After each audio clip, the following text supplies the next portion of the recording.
go to a global law trial, which as far as I'm concerned is a terrible decision. 20-minute red cards are a joke. I think it completely misses the entire point of what a red card is.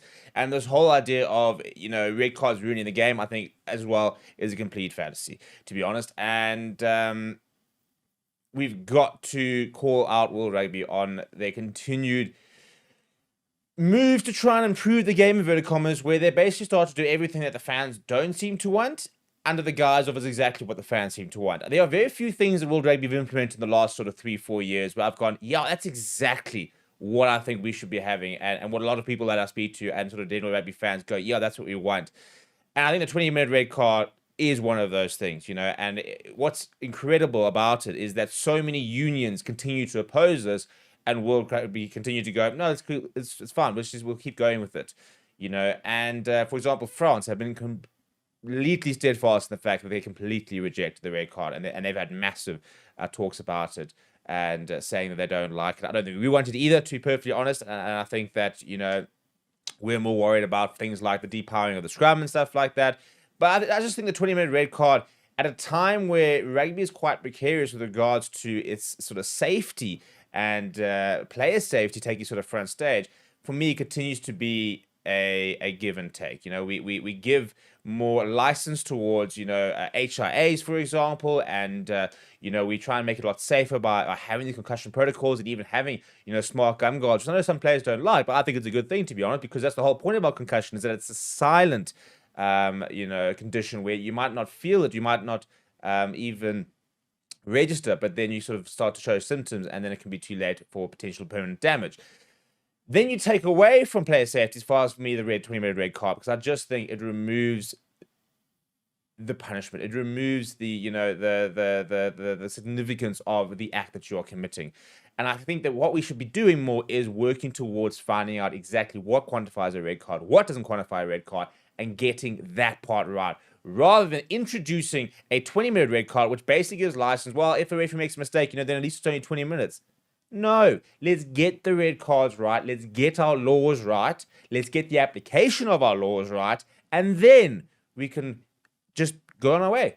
Really, to be honest, that's the big thing. And we are in a very interesting situation with regards to what is considered a rugby incident versus what is considered dangerous, penalties versus yellow cards. And I actually personally think I've seen a trend in the last few weeks. Obviously, there's a couple of examples, but I do think that I have seen a few more rugby incidents popping up where referees are starting to take a bit more to the mitigating circumstances and understanding that things are penalties only.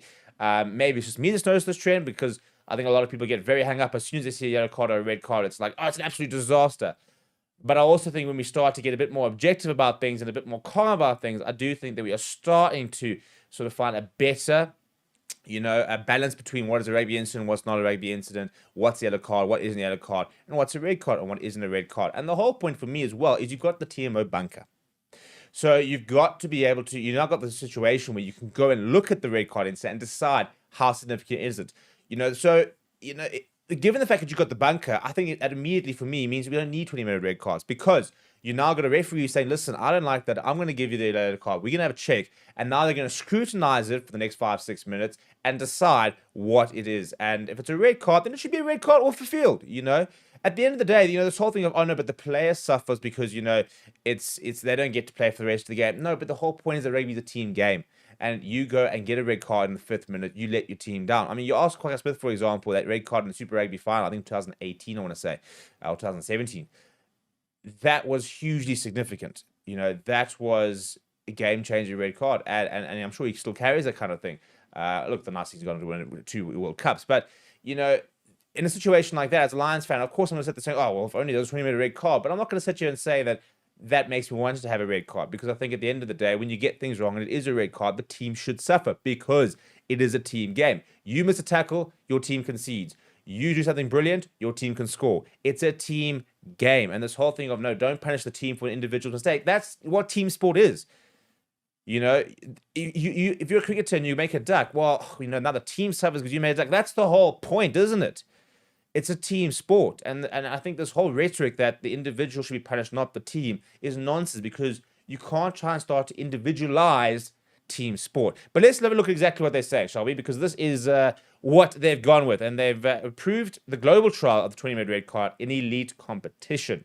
The decision follows an extensive review of successful closed trials conducted in international and elite rugby over the past year. So in essence, the 20-minute red card is to be used, well, it says in all elite competitions. I don't think it's all elite competitions, but all World Rugby League competitions this year, basically, including the Women's Rugby World Cup, which is in England 2025, as well as the Under-20 Championship, which is in Italy next month. It says after the measure was approved for global trials. Global trials is the final step before any trial becomes a full law of the game, subject to council approval. So we are now one step from this being basically made law. And once made law, it becomes very difficult to make it unlawful and take it out of the laws, basically. And they said the measure has successfully operated a number of closed trials at international and elite club level. Faster, better aligned disciplinary process also approved by council. That, for me, is far more important than 20-minute red card. You get the process right, you get the people right, and the laws right, this takes care of itself. Speaking about it, basically, and this is what irks me. The 20-minute red card aims to maintain the spectacle and competitive integrity of elite matches while upholding rugby's unwavering commitment to player welfare. Come on, guys. I mean, that is nonsense. You know, you can't sit there and say we really worry about safety and then start to make, sanctions for dangerous tackles. And that's what a red card is. Red card is dangerous tackles. It is consecutive. I mean, it's foul play. It's really dangerous instance of the game, and you are making it less important by making a 20-minute red card. I think that's just a fact. At the end of the day, you're saying that massive head clash, which could injure a player, is actually not that bad. It's 20-minute red card, because at the end of the day, I know that the player got hurt, and I know it was head clash. I know it was really dangerous, or take a man out of the air, or a neck roll, or a croc roll, or something really, really bad, or collapsing on somebody, and they tear the ACL. But we're all here to watch a good rugby game, so let's not punish the team just because I know he's injured the player, and I know it was really reckless and dangerous, and and it was a horrible act. But at the end of the day, let's not compromise the integrity of the game. No. It should be compromised, because you've got to take a stand, because you've got to hold the players accountable. And red cards are that is the purpose of them, is to hold players accountable, is to make them feel, I've now cocked this up for my entire team, And at this stage, it could be permanently adopted in 2026. And we all know how it works, basically. They get removed from the game permanently, and after 3 minutes, you can replace them. So the team file, it's basically 2 yellow cards. That's essentially what it is. Then you get this more red than red card. Importantly, referees retain the authority to issue a full and permanent red card for any foul play considered deliberate and highly dangerous. 2 yellow cards constitute a 20-minute red card, a full red card. So now we've got like 3 different cards. You've got a full red card versus a 20-minute red card. When have we ever seen a full red card given? That's my point. That's why I haven't even mentioned until now, because we don't see them given. Because referees and officials are too scared to make that call, because they're going to sit there saying, ooh, a permanent red card, now we're going to be really under the cosh. So if we just had 20-minute red card, that player gets punished, cool, and then, the team suffers for 20 minutes, but at the end of the day, they might go afterwards in the review, yeah, maybe it could have been a full red card, but I suppose you're still 20-minute red card. It's a cop-out for me. It's an absolute cop-out. And it means that people are going to become scared of making decisions. I think we're going to see an increase in red cards, to be honest, because I think it's easier to give a red card when it's only 20 minutes. And I don't think it's necessarily a good thing, but I also think we're going to see a decrease in well, I don't think it's going to help decrease the amount of incidents that we have. So World Rugby Chair Brett Robertson said that our mission is to ensure rugby is a compelling sport to play and watch. The 20-minute red card preserves the fairness and drama of elite competition by punishing the individual, not the entire team or the spectacle. I think what we should do is, if somebody scores a try and it was due to an individual error, then it should be fewer points. Because why should the entire team suffer because that one guy missed the tackle? I think that's not fair. You see what I mean? You see what I'm talking about? And it's a very over the top and maybe a bit of a dramatic example, but I think that's the point. And then the next year, sit there and say player welfare is non-negotiable. We monitor data around head injuries, tackle height, and concussion rigorously and transparently. If evidence ever indicated this trial posed a greater risk, we would end it immediately. Of course, it's not going to immediately say there's going to be greater risk. It's not like, for example, they put in a 20-minute red card and all of a sudden people are going to start running around, thundering people into the head. But we've been doing it for a year. I don't think we've actually been able to see a time where people's behavior has actually been influenced by this sort of law change, because that's something that you see over a number of years. Um, and then the final thing is, and this is what I think is a good thing, is they are doing a trial of a centralized disciplinary process, which will make for quicker, more consistent decision making. For me, if you can get that right, you don't need to worry about a 20-minute red card. And that's my point. I think, we focus far too much on a 20-minute red card, where all we should be focusing on is get the laws right, get the officiating right, and the rest, I think, takes care of itself. The reason we've got yellow cards, ambiguous yellow cards, red cards, full red cards, half yards, yellow cards, orange cards, pink cards, is because the laws are too confusing, and the application and officiating is not consistent due to that. And this doesn't help that. Spend more time on simplifying the game and simplifying the way it's officiated, and then I think you don't have to worry about these 20-minute red cards. Again, I just always feel that World Rugby consistently miss the main issues, and they miss what needs to be changed because it's too difficult, and this is an easy thing to do. People hate red cards because, it affects the game. Cool, we'll make a 20-minute red card. Look at us, we revolutionized the game. And you're sitting there saying, no, people hate the fact that, if you're a new person sitting next to me watching a game of rugby, it's going to take me a decade to explain how it works. In that time, at the moment, by the time I'm finished explaining the match, there's probably going to be another law change. And I say, oh, remember when, you could scrum really well and get a penalty? Well, actually, no, it's only a free kick, or and remember that time when David Vince was really cool, kept the scrum? Well, that's actually been taken out. And you remember the time when you didn't have to advance? Well, now you have to fall back. It's too complicated. And we start to officiate and we start to make laws about the nitty gritty. Whereas I think we need to simplify things, get it right, get the officiating right, and then we can worry about whether a red card is as big of a deal as we need to make it. What do you think? Let me know down in the comments below. Smash a like on the video, subscribe to the channel as well. Thank you very much for watching. My name is Steve. I'll chat to you soon. Hello and welcome to Forever Sports, and some big news coming out last night. Damian Willemse has officially received a 3-match ban for his tackle against Cardiff in that 58th minute where he was red carded, and the ban will see him miss the playoff games, at least the quarterfinals and the semi-finals. But the good news for Stormers fans as well as Springbok fans is that should they progress all the way to the final, he will be available should he attend tackle school, which obviously they all do. And should the Stormers progress to the semi-finals, it would mean that Damian Willemse would have served his ban when the Springbok season starts, with that game against the Barbarians at the end of June. So whilst he will be missing this weekend for the playoffs and for the semi-finals, guaranteed, hopefully he will be back for the Boks, and if the Stormers do progress to the final, they will be able to call upon him in the biggest game of the season. And I'll tell you what, I don't think it's that far-fetched to think they might get to the final, in which case he will be available to play in it. And how would that be for a nice little turnaround to come back for the final and help them maybe win a second URC title? Before we get into exactly what happened in the hearing and the likes of that, please do smash like on the video. Please do subscribe to the channel as well. Right, so as you can see over here, 58th minute, he receives a red card at the DHL Stadium down in Cape Town when the Stormers were leading Cardiff at the time. And, John Dobson talking about it being an absolute disaster because of, first of all, how well he's playing.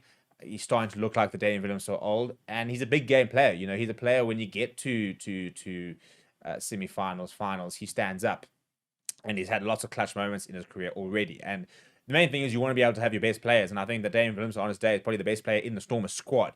So to not have your biggest gun going into quarterfinals at a time where, in a season where you've maybe been a bit iffy, is huge. And I do think that the Stormers are riding a bit of a wave with regards to the form they've had. I think they could very well get themselves to the semi-final and maybe a final. If Sasha Famicom-Zulu, for example, keeps playing the way he is, they could definitely get them that far. But they will need a couple of other stars to align with regards to who they play along the way.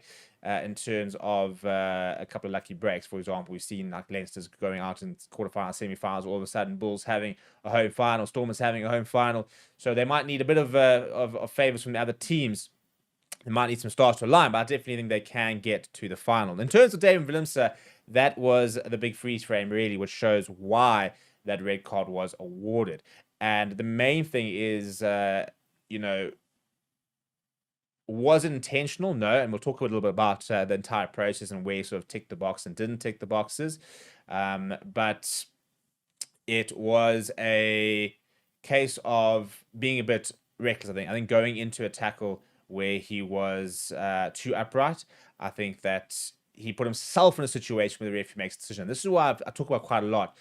You don't give the referee a decision to make. at the end of the day, even if it's not your intent, even if it wasn't your intention to go in high and you weren't trying to make a high tackle, by going into tackles upright, you put yourselves in a position where you can be in a situation like this and where there can be contact, shoulder or leading arm to the head with a high degree of force, which is a red card. In terms of the process, and it is quite a complicated process, that is basically the graphic. Shout out to Jared at Rugby Mad for putting that together. But basically, they decided that the entry point was at mid-range, which is 6 weeks. And there are 3 factors that go into sort of deciding whether it's a low-end, mid-range, or top-end, sort of suspension. Now, the main thing is it wasn't intentional. So you can see a big cross against intentional over there. That's the first one over there. Then you've got reckless, which is ticked. And you've got player injured, not ticked. Now, I don't understand why player injured comes into it. I don't think it should. I think it's a really arbitrary point of view. I think that there are great tackles, legal tackles which injure players, and there are illegal tackles that don't injure players. And I don't think the injury of the player should come into this at all. It's about the action, what the player in question did, rather than banning them basically on what happened from it. Because we've seen people, croc rolls and whatever that don't get punished, and players have been out for 9 months. We've seen people being hit very legally and breaking limbs and stuff like that. So yeah, I don't think that should come into it. But the main thing is that the big tick box there was reckless. He went in upright and he put himself in a position where there could have been this contact, and there was this contact. And Law 9.11 says that players must not do anything that is reckless or dangerous to others, including leading with the elbow or forearm or jumping into or over a tackle. So basically leading with the arm, elbow, or forearm base is what he's been basically accused of, and kind of going with his arm there. And then that's kind of where they're making the hit there, and it's direct to the head. They have, however, added mitigation. So given the fact that he's got a good record, that he's accepted committing an act of foul play, that there was remorse and apology, and he showed good conduct throughout the banning or the investigation, the hearing process. That's what we get in the end. They have reduced it to 3 weeks. So mid-range starts 6 weeks. They've reduced it down to 3 weeks. There are no aggravational factors to consider. So there's not a repeat offender. There wasn't a need for a deterrent, and there was no other factors that aggravated. So, for example, if it was, if he didn't behave well during the process, for example, and if it's something they've done quite a few times, like an Owen Farrell, for example, then you can get aggravating sort of factors basically based on their record and the situation, which you can then add. So you can go 6 weeks down to 4 weeks, back up to 7 weeks, final sanction, whatever. So the final sanction is 3 weeks brackets games. That's quite important, obviously, because it is an EPCR weekend. So if it was 3 weeks, just weeks, then this would count as a week where the Stormers are not even playing. So it's 3 games that he could be involved in, which we've seen New Zealanders suddenly declare them available for a club game this weekend. All of a sudden, Dave Williams gets to get that sanction down to 2 weeks, and he got tackle school 1 week, and basically he's available for the semi-finals. So the final sanction is the 30th of May. Glasgow Warriors URC quarterfinal is already gone, so he can't play in that game, which is going to be a tough game for them. And then they said the remaining 2 fixtures to which sanction will apply shall be determined based on the progress of the DHL Stormers. If they progress, then bang, the semi-final becomes. And then in theory, the third match would be the final. However, he can complete tackle school, from my understanding, and reduce that ban down to 2 games, which means he will be back for the final. Selfishly, from our point of view, I just want to see the Stormers win this weekend, because it then means that he'll be available for the Barbarians game at least. Even if he misses the semi-final, he'll be available for the Barbarians game. I just want to see him back in the green and gold. I think that by the end of 2023, he was probably our most important player at a stage, and I think could be one of the best players in the world. I think he could be a World Player of the Year award nominee and winner, even, actually, if he continues the sort of progress that he's had. So I do think it's fair. I think that it's, we need to be very cognizant of what the laws are, and also what they're trying to achieve. I think this is the main thing.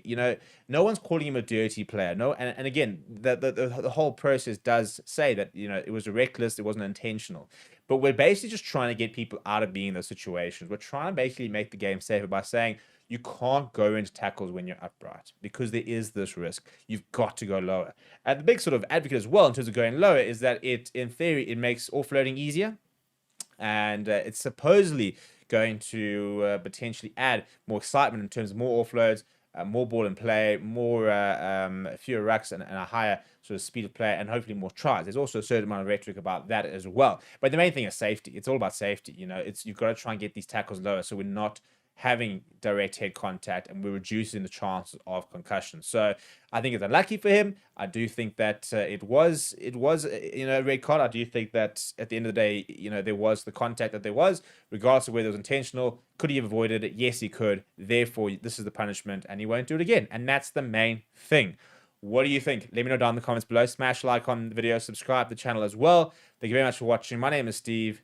I'll chat to you soon. Hello everybody and welcome to Forever Sports, and very interesting news breaking prematurely apparently over the weekend, with the EPCR confirming that in 2028 we are set to have the inaugural edition of the Club Rugby World Cup. And very interesting to see the different reactions to a concept that has been floating around for a while, but no sort of final sort of structure or dates been given. And now, even by SA Rugby's admission, EPCR apparently announcing it before things have been finalized, and it's caused quite a stir amongst the rugby community. Before we get into it, please do smash a like on the video. Please do subscribe to the channel as well. So basically, over the weekend, I think on Saturday actually, EPCR released a statement and announced that the Club Rugby World Cup is going to basically start in 2028. And the idea is that the Champions Cup playoffs, basically, once they sort of get to a final 8 teams, will be elevated to the Club Rugby World Cup in a season which the latter is played. So basically, every 4 years, we won't have quarterfinals, semifinals, and a final of the Champions Cup. That will move to those 8 teams going and joining teams from Super Rugby, as well as a team from Japan in the sort of Club Rugby World Cup, which will take place with 16 teams. With basically a sort of best club in the world team being named at the end. And EPCR chairman Dominic McKay said that the following. He said, once every 4 years, starting off in 2028, we're going to bring the greatest clubs from the Southern Hemisphere to battle it out against the greatest clubs in the Northern Hemisphere. And who wouldn't want to be to find out who the greatest club in the world is as a consequence of that? It promises to be absolutely box office. Now, there are lots of concerns and critiques against this. First of all, the format, because it does mean that once every 4 years, we will not have a Champions Cup winner. Lots of people talking about the fact that, we're losing that tradition. We're losing what is currently probably the biggest club rugby tournament in the world and probably the most prestigious title to currently hold, which is the Champions Cup. And we're going to lose it every 4 years because it'll be replaced by a Club Rugby World Cup. SA Rugby, on the other hand, they've basically said that we have to have it. And whilst they admitted that it's been prematurely announced, Rian Oberholzer has said that it is essential for the growth of rugby. And the main thing he talks about is the fact that it's going to really focus our South African teams and basically force them to really take the Champions Cup seriously, because we'll want to try and be named as the best club in the world. So he said the following in a report.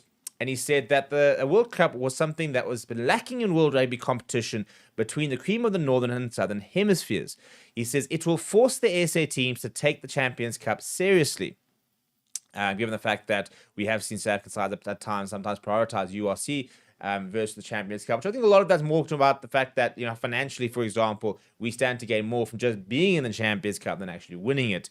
And, the chance of us winning it are quite slim, given the obstacles of having to play semi-finals away, finals away, and basically that's led to a lot of teams basically almost saying, okay, well, we can't really win it, so let's just focus on winning the URC and the likes. He said that the financial aspect is something that still needs to be figured out. At this stage, only projections have been made, but if accurate, the Club World Cup could be financially beneficial. He said officially no structures have been put in place yet, and no broadcasting rights or sponsorship have been sold. So the financial impact will only be determined in the future. He said the announcement is somewhat premature with a lot of detail outstanding, and we don't have all the answers yet. It's an interesting concept, isn't it? I mean, obviously we'd love to see something like a Crusaders versus a Toulouse final, or Leinster versus a Chiefs, for example, and it offers the opportunity to maybe see a Bulls versus the Crusaders once again. We get an opportunity to potentially play our Super Rugby counterparts, which a lot of people still miss. The problem is two things. I think, first of all, to call it a Club World Cup when it only features inverted commas, Northern Hemisphere competitions, one team from Japan and one team from Super Rugby Pacific, means that we are excluding the entire South America and North America. So, we've got 4 continents, inverted commas, represented, the reality of which is that there are only, one nation represented from Africa and one nation from the entire Asia. So we've basically got, out of a competition of 16 teams, 14 of them are from 2 continents. And that, I think, in terms of a World Cup, is something that's going to have to change. Now, I personally think that what we should be doing is looking at a bit more like the Football World Cup scenario. Obviously, it's a bit more difficult because you have to have, times between games, far more times, where, a sort of a 12-team tournament can happen in, 2 weeks from a footballing perspective. Rugby is obviously a lot more difficult. I personally think the issue here is the format, and then the problem is that it has to be financially viable, which is why they want to have, 7 teams from Super Rugby Pacific. And now you're going to have your top 8 teams for the Champions Cup. You've got 8 teams in the Champions Cup, of which, you could have no South African teams actually in it. So we actually might not have Africa represented. We might not have any teams from England, for example, any teams from France, the likes of that, which is fine in terms of that competition. But I think the problem is there's going to be a disproportionate amount of teams from different countries within this competition. You could go into this competition with 4 England teams, 4 New Zealand teams, 3 French teams, and you've only got 3 or 4 nations represented in a Club World Cup, which is fine if you only got sort of 7 or 8 teams. But when you're sitting there talking about the fact that there are up to 16 teams, I think we need to relook at the format. I personally would reduce the size of the tournament. I think 16 teams is far too many, and I think you've got to find a way of integrating a Northern American side. They've got Major League Rugby, regardless of the fact that chances are, if the Seattle, what are they called? The Seawolves, I think it is, come across, and I don't know if they even the top MRR team. It's just one of the teams that can come off the top of my head. Even if they come across and they get annihilated by the Crusaders, even if we get a weird, a team, well, not a weird team, but a non-known team from South America, we don't really have the Jaguars, but even if we get a team from and they come across and they get annihilated by a Leinster, it's a World Cup. We need to have teams from Japan. We need to have teams from, hopefully Australia, have teams from South Africa, have teams. So, in that perspective, suddenly maybe there's a more of a call that you should almost be doing it based on like the conferences of the URC. So send a South African team, and send your strongest, URC side. So again, almost you have to look at, do you give a special dispensation to have a South African team represented or an African team? And the problem again is a bit of a pyramid. There's no sort of way that which is from for example, from Namibia, they're not going to be able. There's no at this stage path for them to become play in the Club World Cup, but maybe there does need to be a position for that. So it's a difficult thing to get right because you've got to try and open it up to as many teams as possible whilst making it competitive. Now, a lot of people don't really care about the FIFA Club World Cup. In all honesty, similar kind of reason, because you basically always end up with a South America versus European side, and the European side wins 9 times out of 10. Or not, maybe not 9 times out of 10, but 7 at least, 7 or 8 times out of 10. And often the Champions League winner goes on to win the Club World Cup. But that's the main thing. The Champions League winner goes on to win the Club World Cup. This should be the Champions Cup winner going into this tournament. Again, the issue is length of season. And what I think you probably have to look at is trying to reduce the length of the Champions Cup in this one, and maybe that's what you do. You take out a few rounds, maybe even take out a round of 16, for example, go straight into quarterfinals, semifinals, finals, try and reduce the tournament by 2 to 3 weeks, which gives you that extra couple of weeks to then go and play. And maybe you go into an 8-team tournament where you get ranked, you get sort of seeded, and bang, you go into quarterfinals, semifinals, final, and it's 3 weeks, and the entire Club World Cup is done. So I think the biggest problem for me is I think the format is not really going to lend itself to being, a Club World Cup. It's going to very much almost be like a bit of a private league, I suppose, where it's quite ring-fenced. Will it make money? Probably. Will it be cool to watch, Crusaders and Super Rugby teams versus, Northern Hemisphere sides, or even seeing a Bulls taking on a Japanese side, and playing against other South African players, which would be quite really cool. So the concept's there. I just think the format becomes the issue. And again, you lose the Champions Cup in that season, which isn't great. And You might even potentially lose Super Rugby games as well, and Super Rugby titles. And it'll be interesting to see how teams during that year, do they sit there going, oh, we really want to be known as the best club in the world? Or do they actually go, oh, you know what, we actually don't really care. We'd rather focus on our leagues. Because, I mean, a lot of French teams, for example, I mean, winning that top 14, you know, sometimes they don't really worry about the Champions Cup until it gets right towards the sort of latter stages. And sometimes they do prioritize top 14 over even getting into Champions Cup playoffs and the likes of that.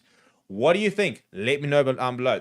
SA Rugby obviously backs the concept. Whether it'll work, I'm not so sure, and we'll have to wait and see. But at this stage, we will have a green light in 3 years' time to see a Club Rugby World Cup. Are you excited about it? Are you nervous about it? Let me know down in the comments below. Hello, everybody, and welcome to Forever Sports. And some big news as far as the corporate bigwigs are concerned. The Qatar Airways Cup is back, and that will officially be what the Springboks and the Barbarians are playing for on the 28th of June down in Cape Town. And, you know, for the Boks, I mean, back-to-back Qatar Airways Cup champions at the moment.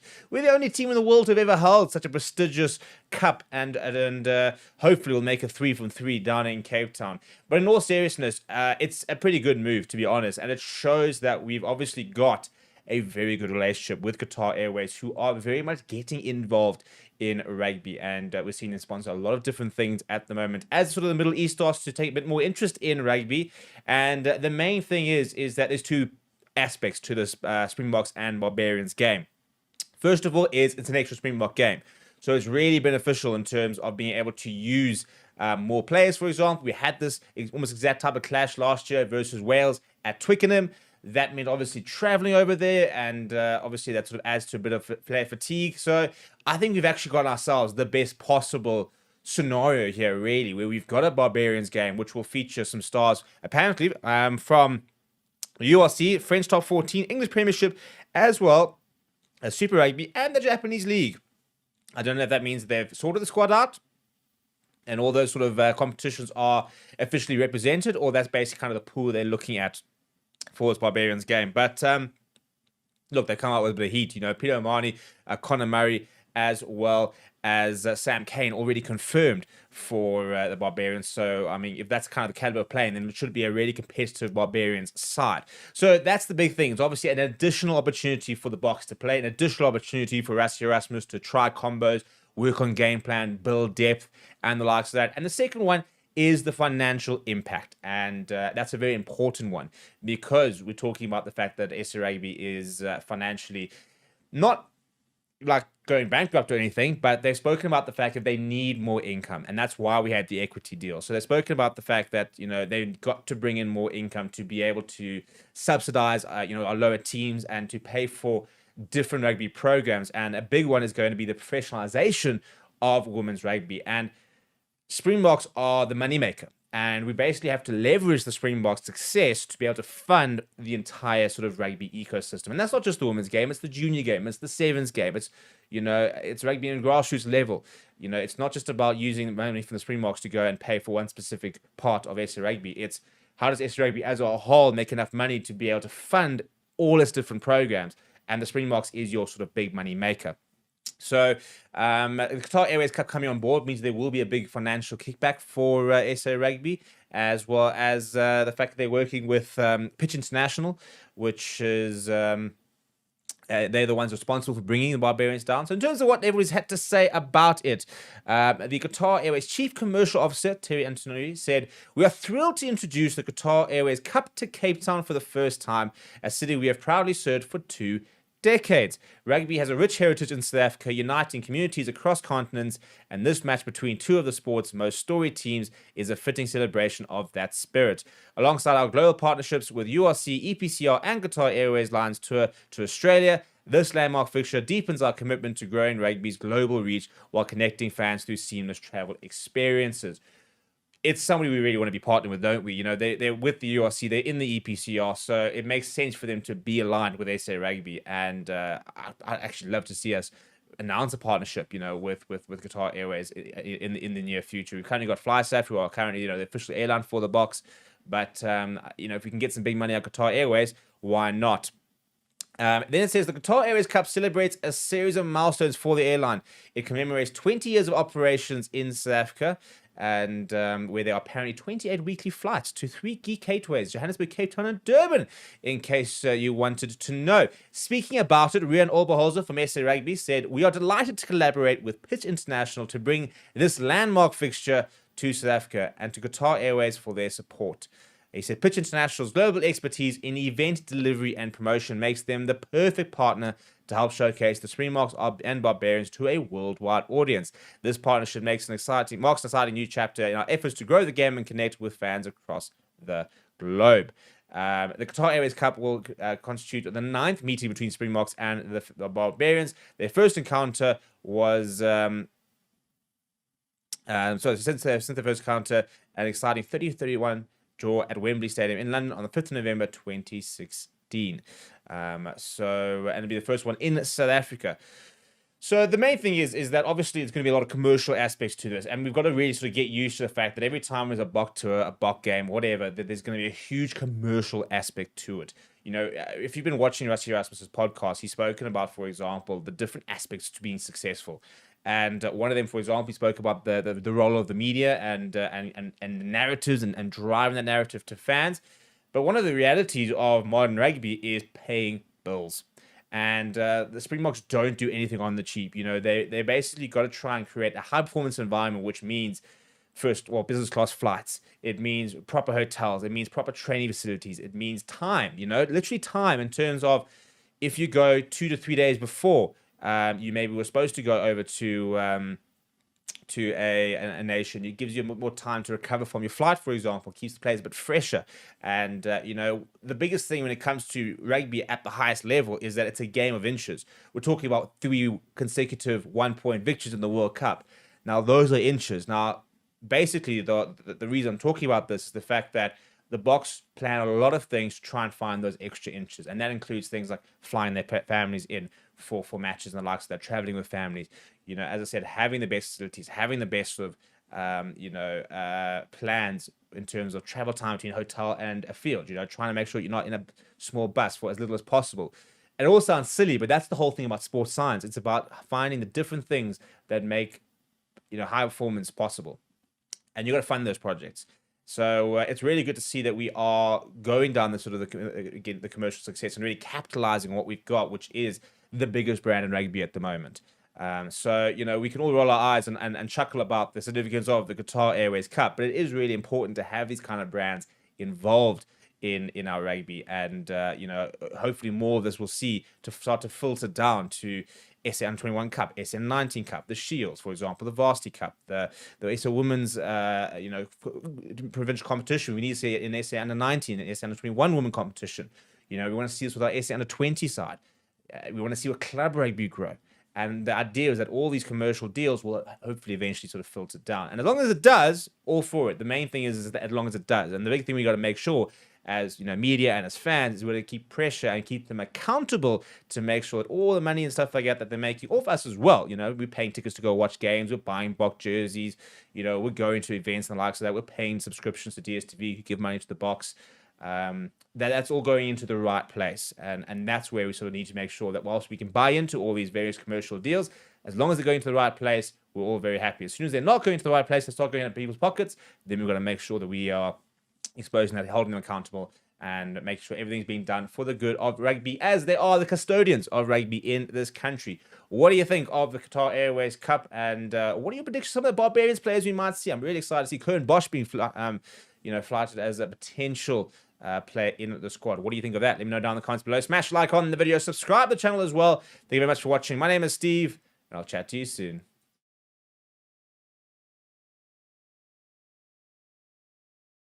Hello and welcome to Forever Boks, and we are officially 1 month away from the first fixture where the green and gold will run out for the first time this year against the Barbarians for, by the way, what will be the Qatar Airways Cup, with Qatar coming in backing the game, which will take place down at the Cape Town Stadium on the 28th of June, 5 o'clock local time. I think there are a couple of sporadic tickets available if you want to go and try and get, but be prepared to pay a good premium for them. And today we're going to be talking about the Springbok number 15 jersey, because I think it's probably one of the most hotly contested jerseys in the squad at the moment, and there's lots of them, to be fair. I mean, the race for number 10, for example, is a really interesting one.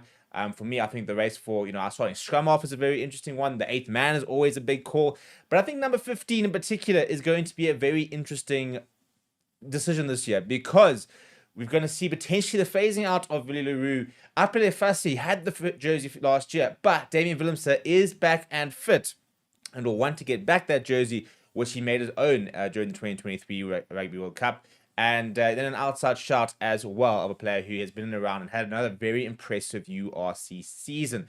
Before we get into it, please do smash a like on the video. Please do subscribe to the channel as well. So the question is, who would my number one choice be for fullback? And for me, it's quite simple. It is that man, Damian Willemse. Now, yes, Apele Fassi was phenomenal last year and really took his chances with the Bok jersey. I think that we saw a much more mature Fassi when he came back. I mean, apparently when he exited the squad a few years ago, discipline and attitude issues were leaked into raised as a potential reason why he wasn't included. And when he went back to the Sharks, he had one goal, and that was to get himself back into the Springbok mix, but to stay in the Springbok mix, not just be a sort of a bit part player who gets called upon, in these sort of fringe games that don't matter, but a player who is a core part of Rassie Erasmus's plans for the 2027 World Cup. However, this man over here, for me, was one of the standout players we had in 2023. Not even just in the box, in the World Cup. There's just, as a fullback, very little he can't do. He's a phenomenal attacking threat. He's got that turn of pace. He's got that step on him. He's a brilliant defender. I mean, we remember that tackle he made on Caleb Clark where he tracked back in the diving tackle. He's a phenomenal defender. And his kicking game has grown so much in the last few years. So he really is the complete package. X Factor compiled with composure these days as well. He's really matured into a player. You don't become a double World Cup winner and a British and Irish Lions series winner at the age of 25, 26 years old, unless you're something special. And he is something special. And I think really coming into his own. He's also got the ability to play across the back line.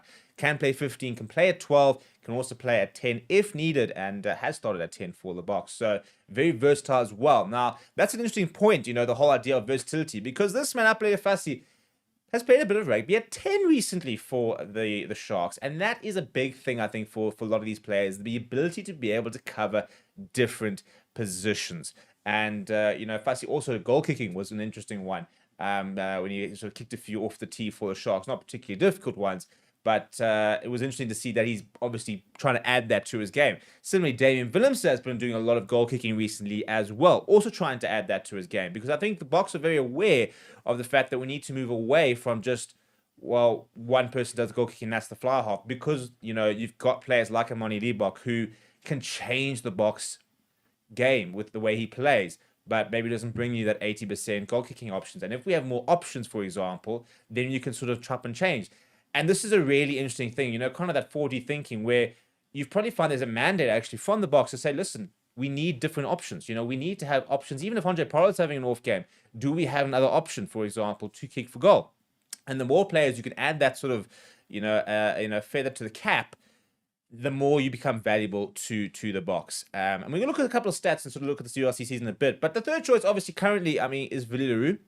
Now, he's got, 2 games I think he needs to get to 100 caps. Once he gets to 100 caps, I don't think we're going to see as much of him, moving forward. Simply because we've got so many good options. He turns 36 this year, so he is coming to sort of that stage. And I think this will be his final Springbok season. He still has it in him. We've still seen him play really good rugby for the Bulls. And if he was 32 years old, for example, he'd be in part of the long-term future. But he's not. And the important thing, I think, is he's still good enough to play for the Boks. But, again, we've got so much talent in the position, we need to start sort of probably phasing him out, given the youth. We really want to get him to that 100 games. And he deserves to get to the 100 games. Then the other option who's coming through the ranks is Quine Horn, a young player, 23 years old, and having another storming URC season. Made his debut last year for the Boks against Portugal. Got a card, unfortunately, for him, but he also scored on debut. And we'll look at some of the stats of the URC, the different players, and he's had a phenomenal URC season. And in fact, this is how good he has been. He is currently ranked in the number 6 of the top 100 in the URC, which, by the way, Recheko Baditswe and Che currently tops. But that sort of shows you just how good he's been once again this season. He has been the form fullback in South Africa. for the season. Yes, Apple Fassi, Williams have all had a couple of injury issues. Willie kind of in and out the sides. They kind of look to rotate.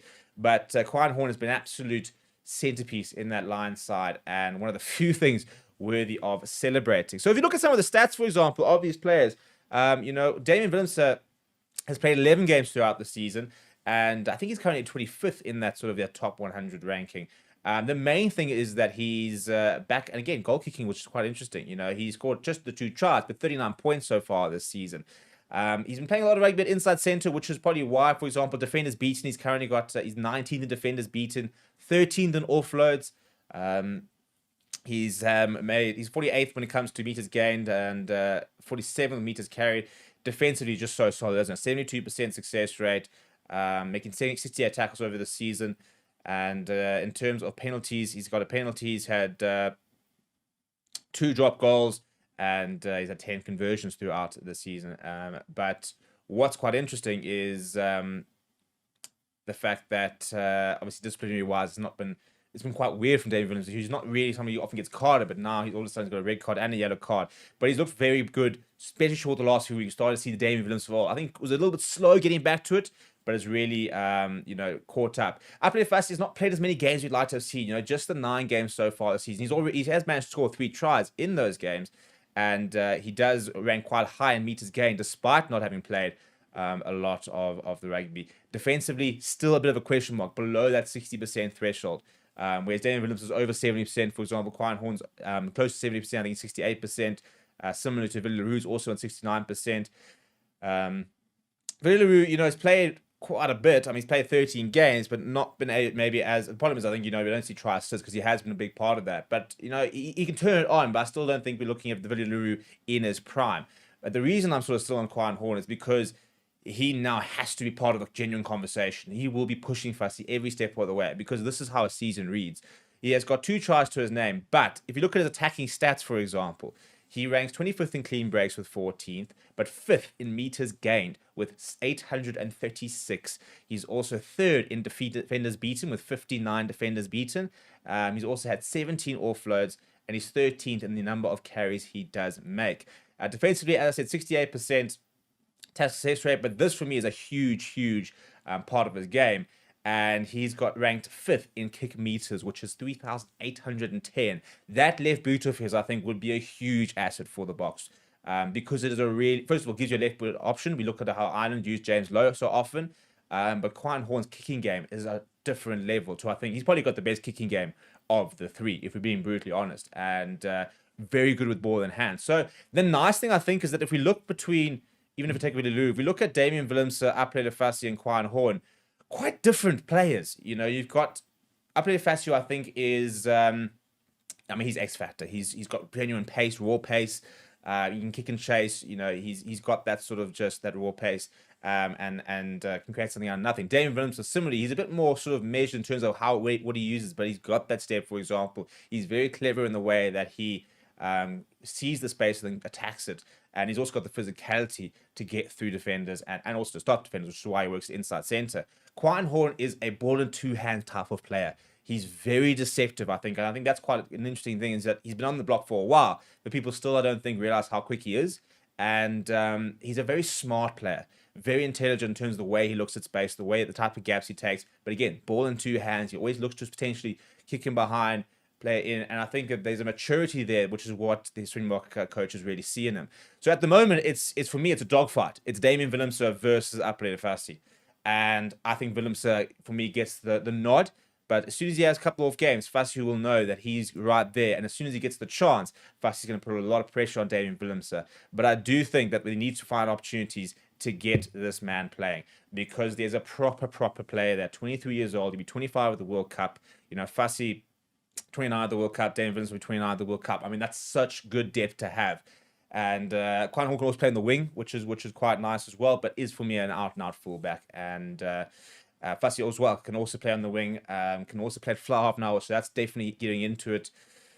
But then the main thing is we've got 3 pretty much, pretty test-proven fullbacks at this stage. Maybe Fussy probably needs another season to be called test-proven, but I think then a fourth, which is a world-class player in waiting. So once again, we're looking at a position where we've got very good depth, and a position where it was between Daniel Willemse and Willie LaRue. That was basically only the two of them for a long time, and we've now got two other candidates really coming through and putting a lot of pressure on them.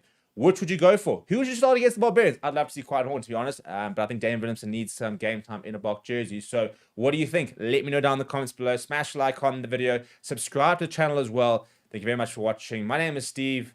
I'll chat to you soon.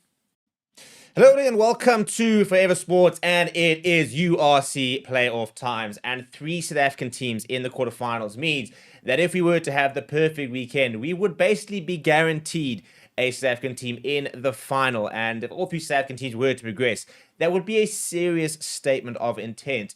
And to be honest, I don't think it's out of the realms of possibilities. The big sort of game for me is Stormers versus Glasgow, because I think Stormers are starting to trend in the right direction, but are playing away from home, and that's going to be a big impact for them. I think Bulls, if they were to lose to Edinburgh tomorrow, I think that would be a massive letdown. Leinster versus Scarlet, so they've avoided Leinster. And then Sharks at home, you've got to think that they can get a result. But this is a very inconsistent Sharks side. We're going to have a look at the fixtures, going to give my predictions, going to have a look at the Stormers side as well, given the fact that it has been named. The other side set to be named at some point today. We will be live for all South African games throughout the weekend, so make sure you come and join us on the Watchalongs. Please do smash a like on the video, by the way. And if you are new, subscribe to the channel as we really start to gear up for what is going to be a huge rugby season. We've got the Springboks kicking off in less than a month's time against the Barbarians, and I think we're in for what is going to be a fantastic season of rugby. Let's get into it, shall we? So in terms of your fixtures, it all happens from tonight at the Scotstoun Stadium at 8:30 South African Standard Time. Glasgow Warriors will host the Stormers, the defending champions, hosting a side which peaks. I think it's peaking at the right time, to be honest. We've seen the Stormers really start to build a bit of momentum in the last month or two, and probably a little bit too late. I think frustratingly too late in terms of being able to book that quarterfinal at home. I think if this was at Cape Town tonight and the Warriors were driving down here, I think Stormers would have an edge, and I think they'd be the favourites going into the game. At this stage, for me, it's very much Glasgow Warriors as the favourites. But if you look at the Stormers side that they have named, it's nice and strong. Obviously, no Damian Willemse is a huge loss. And, but if you look at the front row, for example, I do think that they're short a loose head, and I think that they're struggling a bit there, but they have been very good, even when they've had their different sort of props. So, Ali from Mark, Andrew, Hugo, Fenton, Nettling, Bashir, it's not a bad front row. It's not quite Francois Herbert, and, obviously Stephen Kitshoff continues to be a huge loss in the side. They're going to have to look to replace him next season, which they have with Ntuka Kunu. But Salman Ruben van Heerden, it's your top lock pairing, really. You've then got Jay Schickling coming off the bench, so nice depth there. Paul de Villiers has been absolutely brilliant in the last few weeks. Mars Tennis and Evan Ruiz, it's a nice loose trio. Stefan Anglo getting the nod is an interesting one. I think Herschel Yankees is being back to kind of do the business with Moe Liebach later in the game. A lot of tonight will hinge on the performance of Sashfam and Ngomazulu. Sanatla, Ben Loader, Warwick Lance, a nice back three. Dan du Plessis, Slayman Hartzenberg in the midfield is an interesting combo. Hartzenberg's going to have to really pitch up, to be honest. I think that's my big sort of worry if I was a Stormers fan is, if you had seen Damian Willemse at 12 and Dan du Plessis at 13, I'll probably be feeling a little bit more comfortable. But there are players coming off the bench that can make a difference. Joseph Dwyer, Vernon Matonga, Sazi Sandi, lots of experience, Joseph Dwyer, less so in Sazi Sandi and Vernon Matonga, but lots of talent between those two. But then JD Schickling, Connor Evans, Low now, they've gone with a 6-2 split. It's a good 6-2 split. And I think Herschel Yankees and Moe Liebach as well, especially on a 4G pitch, will be able to operate. I'm hoping that it'll be nice conditions. And I think Moe Liebach, Sashfam Ngomazulu wouldn't surprise me to see him go to 12 and Daniel Mbisi go to 13-8 in the game. Moe Liebach will come on and try and unlock the defense. And I think Moe Liebach on the bench is a big key, to be honest. I think if he comes on and they're behind, I think he can turn a game around. And what will be interesting is if Stormers get ahead, how well can he and Sasha manage the game? And I also think Warwick London needs to have a big game. But the big thing is the pack needs to give them that platform. There are stars in that backline that can create things. But if they don't have the platform from their forwards, then they're going to struggle. Tomorrow, then, we've got Bulls versus Edinburgh. It's a 1:30 kickoff. It's a bit chilly these days now down in Gauteng, but it'll be nice and warm at about 1 o'clock. So, they will feel the altitude. There's no doubt about that. Dion van der Merwe is set to be make his return against the Bulls. I don't think Edinburgh have actually ever won in Pretoria, so that's very much a stat that the Bulls will want to continue tomorrow, and they need to win a trophy. They're feeling the pressure. I think Jake White's very much feeling the pressure because they haven't been able to deliver the trophy that so many people keep sort of waiting for them to do done since the move to Europe, and they've had their chance with the Challenge Cup, URC finals. So this is now a big opportunity to try and change their fortunes.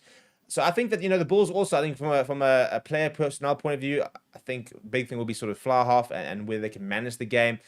They've got a good pack and they've got the best scrum in the country or in the competition. I think Wilco Lowe for me is the URC player of the season. He's been absolutely seismic, and they get that front foot ball at altitude and get players into good space, then they're going to be an absolute handful. Leicester versus Scarlets, I expect that to pretty much be a formality, to be perfectly honest. I think Scarlets have done well to get into that top 8, but I don't expect them to compete against Leinster. Leinster are all in now. They have to be all in on the URC because they let the Champions Cup slip.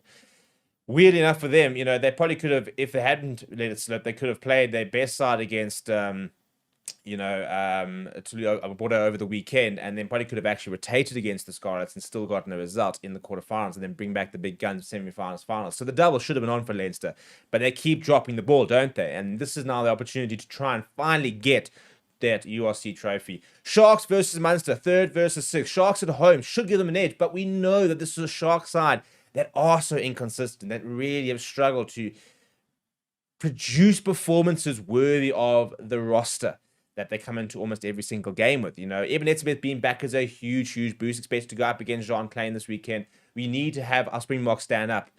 Sharks fans need to have their Springboks stand up this weekend. Your Jordan Hendricks, Jaden Hendricks, Lakanya, you need Fussy to really have a good game this weekend. You need your Siaklisi, Eben Etzebeth, Oxencheers to lead from the front. But when you rattle off those kind of names, your Bongi Benambis and the likes of that, you think surely they should have enough to be able to get the job done and be able to get themselves into semi-final contention and try and go all the way. They've got the best squad in South Africa, but they don't play like they've got the best squad in South Africa. And if they were to start doing that, then there's no doubt that they could be a serious contender to go all the way and to lift that trophy. So it's going to come down, I think, to who rocks up over this weekend. I think the ones that are close to call, Sharks, Munster, Warriors, and Stormers. I think the two middle games, Bulls, for me, should go to get past Edinburgh relatively comfortably, as well as Leinster should get past Scarlets relatively comfortably. And I mean, it does make sense. Your first versus 8th and the second versus 7th expected to be the widest sort of games. But I do think the Stormers are trending the way up, and I think they can give Warriors a go. And I think the Sharks, because they're perennial sort of underperformers, that's where I think Munster will believe that if they can start well, and if they can put the Sharks out under pressure, then they can have a go and they can try and get underneath their skin. Munster are a side that have won this tournament, so it's not like, you should never be writing them off, but they just haven't quite been that Munster the last few years. But it just takes one or two good performances at the right time for you to suddenly walk away with the trophy, and they've definitely got players that are capable of doing just that. My predictions are, I think we're going to see Stormers go through, Bulls, Leinster. Gonna back Sharks, but I think that they, for me, are probably the most likely, weirdly enough, most likely of South African teams maybe not to progress. Even though they're not playing as good a side as the Glasgow Warriors, for example, I feel Stormers have been playing better rugby recently and have been in URC semi-finals, 2 URC finals. They've got players that know how to get to sort of all the way. So that's my predictions. What are your predictions? Let me know down in the comments below. Smash a like on the video. Subscribe to the channel as well. Thank you very much for watching. My name is Steve, and I'll chat to you soon.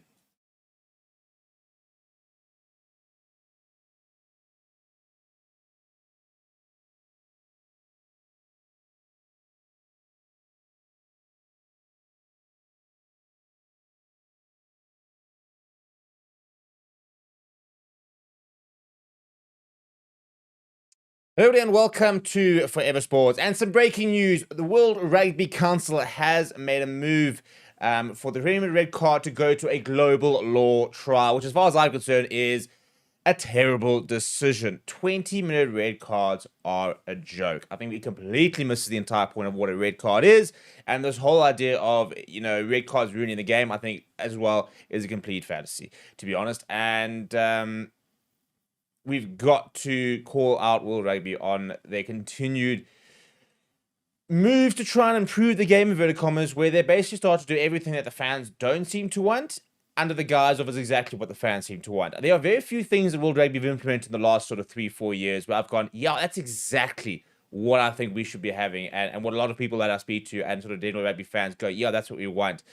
And I think the 20-minute red card is one of those things, and what's incredible about it is that so many unions continue to oppose this, and World Rugby continue to go, no, it's cool, it's fine, we'll keep going with it, and for example, France have been completely steadfast in the fact that they completely reject the red card, and they've had massive talks about it, and saying that they don't like it. I don't think we want it either, to be perfectly honest, and I think that, we're more worried about things like the depowering of the scrum and stuff like that.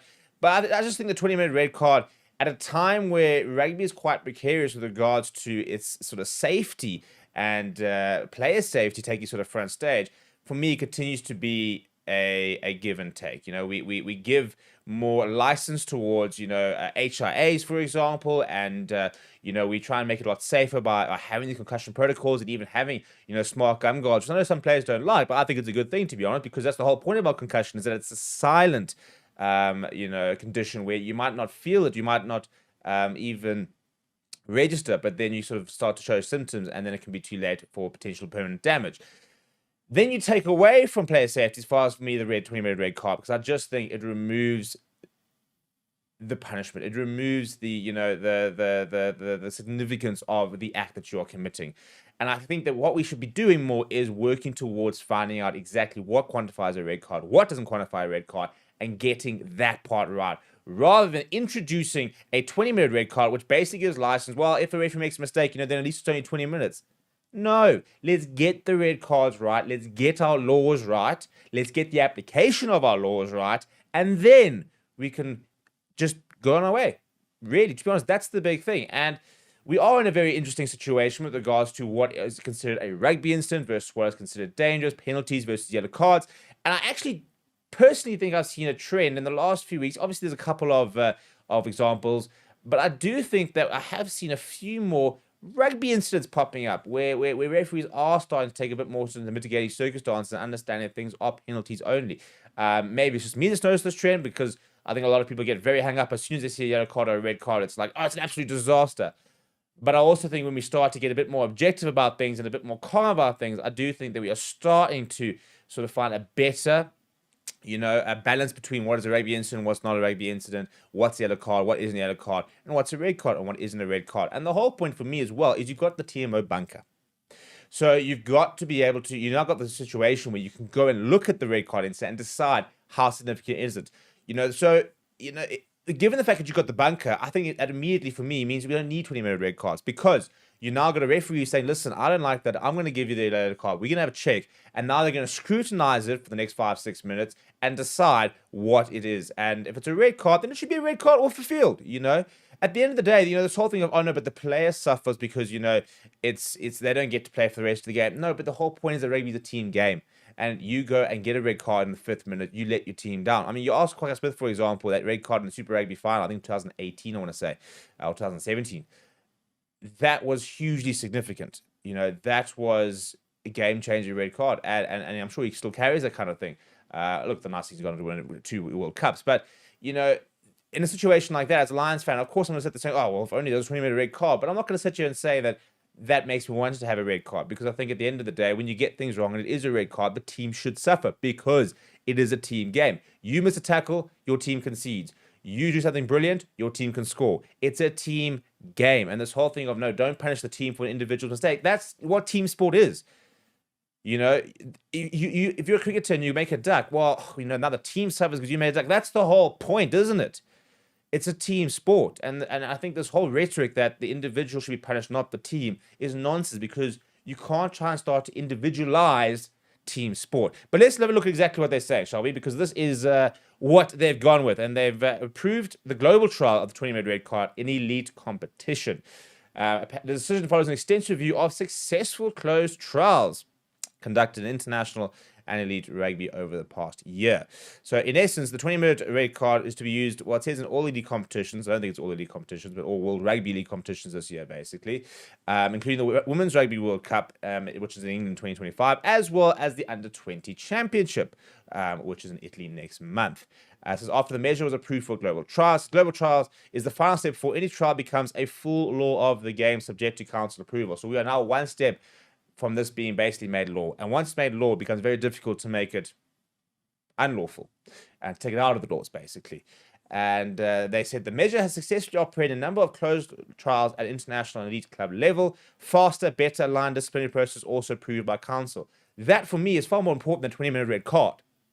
You get the process right. You get the people right and the laws right. This takes care of itself. Speaking about it, basically, and this is what irks me.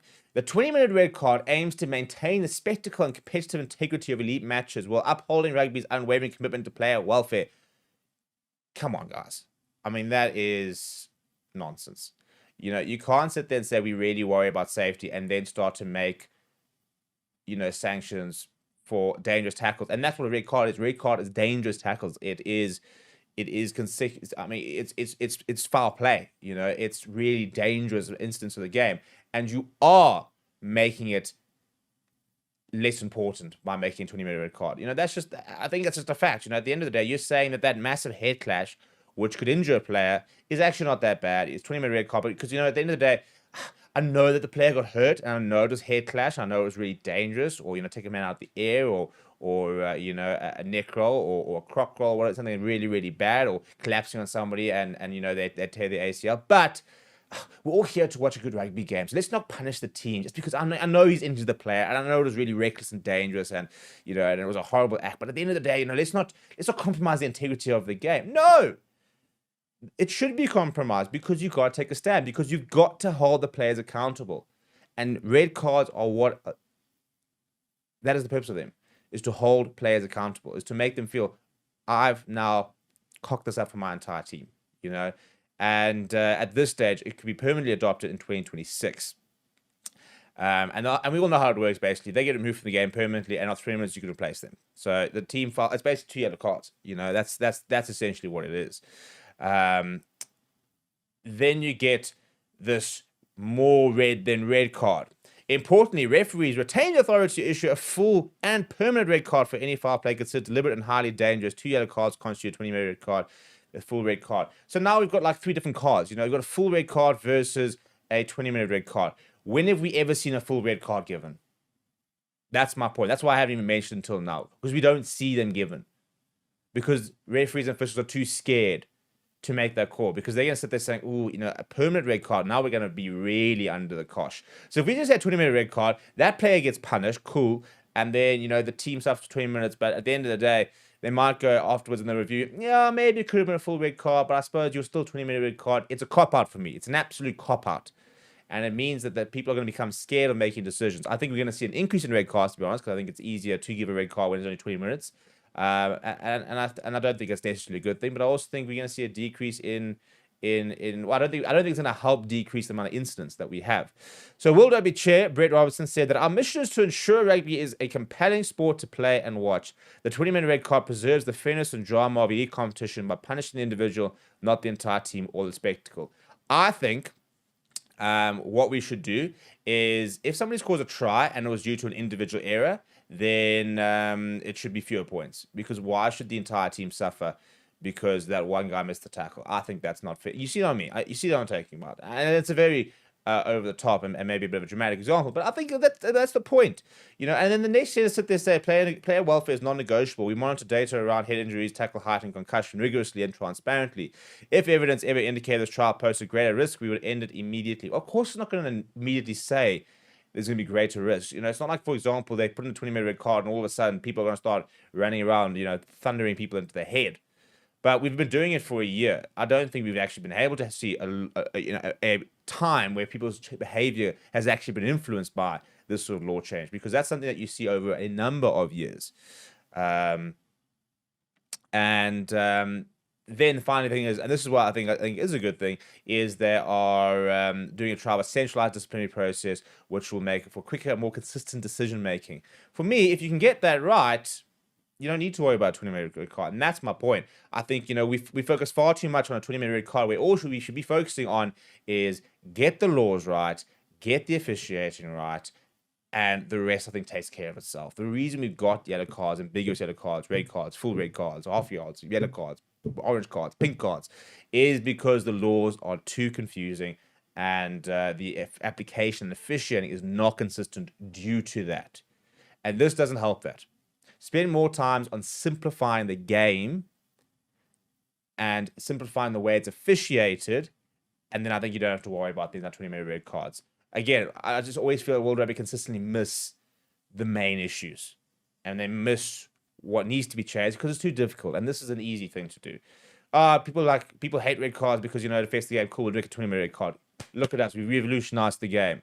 And you're sitting there saying, no, people hate the fact that, I mean, if you're a new person sitting next to me watching a game of rugby, it's going to take me a decade to explain how it works. In that time, at the moment, by the time I'm finished explaining the match, there's probably going to be another law change. And I say, oh, remember when, you could scrum really well and get a penalty? Well, actually, no, it's only a free kick, or and remember that time when David Vince was really cool, kept the scrum, but that's actually been taken out.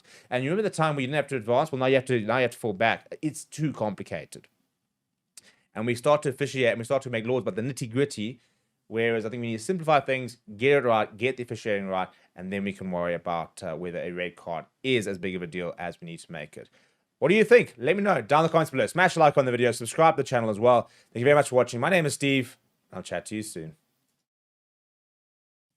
Hello and welcome to Forever Sports, and some big news coming out last night. Damian Willemse has officially received a 3-match ban for his tackle against Cardiff in that 58th minute where he was red carded, and the ban will see him miss the playoff games, at least the quarterfinals and the semi-finals. But the good news for Stormers fans as well as Springbok fans is that should they progress all the way to the final, he will be available should he attend tackle school, which obviously they all do. And should the Stormers progress to the semi-finals, it would mean that Damian Willemse would have served his ban when the Springbok season starts, with that game against the Barbarians at the end of June. So whilst he will be missing this weekend for the playoffs and for the semi-finals, guaranteed, hopefully he will be back for the Boks, and if the Stormers do progress to the final, they will be able to call upon him in the biggest game of the season. And I'll tell you what, I don't think it's that far-fetched to think they might get to the final, in which case he will be available to play in it. And how would that be for a nice little turnaround to come back for the final and help them maybe win a second URC title? Before we get into exactly what happened in the hearing and the likes of that, please do smash like on the video. Please do subscribe to the channel as well. Right, so as you can see over here, 58th minute, he receives a red card at the DHL Stadium down in Cape Town when the Stormers were leading Cardiff at the time. And, John Dobson talking about it being an absolute disaster because of, first of all, how well he's playing. He's starting to look like the Damian Willemse so old, and he's a big game player. He's a player when you get to semi-finals, finals, he stands up, and he's had lots of clutch moments in his career already. And the main thing is you want to be able to have your best players, and I think that Damian Willemse on his day is probably the best player in the Stormers squad. So to not have your biggest gun going into quarterfinals at a time where, in a season where you've maybe been a bit iffy, is huge. And I do think that the Stormers are riding a bit of a wave with regards to the form they've had. I think they could very well get themselves to semi-finals and maybe a final. If Sasha Famicom-Zulu, for example, keeps playing the way he is, they could definitely get them that far. But they will need a couple of other stars to align with regards to who they play along the way. In terms of a couple of lucky breaks. For example, we've seen like Leinster's going out in quarterfinals, semi-finals, all of a sudden Bulls having a home final, Stormers having a home final. So they might need a bit of favours from the other teams. They might need some stars to align, but I definitely think they can get to the final. In terms of Damian Willemse, that was the big freeze frame, really, which shows why that red card was awarded. And the main thing is, was it intentional? No, and we'll talk a little bit about the entire process and where he sort of ticked the box and didn't tick the boxes. But it was a case of being a bit reckless, I think. I think going into a tackle where he was too upright, I think that he put himself in a situation where the referee makes a decision. This is why I talk about quite a lot.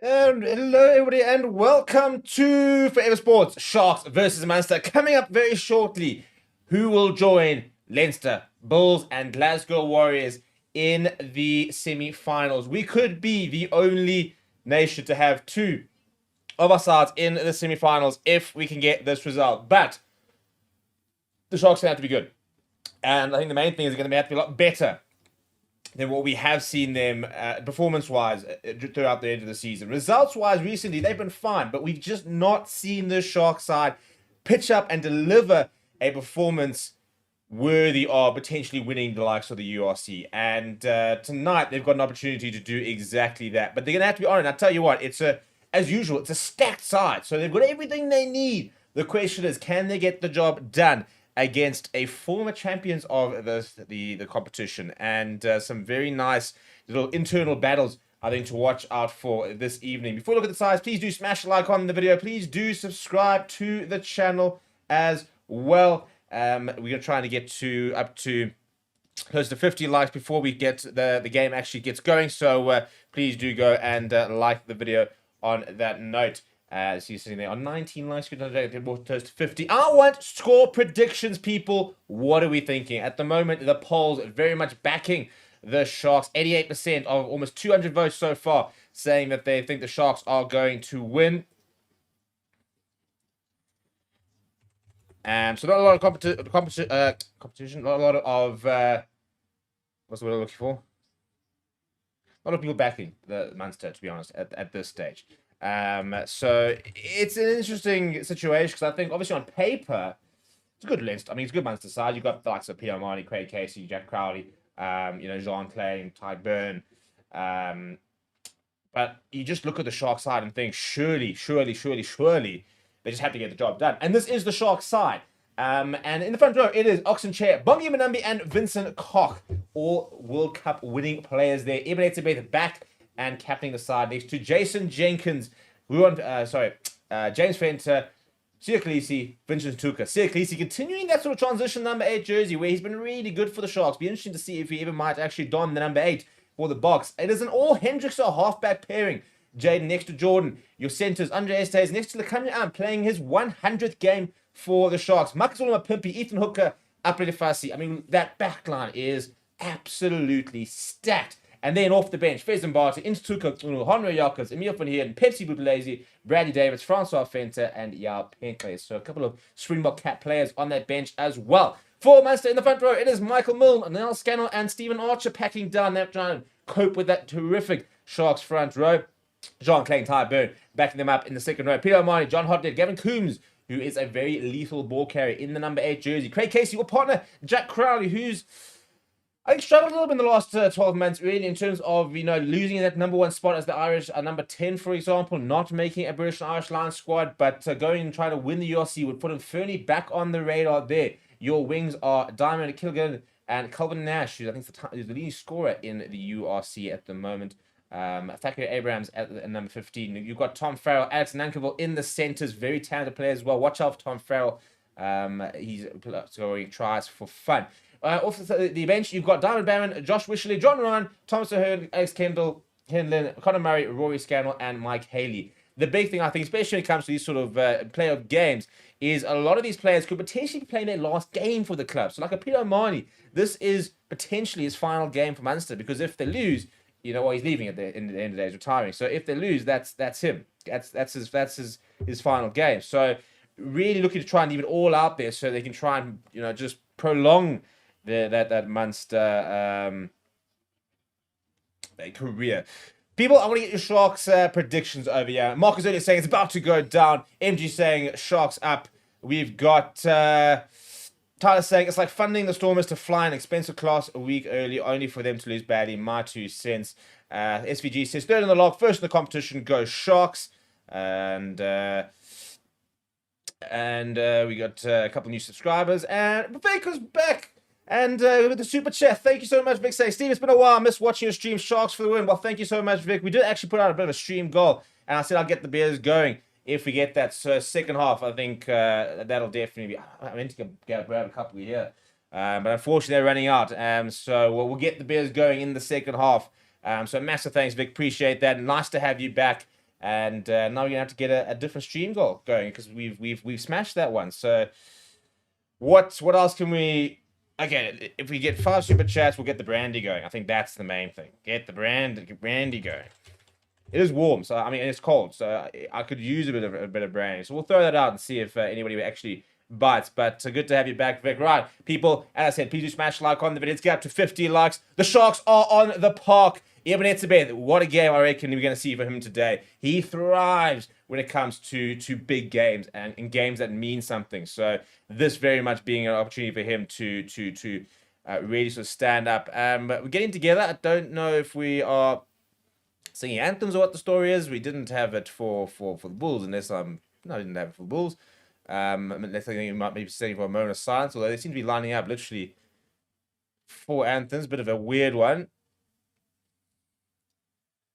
Could do like the Champions League football when we start. I'm so used to the Europa one. Which actually does slap, to be fair. Yeah, we need to get a URC anthem, like the champions, that kind of vibe. So what are we saying, people? What are we saying? How close? So we've got a moment of silence for Abraham Brahm Renica. There we go. That is why. So currently observing a moment of silence at the stadium, and then we will have our action underway. And you've seen some very interesting games. I'll tell you the one thing that I think we pretty much know. This is not going to be a foregone conclusion. Every single game this weekend has ebbed and flowed, and there's been other opportunities for other teams to have won it. You know, I mean, we've just seen Scarlets. Well, we actually saw, we're going to be brutally honest, we saw Leinster play really poorly earlier.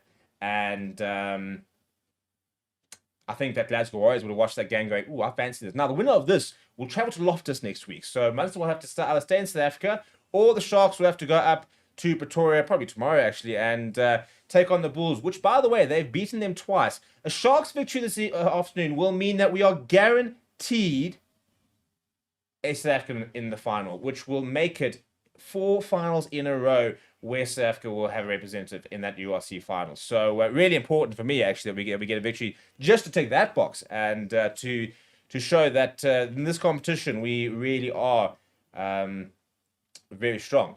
The question, I mean, we can get a second winner, for example, and have 2 champions out of 4. That would be even better, especially as it will be a new champion, given the fact that the Stormers are out and neither the Sharks nor the Bulls have won. So 4, 3, 2, and 1, says the stadium clock. Sharks, by the way, playing left to right. Jordan Henderson with ball in hand, and he does get the game underway. Going down that right-hand side. Oh, a bit of tech as well, of a first touch, really. And Craig Casey will look to find touch, and that's not a bad touch finder either. So Sharks will start things off with a set piece on the 10-meter line, playing left to right in that first half. And good to see Craig Casey on the park and playing. I really enjoy watching him play rugby. I think he's a really exciting player. I think we were robbed of seeing him a bit more last year when Ireland toured, but he's a fun player to watch. So we've got a 5-man line here for the Sharks first up, and they're going to go to Jason Jenkins. Up he goes down, looking for the rolling maul. Bongi Manambi goes to go and fetch, as he's got a couple of big Sharks forwards ahead of him. It's a big pack from the Sharks, and they'll definitely look to use the set piece and the lineouts to try and find a bit of ascendancy. Jaden Henderson looking for options. He's shaped to kick, but now he's actually decided to go ball at the top to Jordan Hendrickson. Little break down that right-hand side. Ball available for Jaden. Somebody who's been under a little bit of pressure recently. But if there's ever a game to start putting your hand back up and finding some form, this would be it. First receiver, Andre Esterhazy fires out to Vince Carr. He goes short to Sia Khaleesi. Sia Khaleesi still going. And presents well for Jaden, who's under a bit of pressure. Ball comes back. Advantage. I don't know if it's a knock advantage. Andre Esterhazy takes contact. Bounce off one. Goes down. And Jaden heads to the right-hand side now to Jordan. Jordan running behind him. Referee does say it's advantage, but they'll go back for the it's penalties. So it was a knock-on advantage. A penalty for Munster. Silly that from Jordan Henderson. So don't think he needed necessarily to run in behind Eben, and conceding a penalty along the way. So a bit of a scrappy start there. Jack Crowley will kick it downfield. Started in that heartbreaking. Last time he actually would have been here at in Durban would have been when he started that game when Ireland beat us in the last minute drop goal. Let's not go back down that route. I've put it behind me. Should have beaten them twice, but it was a great series. It really was, and a lot of fun covering and being down in Durban and checking out all the Irish players and the likes of that. We will be able to put a few stats onto the screen in a little bit. It just takes a while for them to start coming through. So we will sort that out in a little bit. And again, still a bit of time if you want to put your score predictions. And around the back comes John Hodnett. Good tackle here, but Munster on the front foot. Craig Casey goes to Alex Nankivell. He's fighting hard the tackle as James Fenter eventually brings him down. James Fenter, potentially his last game for the Sharks. Nice big tackle that from Oxenchair. He currently tops the URC top 100, by the way. So is, from a stats point of view, the number one player in this competition.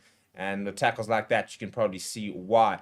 And Jason Jenkins getting that ball stuck between his legs and desperately trying to roll. Referee says it's available for Craig Casey, who flings it to the left-hand side. Little wraparound now, for Munster, a bit of space as well. They got John Hodnett up against the touchline. Evan Etzebeth gets across, half a tackle. He throws it back inside, forward and out. It will be a Sharks now. Nice hustling that from the men in black. Evan Etzebeth showing his bit of pace down the right-hand side and a good cover defense.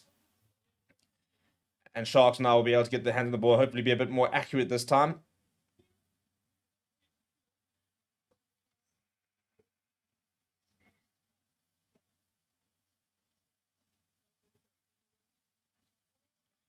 Just checking to see. Yeah, I think we're all good there. Make sure this is all working other side. So if there's anything that's not working, please just let me know in the comments and we can fix that. But Bongi Manambi will be able to a bit of a fake jump there. Now eventually going to go to Jason Jenkins, front of the line there. Pops up to Hendrickson. Oxenchair at first receiver. It's a good tackle on him though. Lost a bit of ground there, have the Sharks. But this will be Jaden Hendrickson probably going back to his brother, I'd imagine. No, it looks like he's now shaping up for the box kick. And he will find touch towards the halfway line. Actually, no, just past the 10-meter line. Decent clearance that coming from Jaden Hendrickson. Kieran O'Connor says, come on, Munster. Kieran, good to see you back in the comments, Kieran. Been a while. To be fair, it's been a while since I actually been back live. And unfortunately, won't be next weekend for the semi-finals. But I will be with you for the final, which is going to be, I think, an absolute cracker. I'm hoping we're going to see a Sharks Leinster or a Bulls Leinster. It'll be really cool to see a Bulls, like a Bulls Glasgow in Pretoria. But turnover ball there from Munster, and ball goes up there from Crowley. Maxima Pimpy goes up, and in fact, it's up pretty fast. And Taki Abrams comes away with it. Now, this is where he can be so dangerous. Lekanya very quickly snuffs out the danger. Quick ball here from Craig Casey. Nice little offload there to Gavin Coombs, who's fighting hard in the tackle, but good defense coming from the Sharks here. Pick up and go there and slightly isolated. And Sia Khaleesi's going to get over that ball, but good rucking that from Munster. Now, Jack Crowley, ball over the top. Bit of a basketball pass there, and it's a fumble to the left-hand side of Munster. They left it behind. Surely there's a knock on there somewhere, and the referee does agree. We will have our first scrum of the game, and this is where I'm very keen to see how Oxenchair goes. I think that this is an opportunity for the Sharks to really start hammering away at Munster. And you can get that first scrum penalty, cause that doubt, first of all, not only in the Munster front row, but in the referee's eyes, where you can get that early penalty. It just, I think it just puts you up ahead of the 8 ball to begin with. Having a look there at the contest in the air, Thacker Abrams, not the tallest man, but very athletic.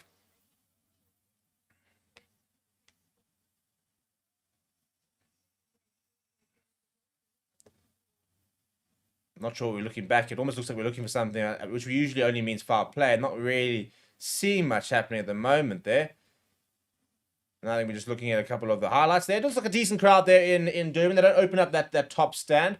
Very likely this to be the final home game of the season, unless the Sharks were to go and win today, beat the Bulls, and Glasgow Warriors were to beat Leinster. Then we could have a home final for the Sharks. They did finish third on the log, but not likely to see another home game after this game. They'll probably have to travel to Loftus, and if they win that, they're very likely going to have to travel up to Dublin. Cross-boarding says Sharks to win 27 points to 19. I think it's a terrible prediction, to be fair. We have seen a relatively high-scoring game so far in the URC quarterfinals. Last night was high-scoring. The Bulls and Edinburgh game was particularly high-scoring today. At one stage, scoring well over a point a minute. Now, interesting pack weights here. 906 for the Sharks, 908 for Munster. So, first of all, pretty heavy packs at club level. It's been, if you go back 5-10 years ago, you probably wouldn't have seen club packs with sort of well over 900 kgs. But for me, it's all about the technique, and we know this. An Oxenchair, quite a small man, not small but short, I suppose is probably the right word. But just so much power there. I mean, he just folds people for fun when he can get a decent hit. So that's what he's currently looking at the moment. He can just find that hit and then basically wants to just run straight through Stephen Archer. And if he gets that hit, there are a few better players in the world than Oxenchair to do exactly that.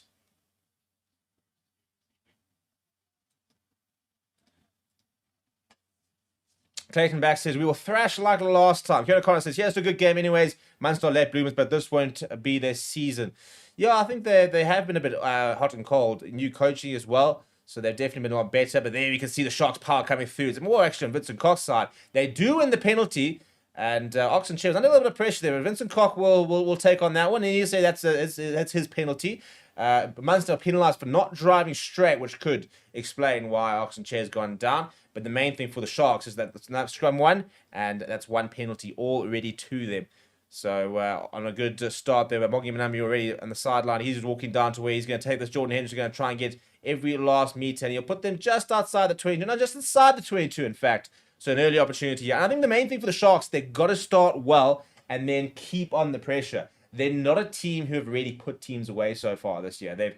Even when they've started well, they've just kind of withered away and not really always been able to capitalize on that. They're not a team that scores 2-3 tries and then continues to sort of capitalize and keep building big leads. It's a good messy line out there, but they haven't won it back, and Bongi Manambi comes away with it under a bit of pressure just outside the 22.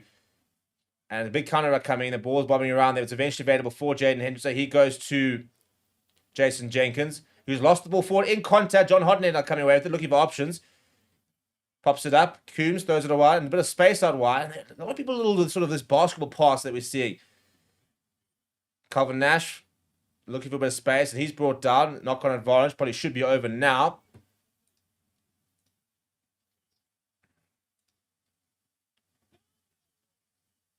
Nothing available there. And back in the pocket, it looks like it's Crowley.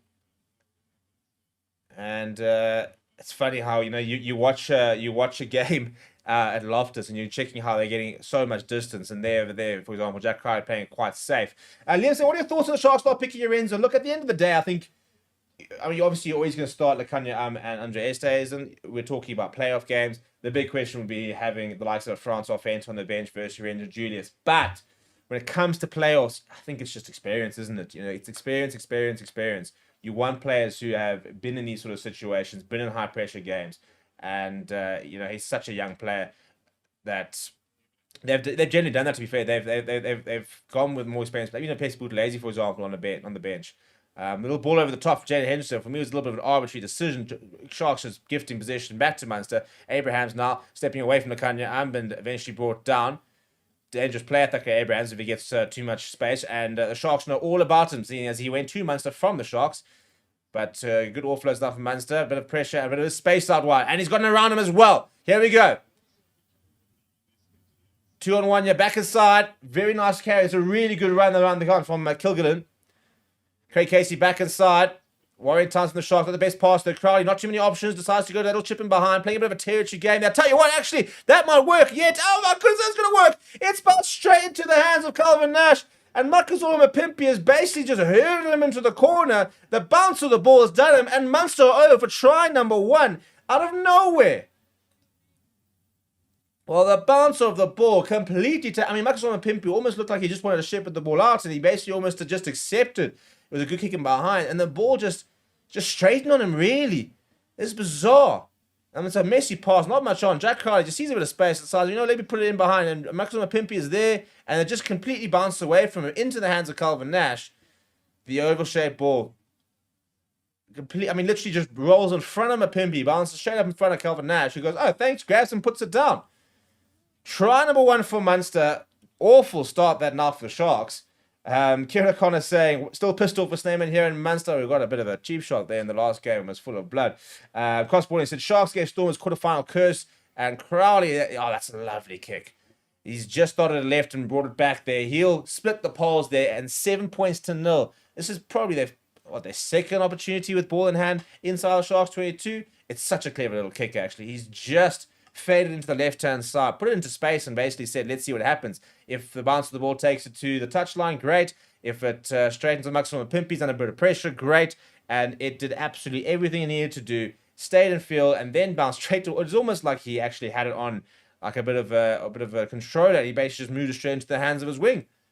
So all of a sudden, 7 points to nil after 11 minutes. Gavin Coombs taking the kickoff there. Pressure from Ruan Fenter and Eben Etzebeth. User is the call. Craig Casey under a bit of pressure. Eben Etzebeth is lurking. And he puts it in the air. I don't think it's going to go out though. Right up against the touchline. And it comes out off of upper left fast. It looks like it should be a Munster line. It is a Munster line out. Ken O'Connor reckoning that Crowley should have been the number one for Ireland in the Six Nations. I actually tend to agree, in fairness. I mean, I think that he's very prodigious talent is Sam Prendergast, but I don't think Crowley did anything worthy of him not being backed. I think he's a very good player, very competent. Front of the line there, Peter O'Mahony, one of the best line-out jumpers in the world, especially on defence line-outs. And they're going to really miss his presence next year. Craig Casey, once again contestable, not gone particularly far. And arriving is Ethan Hooker. He's taken that out brilliantly from the air. Good work from Oxenchair to Steve as well. And Vincent Tuka has lost this forward, frustrating. A week after he was involved in a Springbok alignment camp for the first time in his career, he would love to put in a big chip tonight. When I spoke to him when they made the move to the Sharks, he said he wants to be a star amongst stars. That was basically the reason. He didn't just want to be the best Lions player. He wants to go to a franchise with some of the best players in the world and measure up against them. That was a big thing for him. And it's taken a bit of time, probably even by his own admissions, a bit longer than he would have liked, but he's now starting to find that form, and he's getting that recognition as well with that invitation to the Bok camp.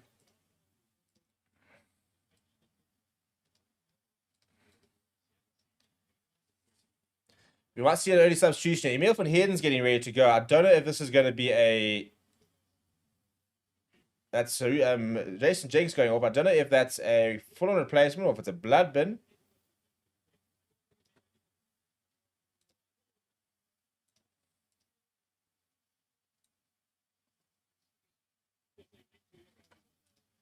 Is he walking towards the tunnel? I think he is walking to the tunnel, so I don't think it's... I think it's just an HIA potentially, but we have got an early replacement here.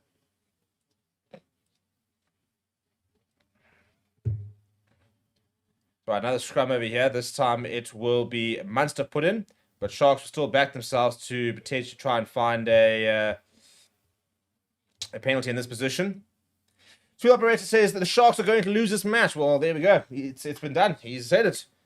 And Kieran reckons that Crowley's the better all-rounder and on-field kicker. I think that he's, I think he's a much more of a final product. I think type of player is Kieran Crowley. Jack Crowley. I'll get there in the end. Craig Casey down the left-hand side, though. Sees a bit of space, puts in the grubber. There's nobody really home. Have to be fussy. Getting back, and he stepped out as well. It's a phenomenal kick, that, from Craig Casey. In hindsight, Fussy probably should have just let it go, but I want to see where he was in that scrum. I think it would have been 50-22 anyway. So a bit of a damned if you do, damned if you don't type of situation.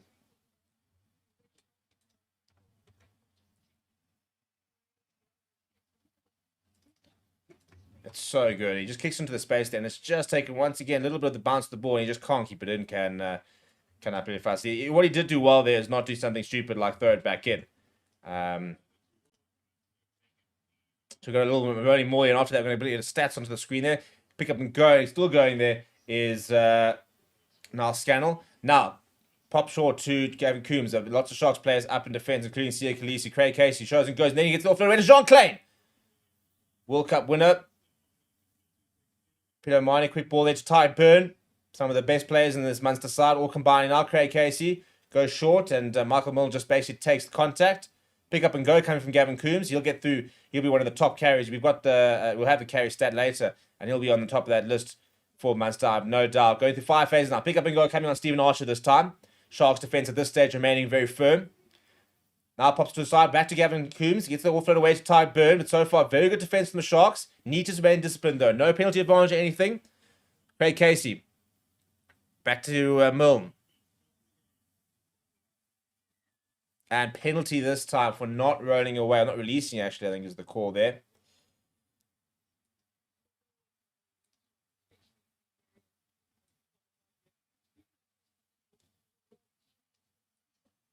All right, there we go. There's our tackle stats for the game. And we can give our see our territory as well.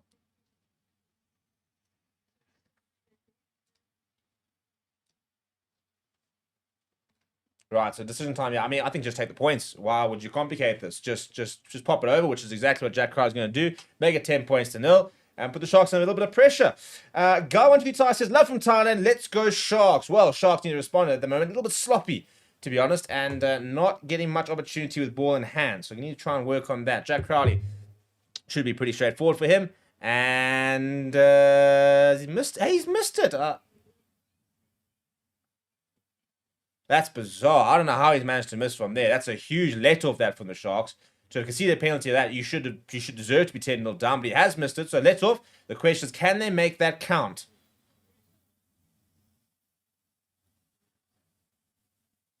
So, Jordan Henderson now with the restart, going on the right-hand side, lifting it high in the air. A couple of players back, tracking there from Munster, and Ethan Hooker has just almost burgled it in between all of them. I think it eventually looks like it's Peter O'Mahony's come away with it. Craig Casey looking for that ball, which is finally available. A bit of a dummy there from him. A nice big tackle there coming on Gavin Coombs. Is fighting hard in the tackle. Siak Lisi being told to leave it, as he does. And Crowley now sees a bit of space in behind. And he's turned. Oh, that's brilliant. That's absolutely brilliant. Just playing the territory game. Just playing the territory game there. And not too much on for Jack Crowley. So just puts that kick in behind. There's nobody back for the Sharks. Literally absolutely fast. He comes inside and then realizes he's going down the right-hand side. And it's just placed to perfection. Crowley's putting on a bit of a masterclass from a kicking point of view. Just not off the tee at this stage. Although the first conversion was good. But it's a couple of good kicks so far from him. Starting to show his sort of full skill set. Just remind the likes of Andy Farrell and the Irish coaches what he's all about. Now, pressure line this for Bongi Imanambi. Imanetsi runs to the front and he grabs it. Delays a pass and then goes to Jaden Hendrickson. Oxenchair on it.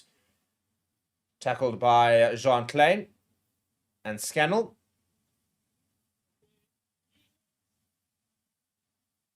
Taking a while, here's Jaden Hendrickson to find the ball, the base of the rack. Now, eventually, he'll go to touch. He lifted it high. I don't think it's gone particularly far.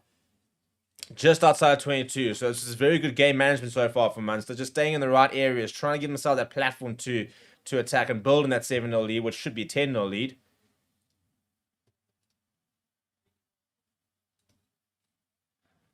And a bit of a nervous John Plumtree watching on there. He's under a lot of pressure, John Plumtree. I mean, he has delivered a Challenge Cup trophy so far.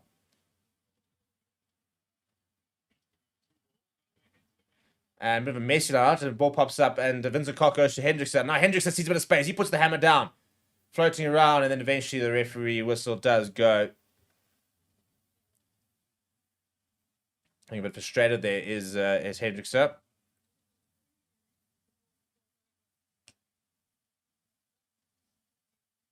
And it's the knock on there from Bongi Manambi, actually, I think that we're coming back for. So it will be a Munster scrum just outside the 22, so not out the woods yet of the Sharks. And yeah, I think the main thing is just look at the territory at the moment. It's very, very one-sided. We're seeing a lot of time inside the 22.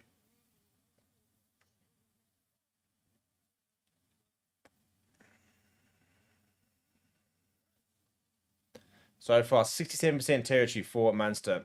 That's what the on-field stats said. Our stats are slightly different. We're drawing from obviously a different provider. But to the right-hand side goes Craig Case. Solid scrum this time. Back on the angle goes Nankerville. Available for Casey. Crowley goes to the boot. Lifts it high. Just outside 22. It's very well placed. But it falls back to Lukanya in his 100th game for the Sharks. Chicken wing to Vincent Tuko. Can't hold on. Turnover ball once again to Munster. Bit of butterfingers at the moment from Vincent Tuko. John Hodnett now straightens just outside of 22. Left-hand side. Munster got a bit of players and a bit of space. Crowley goes short. And Nash does very well just to take the tackle. In fact, it's Farrell. And Nathaniel Abrams goes back. He's completely isolated that. Surely that will be a penalty. And is Vincent Cock, Jaden Hendricks are all over that ball. And that was always going to end one way, unfortunately. Thakir Abrams for him getting completely isolated. And no support, really.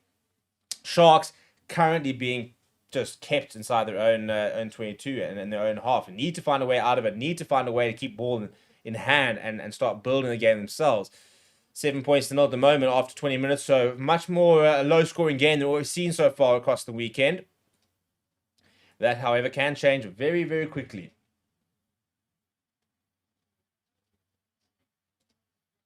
Yeah, the goal is to try and get to 50 likes before halftime, by the way. So if you are watching and you haven't liked the video, please do like the video. And actually like the video, not just the little like button by the comments, but like the video itself.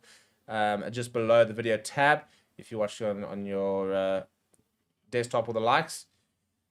Bongi Manambi goes to the back. It's a good take that from Emil van Heerden. Almost didn't manage to get quite down. And John Klein on the side there. Once there's the call from the referee, now he's trying to appeal down the left-hand side. I think Bongi Manami's probably going to have to go himself, if not present to Jaden Hendrickson. Jaden Hendrickson does come to fetch. Goes to the boot. Ethan Hooker after it, as a Sia Khaleesi. Ethan Hooker wants this, but he's got players right in front of him. He's not happy with that, though. But Eben Etzebeth and Sia Khaleesi have wrapped up the man who did take it. A bit of pressure on him, but Craig Casey is there with ball available for Munster. They just barely touched the ball so far, have the Sharks. Now Craig Casey, he's going to go onto that left boot of his. Eben went a bit too early, so Craig Casey's got a free go. Now Fussy takes it brilliantly out there. That's a bit more like it. And under a bit of pressure being sort of driven towards the touchline. A couple of the Sharks defenders do well to add a bit of... Oh, that's poor. There's no need for that. Eben Etzebeth basically just popped it straight into the hands of Emil van Heerden. I don't think he realised how close Emil van Heerden was to him.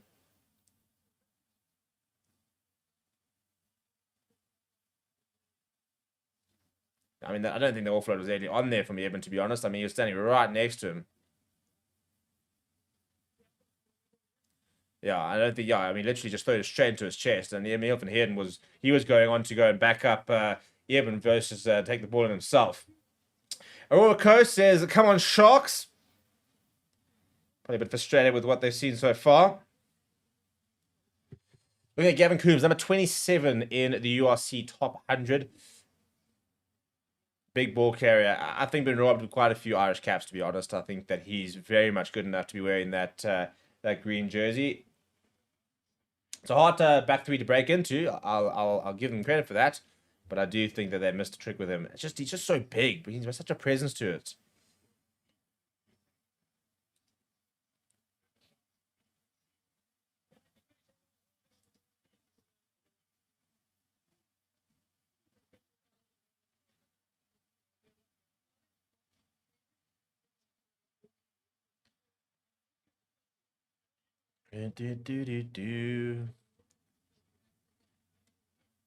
Break and play in, and we'll have a line once a scrum once we get going again.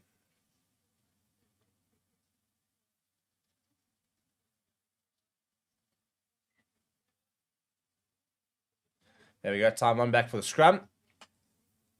Robin says, Munster look far more professional. Not sure why everyone raced Jaden at 9 so slow. And Philip Doyle says, come on, Munster. Good to have English commentary. It's only on the Irish language channel here. Well, happy to oblige then.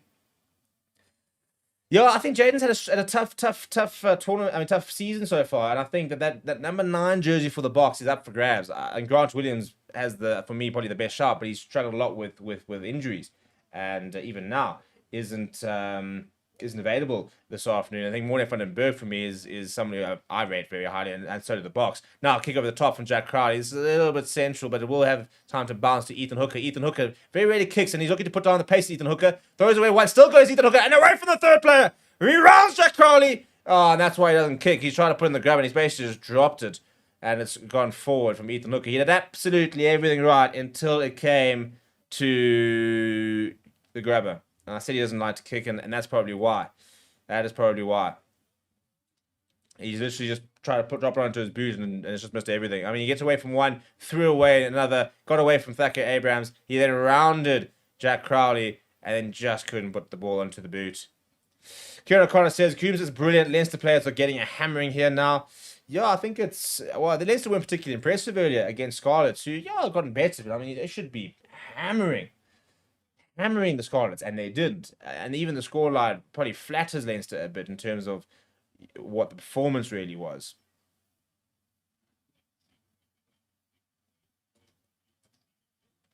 Whitboy reckons Munster got this win. Well, so far it's only 7 points as we approach the 25-minute mark, so still anyone's game. Very early to make any calls at this stage. So far, 3 scrums, 1 from Munster, the 1 from the Sharks. They won the scrum, but there was no penalty. The Sharks have had a scrum penalty so far in this game. But once again, a Munster put in. So Sharks just disciplined at the moment. Really letting them down. And we're going to have a free kick. And we're quickly taking it from Craig Casey. Oh, but not on the mark, says the referee. Rino Namu says, waving the Munster flag here in Germany. Well, there we go. Got a German Munster representation in Germany. Seems we've got quite a few Irish supporters, or Irish team supporters, lots of Munster supporters on the stream, which is always cool to see. Always nice to have some internationals on the stream. So welcome, welcome. As Jack Cryer puts it in the air, and he placed that perfectly just outside the 22. And Upper Fast has taken that very, very well. But Sharks, once again, just parked inside their own half and just can't get out of it at this stage. I mean, you can just see how little of the game's actually been played in that sort of second quarter inside Munster territory. Henderson now lifts, and Maxwell Pippi runs to another one. There's a lot of players going down off the ball here. It's a huge tackle, though. That's a bit more like it. Have the Cassie kept it in? No, he's not. And that's more like it. Evan Etzebeth, big chase there on Jack Crowley. Big tackle on him. And that's kind of where you can get the kicking game operating quite nicely. Crowley, as he goes down, bang, Evan Etzebeth and James Fenter there. And they hammer him back.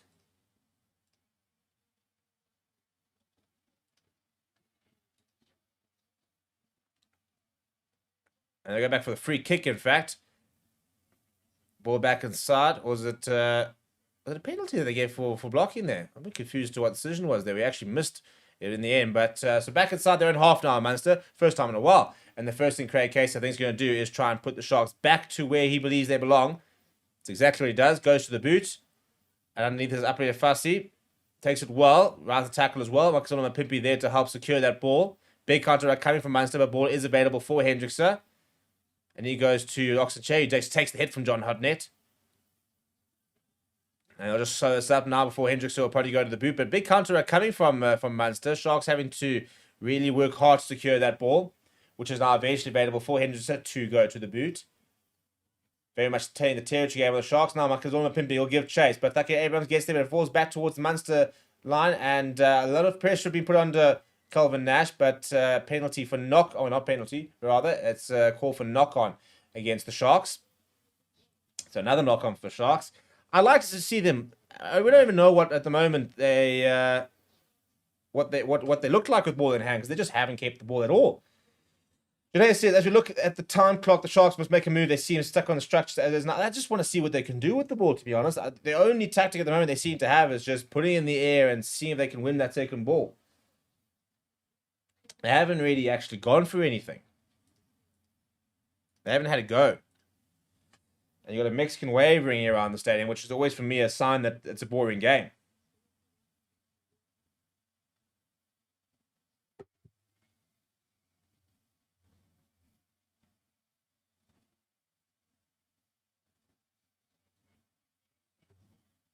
So break and play. And yeah, so what was I think we only got one prediction, and we got a 27-19 prediction crossbreed. Is that the only prediction we got, people? That's poor form, really poor form. I'm actually going to also close the poll. 374 votes. We're also just short of that 50 likes on the actual stream. So 374 votes. 83% thinking that the Sharks are going to win. What is the next poll? Give me some suggestions. Drop them in the comments. Your poll could be the one we put up. 9 handling errors from the Sharks. That says it all. You cannot have 9 handling errors and expect to win and contend in matches, especially at home. You should know these conditions. Yes, the ball is going to be a bit slippery. Welcome to Dabin. But you've got to do better than that. And another Munster scrum. And this is the problem as well. You've got such a good front row, but you're not able to make use of it, because you are the ones making all the handling errors here. And once again, they've got a pretty good hit there of the Sharks. And Craig Case, as soon as the ball puts in, the ball's gone straight to the back and out because of the pressure coming. And he's been charged down, in fact. Andre Esteson has read Jack Crowley, who's maybe being a little bit one-dimensional, keeps going to that kick a lot. A lot of pressure there coming from the Sharks at the right time, but they do scramble well, do Munster.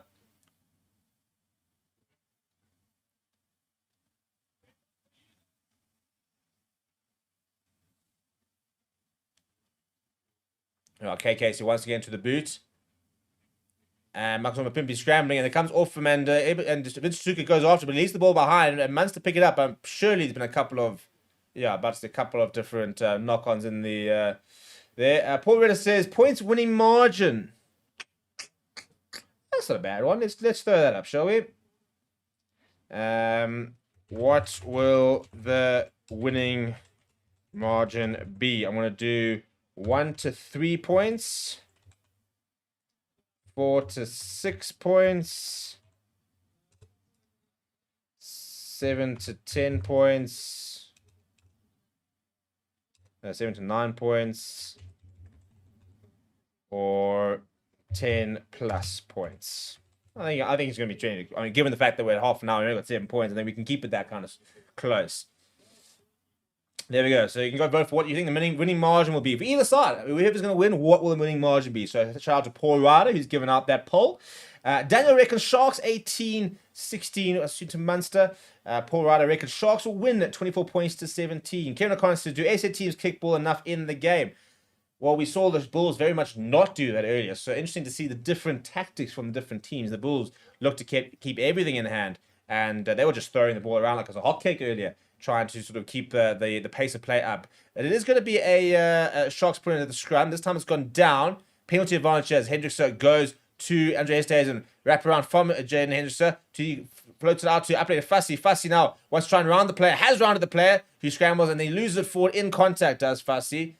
And we'll go back for the penalty. First time we've actually seen the Sharks running with a bit of ball in hand. And looked all right there. Rowan Martin reckons Munster by 6. A couple more predictions coming in here. We are working on a platform, by the way, where you guys are going to be able to get your predictions in. And we'll actually check at the end of the game who was the closest. Maybe look, those bit of prizes. Bit of prizes out there. A little bit of incentive. What prize would you guys like if we were to be able to organize them? Give me some suggestions. I'm open to suggestions. Please do not ask for box tickets. Those are near on impossible to get. We have been trying, believe me. But yeah, we can definitely look at some prizes in that. Aurora says, "Who are you supporting?" I suppose I'd like to see the Sharks win as a South African. I want to, be nice and patriotic. I like Munster though as a side. Probably my favorite Irish side, to be honest. Glasgow Warriors have always been my second team, I suppose, in the URC. Now they're going to go for the polls here. Jordan Hendrickson's got a big boot in him. So he's decided, you know what, we're not really winning here. We're not getting much go forward ball. We're not getting a lot of opportunity. I'm going to have a crack on you. This will be about 52, 53 meters on the angle. And 30 seconds left on the shot clock. It'll be a good kick if he does get it. Be interested to see what the official distance is.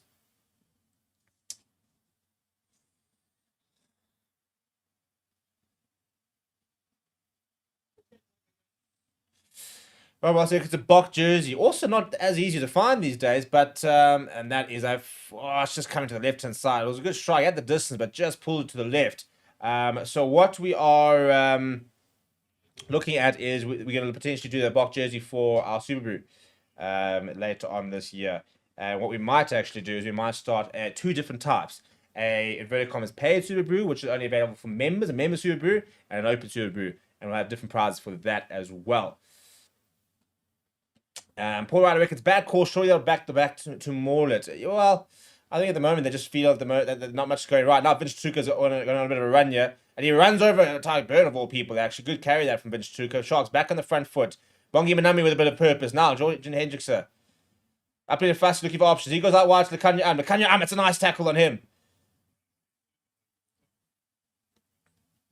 It's poor from Jaden Hendrickson. He can't get the ball. Now he's been driven back and back into the half they go. He's struggling at the moment as Jaden Hendrickson. No Grant Williams coming off the bench either, so they need him to do the business. Otherwise, he's going to have to rely on Bradley Davids. And I'm not sure I'm all about the Lekanya and bald look here. It's just not the vibes. Right, here's Hendrickson. They lost good 15 meters because he's a little bit slow on the ball. They need to start getting better at that. Eben Etzebeth's getting in the chase for this, and this is where he does so well. And he does do exactly what he needs to do. Palms it back into the hands of Ethan Hooker, who's gotten away from a couple of players. Jean Klein is down, taking a while to get up, but he eventually does go to join the Munster line. Hendrickson with a bit of space out wide enough for Fussy. Fussy wants to get outside. Good hands here. Michael's on Pimpy now. Comes back inside. Around the outside. Still going. Gets away from Taki Abrahams. Just manages to stay in. Does he? It's available for Hendrickson. Flings it out towards Bungie Manambi, who's always a willing ball carrier in these sort of situations. Quick ball needed. Quick ball comes. This time to Retsecha Baditwe and Shea. And Hendrickson back down the left-hand side. Andre Esterhuizen. Runs to tight burn. He makes a few yards, Andre Estes, and as he often does, Hendrickson fires it out to Eben Etzebeth. Eben Etzebeth goes nice and direct. Pops it up now for Bongi Manambi. Making progress here. Much better this from the Sharks. Going through the phases here. At least 6 or 7 phases. Vincent Koch now. Still about 10. That's a fantastic tackle on him. They've lost a yard or two. They're about 10 meters out here, the Sharks. Maybe close to 12, 15. On the shoulder there goes Oxenchair. Need to be careful they don't lose the ball here. Now, bit of space. And Hendrickson gets away from one, but he's chased down and brought down by Farrell. Lost a bit of momentum, and Tuka will try to get back on the front foot, but good Munster defense this so far. Just outside the 22, we see Khaleesi will receive the ball, and they're up quickly on Munster. Got to try and add a bit of variation out of the Sharks, and it's a bit of a chip over the top, and well, I'll tell you what, it puts a lot of pressure on Thaka Abraham. It's been thrown to the ground by Operator Fassi. Not the worst chip in the world by Jaden Henderson. The bounce of the ball made it awkward, but it is a turnover ball now for Munster. Jack Crowley, I think, is back. Craig Casey goes back to Crowley. Crowley not under any... Where's the pressure? You can't allow him to give him a free exit. And he's just hammered that back towards the halfway line. It's not fun touch, so Jordan Henderson will be able to run the back. And he gets in between two and eventually brought down by Crowley himself. He chased his own kick, but you just wonder where the pressure was on him. But pick up and go right from Buckles all over Pimpy. He almost gets through the tackle of Uncle, and he does, in fact. He's still going his Buckles all over Pimpy. 5 minutes out of the shock. It's a brilliant run that from the wing. Hendrickson now. Oh, it's intercepted by Ty Burns. Too predictable. Munster now with the ball inside the 22. Big counter coming from the Sharks. And eventually Munster do secure it. Oh, poor. You read it beautifully, though, did Ty Bird. Must say. And Jack Crowley now will have a bit of time to find a clearance. It will be a Sharks now on the 22. Not all is lost, but needed to want to get something out of that. Paul Ryder says, Paul Idea, which player today would you most like on your side in a barbell? I like that, actually. I mean, and we probably have to take Eben Etzebeth because he's the clear candidate. But after Eben Etzebeth, I reckon Bongi Mbanambi is useful. I reckon Peter O'Mahony is just that guy that just gets under your skin. But I reckon he can probably hold his own as well. I think Jean Klein and probably just headbutts people. There's some hard men in this side. Burn, although he's just like the most quiet, unassuming guy when you meet him. He's a very, very interesting character. I mean, he's absolutely everywhere when he plays, but he's so quiet and relaxed off the field. It's a great run by Marcus Mapimpi, though.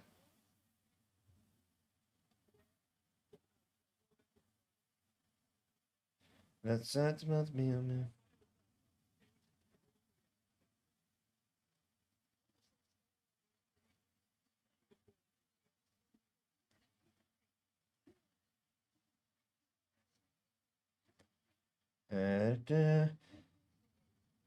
And for us, Andre... Oh, yeah, no, listen, Andre Esterhazen, yeah, he just... He's scary, to be honest. I parked next to him once. It was in Mimombela. And I drove in and there was a car there. I think it wasn't a VW. What was he driving? It was a Land Rover. Could have been a Land Rover. And whatever it was, drives of Andre Esterhazen. And you won't ever see this, so I can say he didn't park particularly well. And it was the only parking available. And I've never been so, scared opening my door. Because imagine, you're in Den Andre Esterhazen's door and he sees you doing it. And he just holds you on the ground and just smacks you down. Anyway, we're eventually ready to get going with the line out over here. And on the 22, and it's well taken from Eben Etzebeth. Andre Esterhazen now bursts through into the 22. Misses the first couple of tackles. Now they eventually managed to scramble. The left-hand side. 10 meters out, Sharks looking much, much better now. Hendrickson. Oh, it's lost forward by Oxenchair. I mean, it's just... That must make at least 12 handling errors. Guys, the game's still going. Can we get thank you, back to the game. 4 minutes left for the half, and the Sharks have now messed up 2 opportunities really to score some points. Butterfingers at the moment. Complete butterfingers. Not good enough. To be perfectly honest, just not good enough. Right, ball back, but they don't find touch. Jordan Hendrickson trying to get away from a couple. Does get away from a couple. Sees a bit of space now to Jordan Hendrickson. Ball over the top. Too fussy. Fussy goes to Bongi Manami. Bongi Manami wraps around to Sia Khaleesi. Andre Esterhazen now. Pops it up and back inside. Goes to Kanye Amber. It's great handling to Sia Khaleesi, but then he throws an awkward pass and it goes out. Thaka Abrahams. And Fussy not happy with the call over there. Yeah, it was good handling initially, but then just trying that one offload too many, I think, was the Sharks are guilty. A nice wrap around there, and then just try to offload to the right hand side of Khaleesi to Ethan Hooker, and just was slightly behind him, and it goes out. Kieran O'Connor says Ty Burn, he's one smart player. He's such a good player. I love watching Ty Burn play rugby. Right, break and play here, and it looks like it's Bongi Manami getting a bit of treatment. Giles getting a bit of strapping on his boots. I think it's actually more his laces than anything else. 77 caps for the box. The stats come up there for Bongi Manami. What a servant he's been.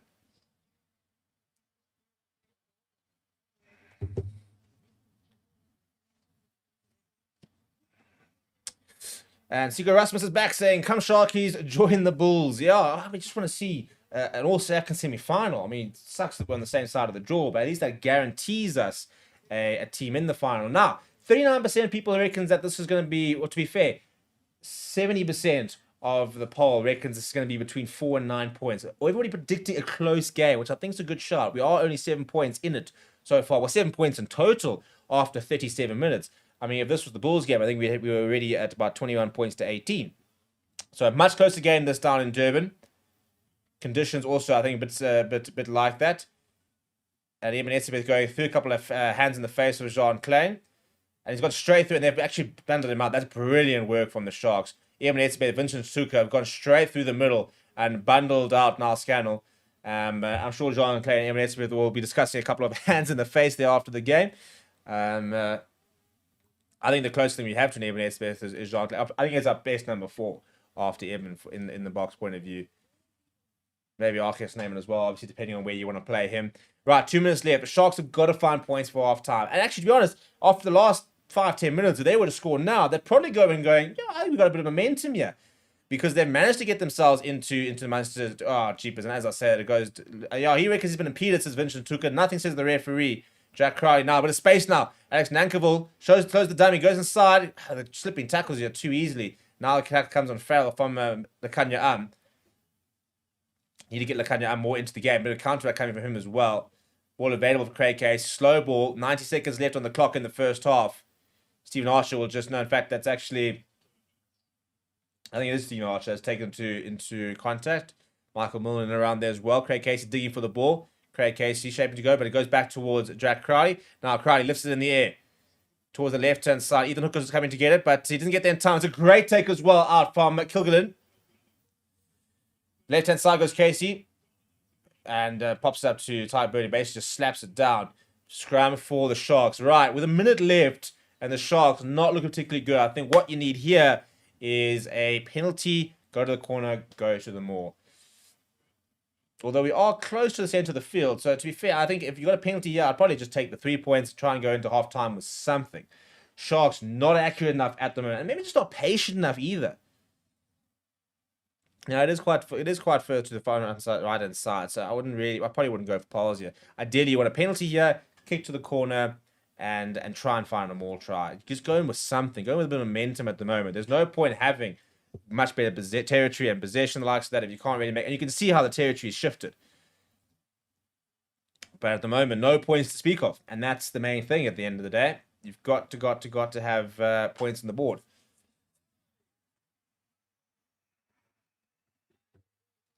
That's a nice hit. And it is a free kick. Not taking the hit is the call. Yet Henshaw takes this quickly. Long pass out wide to his brother, who almost fumbles it. Has to go himself in the end. Now first receiver, Eben Etzebeth.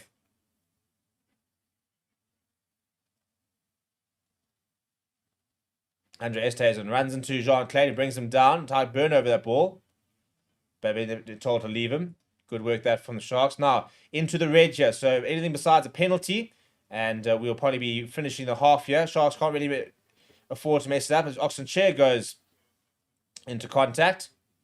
Munster at the moment just need to defend this patch to play, and they'll have what do they reckon will be a pretty good half. An inside ball there between the Hendrickses, and it's pretty telegraphed to be honest. And he's very isolated now. Is Jordan in? Big up and go from Oxen Chair. He needs a bit of support. Emil van Heerden, Vincent Koch will provide just that. The left hand side, Lekanya arm goes to Fassi. Fassi decides to grab it in between, and that's such a stupid decision because he's just going to run it out. No, not good enough from the Sharks. Really, really poor half, I think, actually, to be perfectly honest. And 7-0 down at halftime. Look, the Bulls were down at halftime as well. They came back to win. Can the Sharks do it? Will the Sharks do it? Let me know what you reckon. I'm going to end that poll. We had 47 votes saying what will the winning margin be. The poll for halftime is going to be, will the Sharks come back to win? And we're going to go into a short break. Simple yes or no. Go and vote on the poll. We'll see you guys just in a few minutes. Please do smash like, by the way. We're on 56 likes. Even get to 100 likes. That'll be quite lacquer. And we'll see you guys in a little bit.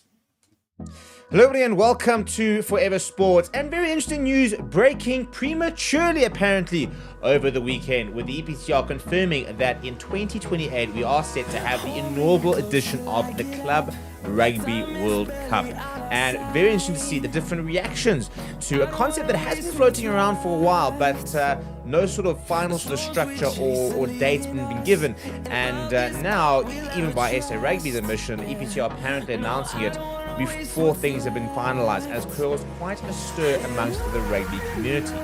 Before we get into it, please do smash a like on the video. Please do subscribe to the channel as well. So basically, over the weekend, on Saturday actually, EPCR released a statement and announced that the Club Rugby World Cup is going to basically start in 2028. And the idea is that the Champions Cup playoffs, basically, once they sort of get to a final 8 teams, will be elevated to the Club Rugby World Cup in the season in which the latter is played. So basically, every 4 years, we won't have quarterfinal, semi-final, and final of the Champions Cup. That will move to those 8 teams going and joining teams from Super Rugby, as well as a team from Japan in the sort of Club Rugby World Cup, which will take place with 16 teams. With basically a sort of best club in the world team being named at the end. And EPCR chairman Dominic McKay said that following. He said, once every 4 years, starting off in 2028, we're going to bring the greatest clubs from the Southern Hemisphere to battle it out against the greatest clubs in the Northern Hemisphere. And who wouldn't want to be to find out who the greatest club in the world is as a consequence of that. It promises to be absolutely box office. Now, there are lots of concerns and critiques against this. First of all, the format, because it does mean that once every 4 years we will not have a Champions Cup winner. Lots of people talking about the fact that, we're losing that tradition. We're losing what is currently probably the biggest club rugby tournament in the world, and probably the most prestigious title to currently hold, which is the Champions Cup. We're going to lose it every 4 years because we'll be replaced by a Club Rugby World Cup. SA Rugby, on the other hand, they basically said that we have to have it. And whilst they admitted that it's been prematurely announced, Rian Oberholzer has said that it is essential for the growth of rugby. And the main thing he talks about is the fact that it's going to really focus our South African teams and basically force them to really take the Champions Cup seriously, because we'll once try and be named as the best club in the world. So he said the following in a report. And he said that the World Cup was something that was lacking in world rugby competition between the cream of the Northern and Southern Hemispheres. He says it will force the SA teams to take the Champions Cup seriously. Given the fact that we have seen South Africa at times sometimes prioritize URC versus the Champions Cup. So I think a lot of that's more about the fact that, financially, for example, we stand to gain more from just being in the Champions Cup and actually winning it. And, the chances of us winning it are quite slim, given the obstacles of having to play semi-finals away, finals away, and basically that's led to a lot of teams basically almost instead of saying, okay, well, we can't really win it, so let's just focus on winning the URC and the likes. He said that the financial aspect is something that still needs to be figured out. At this stage, only projections have been made, but if accurate, the Club World Cup could be financially beneficial. So officially no structures have been put in place yet, and no broadcasting rights or sponsorship has been sold. So the financial impact will only be determined in the future. He said the announcement is somewhat premature with a lot of detail outstanding, and we don't have all the answers yet. It's an interesting concept, isn't it? I mean, obviously we'd love to see something like a Crusaders versus a Toulouse final, or Leinster versus a Chiefs, for example, and it offers the opportunity to maybe see a Bulls versus Crusaders once again. We get an opportunity to potentially play our Super Rugby counterparts, which a lot of people still miss. The problem is two things. I think, first of all, to call it a Club World Cup when it only features inverted commas, Northern Hemisphere competitions, one team from Japan and one team from Super Asia Pacific, means that we are excluding the entire South America and North America. So, we've got 4 continents, inverted commas, represented, the reality of which is that there are only, one nation represented from Africa and one nation from the entire Asia. So we've basically got, out of a competition of 16 teams, 14 of them are from the 2 continents. And that, I think, in terms of a World Cup, is something that's going to have to change. Now, I personally think that what we should be doing is looking at a bit more like the Football World Cup scenario. Obviously, it's a bit more difficult because you have to have, times between games. Far more times where a sort of a 12-team tournament can happen in 2 weeks from a footballing perspective. Rugby is obviously a lot more difficult. I personally think the issue here is the format, and the problem is that it has to be financially viable, which is why they want to have 7 teams in Super Rugby Pacific. And now you're going to have your top 8 teams in the Champions Cup. You've got 8 teams in the Champions Cup, of which you could have no South African teams actually in it. So we actually might not have Africa represented. We might not have any teams from England, for example, any teams from France, the likes of that, which is fine in terms of that competition. But I think the problem is there's going to be a disproportionate amount of teams from different countries within this competition. You could go into this competition with 4 England teams, 4 New Zealand teams, 3 French teams, and you've only got 3 or 4 nations represented in the Club World Cup, which is fine if you only got sort of 7 or 8 teams. But when you're sitting there talking about the fact that there are up to 16 teams, I think we need to relook at the format. I personally would reduce the size of the tournament. I think 16 teams is far too many, and I think you've got to find a way of integrating a Northern American side. They've got Major League Rugby, regardless of the fact that chances are if the Seattle what they call the Sea Wolves, I think it is, come across and I don't know if the top MRI actually one of the teams that could come off the top of my head. Even if they come across and they get annihilated by the Crusaders, even if we get a weird, a team, well not a weird team, but a non-known team from South America, we don't really have the Jaguars. But even if we get a team from them and they come across and they get annihilated by a Leinster, it's a World Cup. We need to have teams from Japan. We need to have teams from, hopefully Australia. Have teams from South Africa. Have teams. So, in that perspective, suddenly maybe there's a more of a call that you should almost be doing it based on like the conferences of the URC. So send a South African team, and send your strongest, URC side. So again, almost you have to look at, do you give a special dispensation to have a South African team represented or an African team? And the problem again is a bit of a pyramid. There's no sort of way that which is from for example, from Namibia, they're not going to be able. There's no at this stage path for them to become play in the Club World Cup. But maybe there does need to be a position for that. So it's a difficult thing to get right because you've got to try and open it up to as many teams as possible whilst making it competitive. Now, a lot of people don't really care about the FIFA Club World Cup, in all honesty. Similar kind of reason, because you basically always end up with a South America versus European side, and the European side wins 9 times out of 10, 9 to 10, but 7 at least, and 8 times out of 10. And often the Champions League winner goes on to win the Club World Cup. But that's the main thing. The Champions League winner goes on to win the Club World Cup. This should be the Champions Cup winner going into this tournament. Again, the issue is length of season. And what I think you probably have to look at is trying to reduce the length of the Champions Cup in this one, and maybe that's what you do. You take out a few rounds, maybe even take out a round of 16, for example, go straight into quarterfinals, semi-finals, finals, try and reduce the tournament by 2 to 3 weeks, which gives you that extra couple of weeks to then go and play. And maybe you go into an 18 tournament where you get ranked, you get sort of seeded, and bang, you go into quarterfinals, semi-finals, final, and it's 3 weeks, and the entire Club World Cup is done. So I think the biggest problem for me is I think the format is not really going to lend itself to being, Club World Cup. It's going to very much almost be like a bit of a private league, I suppose, where it's quite ring-fenced. Will it make money? Probably. Will it be cool to watch, Crusaders and Super Rugby teams versus, Northern Hemisphere sides, or even seeing a Bulls taking on a Japanese side, and playing against other South African players would be quite really cool. So the concept's there. I just think the format becomes the issue. And again, you lose the Champions Cup in that season, which isn't great. we might even potentially lose Super Rugby games as well, Super Rugby titles. And it'll be interesting to see how teams during that year, do they simply going, oh, we really want to be known as the best club in the world? Or do they actually go, we actually don't really care? We'd rather focus on our league. Because, a lot of French teams, for example, winning that top 14, sometimes they don't really worry about the Champions Cup until it gets right towards those sort of latter stages. And sometimes they do prioritize top 14 over even getting into Champions Cup playoffs and likes of that. What do you think? Let me know down below. SA Rugby obviously backs the concept. Whether it'll work, I'm not so sure. I'm gonna have to wait and see. But at this stage, we will have a green light in 3 years' time to see a Club Rugby World Cup. Are you excited about it? Are you nervous about it? Let me know down in the comments below.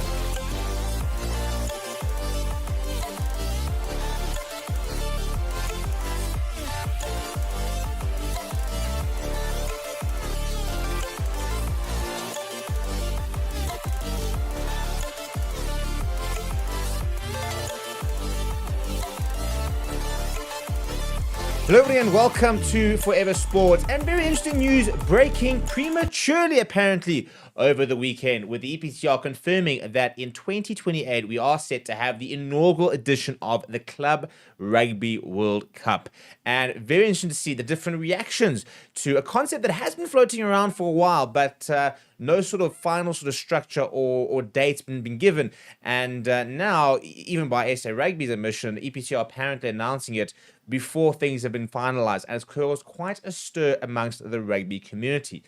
Before we get into it, please do smash a like on the video. Please do subscribe to the channel as well.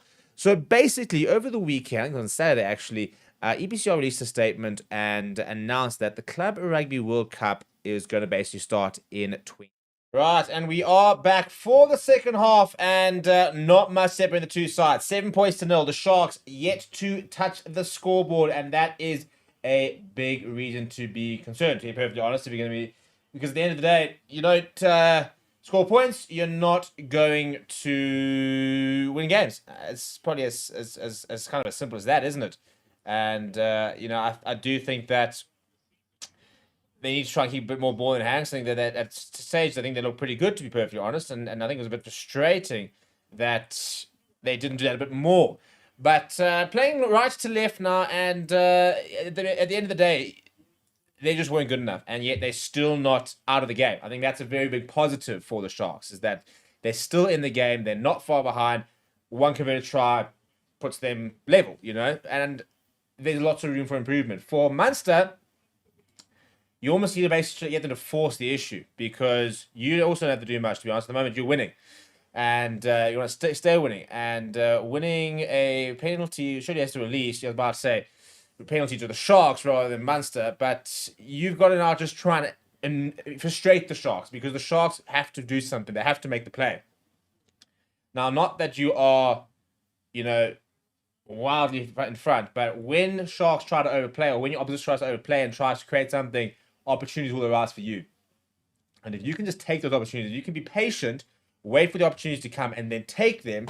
That's how you can really, really go and win games, because the Sharks will be sitting there very with the fact they haven't scored points. If they suddenly concede whilst they're trying to overplay, then their job basically just becomes twice as hard. So Munster are on the times in the situation where they can dictate terms. I think that's probably the easiest way of putting it. They can dictate how this half can and should go. The Sharks, they need to, I think, score quickly and start to take this game by two hands. Line up there, and Hensler fires us out, but cheap as it's going, isn't it? I wonder if there's a bit of wind behind, because that ball's still going, and Tucker Abrahams is going to dot this down.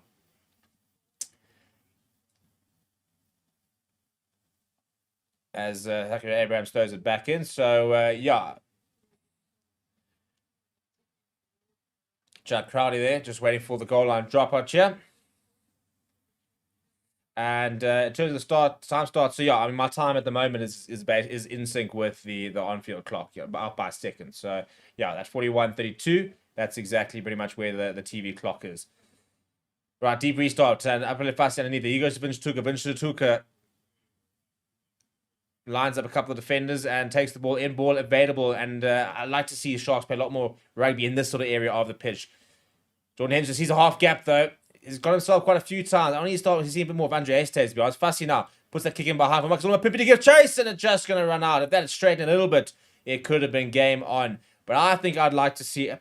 I don't think you have to be particularly creative here, to be perfectly honest. I think that for the Sharks, it could literally be as simple as first phase crash ball and Apelele Fassi coming around the corner in the second ball. Try things like that. You've got Lakanya who can create things. So if you're running Andre Hestehays and off the back of the line at first phase, and then you've got an option like Lakanya he will choose the best option in that second phase, but get to that second phase with go forward ball. And penalty advantage and penalty, there's no point putting a kick in behind, giving them a defensive line, trying to put pressure on them, forcing the line on yourself if you're then going to concede a penalty for being impatient. And that's exactly what they've just done. They were just too impatient there and played the man in the air. And Jack Crowley, well, Fassi's done very well to keep that in, but he was searching for a lot of distance to Jack Crowley. Now Maximo Pimpi's on his bike, and he bounces off one and eventually brought down by Ty Byrne with help from Stephen Archer. Now, it's still inside, back into Munster territory goes Bongi Minambi. Hendrickson. Hestehazen to Lakanya Lakanya held onto the ball, then got the ball away, but there was nobody there to gather. Andre Hestehazen doing a bit of a clean-up job there. Ball on the halfway line. Ball available for Hendrickson. They just look a little bit like there's not much of a game planning at the moment. Bongi Minambi takes into contact. Not much on. Hendrickson goes back to Fassi. Now he puts it in the air. Sia Khaleesi's going to lead the chase here. Oxenchair's going to arrive there, actually. And it's just taken very easy from Miles Cannell. And Sia Khaleesi makes a half tackle on Craig Casey. Ball back into the side of Munster, though. And Jack Crowley digging forward, looking for options.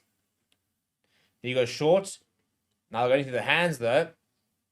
And eventually it's Farrell who takes it into contact. Just waiting to get Craig Casey with the bottom of that ruck. He eventually does arrive. Does the diminutive scrum off. Couple of phases here for Munster just to create a right angle, and now Casey will go to the boot. And Etzebeth was lurking there, but he does get it away.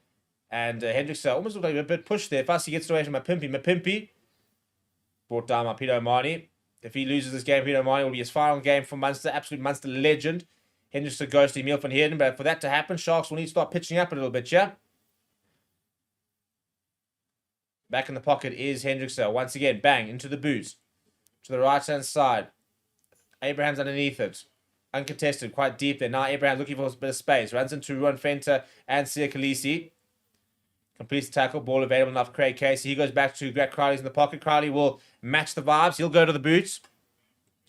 Mapimpi underneath it. Takes it on the run, though. Well taken. Just looking to try and straighten. Runs into Ty Byrne. He's never going to miss a tackle like that. But Sharks do have possession on the 10-meter line. Pretty essential. They work their way to the right-hand side through Eben Etzebeth. Pops it up to Jaden Henderson. Henderson goes to James Fenter. James Fenter goes to Vincent Tuka. This time he manages to hold on. Gets the ball floated away. It's a brilliant offload. Ethan Hooker! Ethan Hooker's going to go under. Is he? Back inside. Has he got the pace? He has got the pace. That's a phenomenal try. The offload from Vincent Tuka was sensational. Only for Ethan Hooker to put on the afterburners. In, out. Over he goes. A bit of magic is what they needed, and it came in the name of Ethan Hooker. Well, there's a reason we're so excited about this kid. Can play at centre, but he's very adept on the wing as well. Might even settle there. And if you can do stuff like that, you can pull out tries like that, then I'll tell you what, leave him there. Leave him there. But it's a phenomenal offload from Vincent Tuka. They keep it alive here. And he gets bang, rises a tackle, frees up a hand, and as he's going down, he tosses the chicken wing. And he comes back inside as Ethan Hooker, and he straightens around Jack Crowley. And he's desperately trying to come across here is Kilgallen, but just can't get there. And Jaden Henderson on kicking duties, by the way, pops it over. Right, 7 points apiece. Game on. Game firmly on.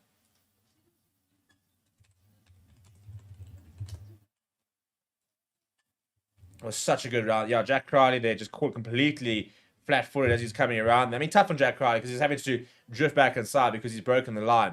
But such good composure from Ethan Hooker. And then he basically just committed to a line after that and then put his head down and said, right, race me to the finish line. He's such a big player, like physically big, that I think sometimes we overlook how quick he is, for example. He's just such an athletic specimen as Ethan Hooker. Right, restart going towards Vincent Tuka. Takes it well. But good chase there coming from Calvin Nash. Ball available for the Sharks. Jane Henderson going for the box kick here. Making contestable, and Evan Etzebeth will give chase. As will Maxwell Mapimpi. It's just outside of 22. And it comes off, I think, the shoulder of Thacker Abrams for me, and he's been bundled into touch here. Whose line will it be, though? Interesting decision here coming from and it looks like it's going to be a Sharks line out.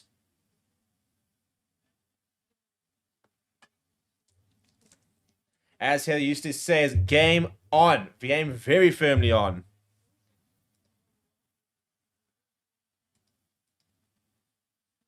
I mean, what's going to be very interesting is you've got Ethan Hooker currently playing the wing with Maxwell Mapimpi, and you've got Edel van der Merwe joining that side next year. Good luck trying to select the back line. Right, Bongi Manami just basically just pops it in, and Hendrickson goes to Oxen Chair. Oxen Chair with a bit of a run up there is being driven back slightly. He's a nice tackle on him. John Hodnett working very hard in the tackle. Now Hendrickson's got the ball available. Lifts it high. Etzebeth will give chase. All he tends to do is to just try and knock it back, which he does. Fenta under a lot of pressure there from Scannell, though. Back inside their own 22, the Sharks. Not really managed to get much territorial gain there. Now Mapimpi gets to hands to the tackle, and it's really well done. Casey's been manhandled by Vincent Tuka. And, yeah, I think he's upset. I think he's rightfully upset, to be fair. He was about to grab the ball, and Vincent Tuka took a bit of exception, basically just tossed him away. It's going to be a scrum for the knock-on. Heather reckons her nerves are shattered. Well, long way to still go, yeah. And he does well here, Maximum Pimpi, to get his hands to the tackle. And then Craig Casey gets the hand up there. And as he's gathering it, Chatuka just grabs him and from the back of his shirt over here and just throws him down.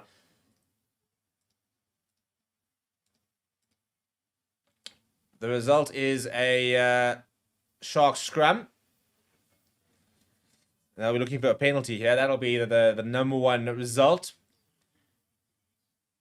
Bongi Manami once again down. He always receives treatment. There's certain players who I think always seem to go down at some point in every single game. And Bongi Manami is definitely one of those players.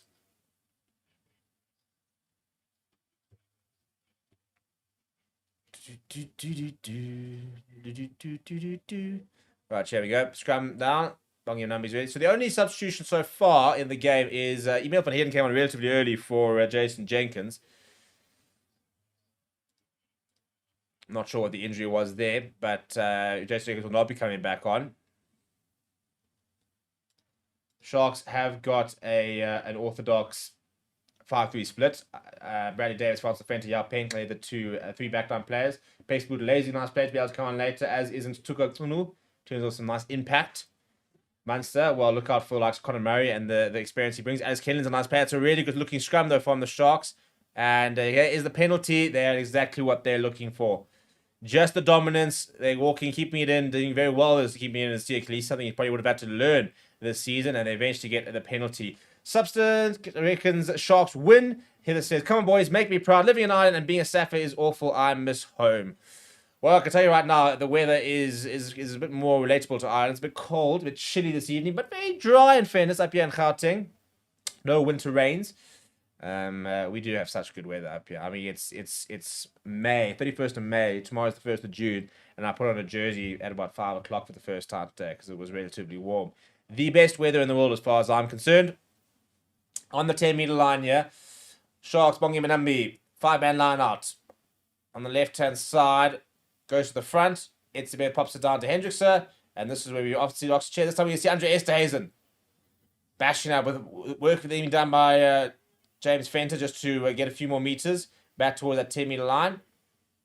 Bongi Manambi now almost gets through 2 tackles. Hendrickson now to the right-hand side. Vincent Tuka, pull out the back. That's dirty. That's dirty. Marcus Mapimpi now with a bit of space. And he puts the shoulder down. Thacker Abrams makes a great tackle, but he managed to stay inside up towards the 22. Ball available. This is a whole different Sharks team all of a sudden. James Fenter stepping inside the tackle, and he's making a yard or 2. Inside the 22 now. Henderson now goes to Andre Esterhazen. Veshi brought down, making a meter or 2. Khaleesi runs a good line, but loses it forward. The pass coming probably a little bit too late. Now Thacker Abrams, he's going to kick this down. It's not a great kick, to be perfectly honest. And the result will be a line out just outside of 22. I think just needed that ball a little bit earlier than did Khaleesi, and Henderson almost just get a little stuck getting out the line. But I want to go back and look at that pass from Vincent Tuka because that was filthy. As it came into him, almost basically like that. in behind. Thackeray Abrams going to be replaced, by the way. So, interesting decision there. Mike Haley will come on. But having a potential look at potential foul play, although I do think Jordan Henderson was slipping there. I want to go back and look at that offload from Vincent Tucker. It was filthy. Charmaine says, make SA proud, one team in the final. Well, Sharks get through, and that is a formality. They go short. Nice little move, and Bongi Manami makes a few yards. Went short between him and Eben Etzebeth. Now Vincent Tucker. After a couple of poor first touches earlier in this game, he's really going into the game now. Eben Etzebeth coming around the corner, backed up by his long-term friend, Sia Khaleesi, popping up now to Maxima Pimpy. He's looking for work in and around the rucks. Pops up short to Hendrickson. So I think it's Bongi and Manambi at the bottom there. Now Eben Etzebeth. In the trenches now are the players. And Oxen Share comes back on the angle. Driving through, presenting well. Munster defense holding up firm, but they're sucking up a lot of players here, the Sharks. Now Lakanya fighting hard in the tackle, making some yards with the Sharks players. James Fenton now, slightly isolated. Players need to arrive. Players do. Hands up. Sia Khaleesi comes back on the angle. Just 2 or 3 meters out. You're looking really good job for the Sharks. Bongi Manambi shows and goes. He's 2 meters out. Patience now needed from the home side. It's literally available. Jaden Henderson too busy moaning at the referee to see that it's available. That annoys me.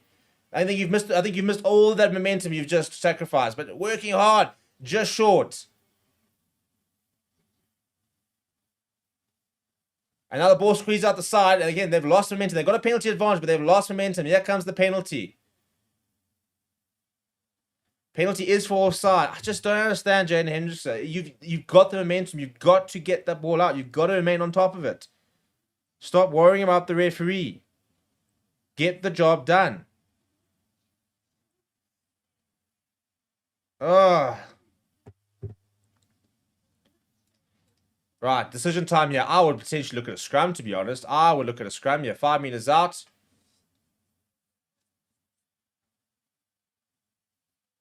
Man, tap and go, not a scrum, tap and go. But I think they're going to take the points. I guess getting the lead. I suppose, yeah, it's quarterfinal rugby.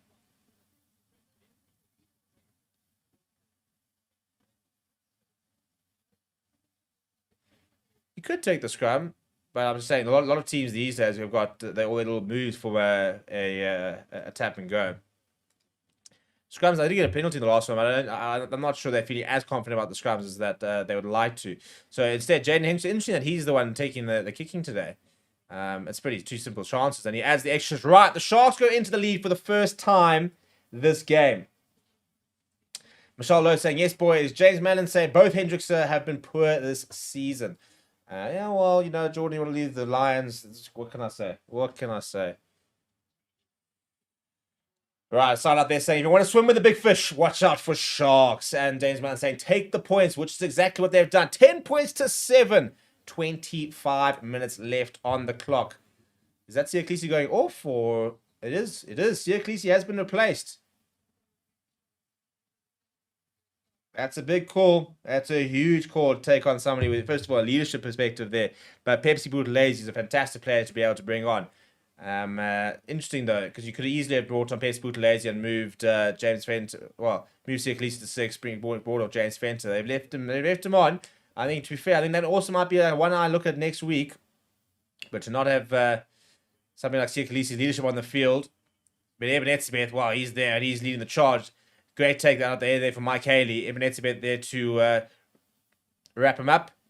Inside ball. Now a couple of changes here from Munster as well, by the way, because that's Thomas Ahern that's just taken into contact. Now Crowley looking at options. A little bit stationary there. Boy at the top. And now a bit of space, though, because Ethan Hooker's come up quickly. Vincent Hooker's having to get across. Makes a great covering tackle. Craig Casey. Gavin Coombs caught on the ball. But he gets the offload away to Ty Burns, who's run over Ethan Hooker. Ty Burns not happy about something. I think he thinks he was tripped. Hands are from Munster. Very good hands. Maxima Pimpers come up quickly, and that's getting a bit of an offload. These scramble defense here. Man outside, holding it. No, he decides to go himself. It's a great tackle from up in first. Not the right decision, I don't think, from Calvin Nash. But they're right on the doorstep, and he's going to go over. No defense whatsoever, and Josh Wycherley dives over. Munster hit back. Has he done himself a bit of a nasty in the process? I think he has, actually. He's having to run this off here, is Josh Wishley. And just as the Sharks take the lead, Munster take it back. And it was just the offload game that was so good. And the Sharks' defense was scrambling and just couldn't scramble enough. So much pace. And he actually dived on the back of his leg, did that Vincent Koch. Not intentionally. He was just trying to come across there.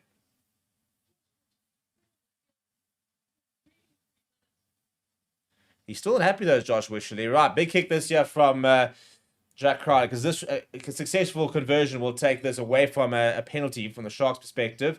Asking who scored, well, it was Ethan Hooker. You can actually see on the left-hand side, for example. Says there, Calvin Nash got the try there. And Crowley makes no mistake. Right, 10 points to 14, just over 20 minutes to go. How frustrating is that from the Sharks? Right, well, they've offloaded their front row. Here we go. Fezenbart, Intukuk, and Hanro Jacobs. They're back in their bench here. They're back in their bench. I think it's very easy when it comes to somebody like a John Plumtree not to go to the bench when you've got so many box on. You've just taken a full Springbok front row off. You've taken off Siya Kolisi. Not afraid to make the big calls here.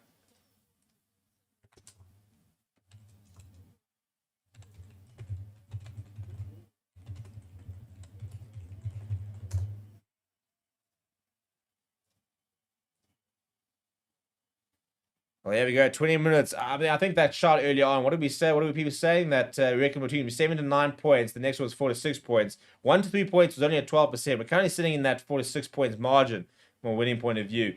We asked, would the Sharks be able to come back to win? 81% yes.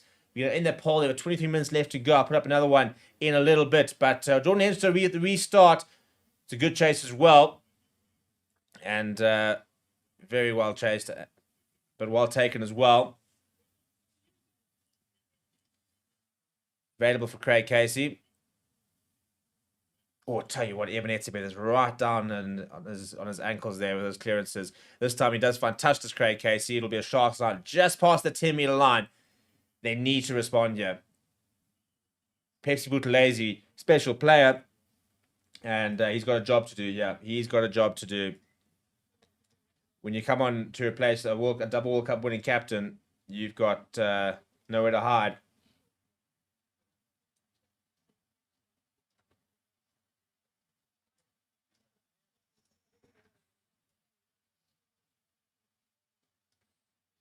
Right, we've actually got our line breaks stat there as well.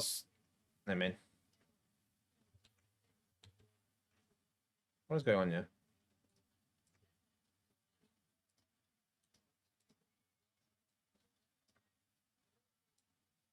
All right, that's our line break so far. Ethan Hooker with 1 tops that. And let me just sort my most tackles, because it is not John Hodnett. Hey, man. Stephen, can you just stop getting this wrong? We want line breaks there, which is Ethan Hooker, Calvin Nash. And then we need this, which is tackles completed. I'm having it. This is all a disaster, an absolute disaster.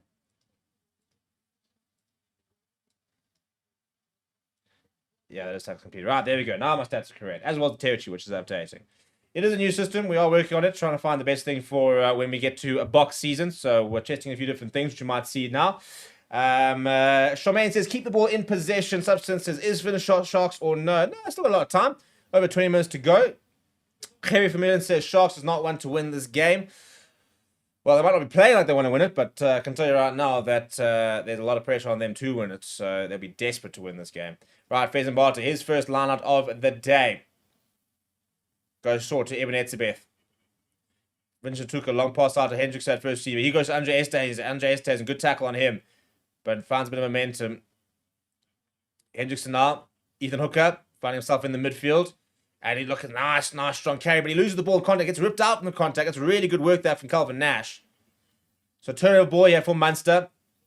Sharks ball retention maybe, or something they'll need to work on if they manage to stay in this for next week. Jean Klein with a solid carry, but good tackle coming from Pepsi Buthelezi. Craig Casey digging for that ball, looking for options, goes to the right-hand side. That's a solid carry there coming. I think that's Diamond Barron who's come on. Craig Casey. And he's finally got it as Ibn Etzebeth. He's been floating around there, but he's gone offside to do it, says the referee. He's been towing that line all game as Ibn Etzebeth, trying to charge down Craig Casey. He did do it, but offside is the call.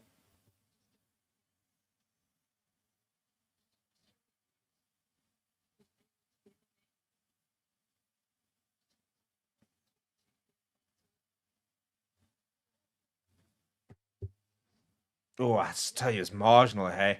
Very, very marginal. I think he just goes too early.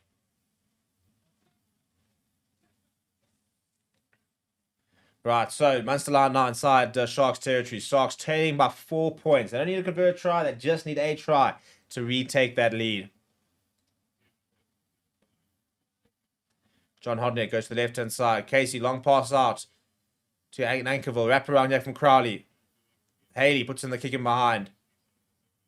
Oh no, he slept. I tell you what. Oh no, it's a disaster. Have they scored? I think they have. I think it's been knocked backwards. We're going to have a look. They're over. Well, the TV says try. I don't know if the referees awarded it. Oh my goodness. Have they slipped in their title run?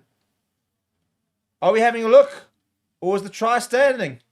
I think it was Mapimpi or Fussy. Then they've slipped. And I think it was Fussy actually who slipped. They're going to have a look. We have a look. Of course we'll have a look.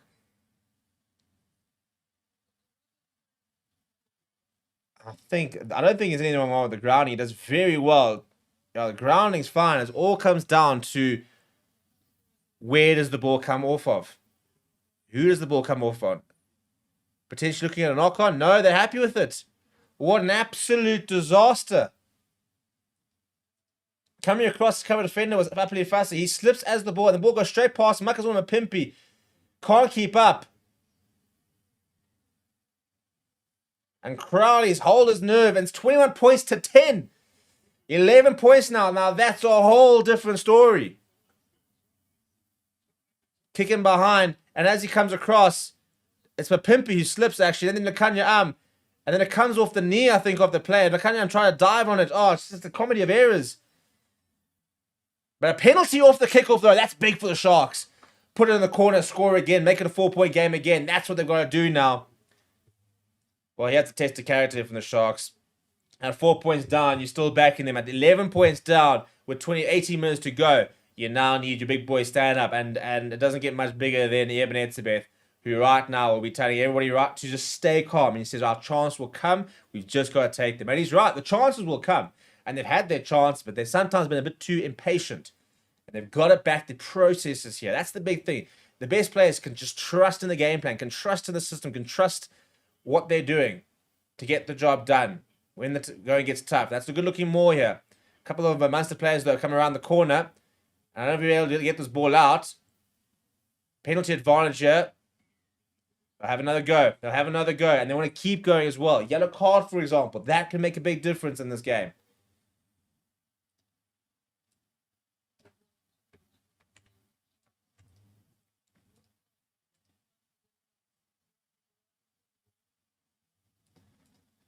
Looking at the tap and go, maybe. No, going to pop it inside. Once again, everyone looking at Ibn Etzebeth.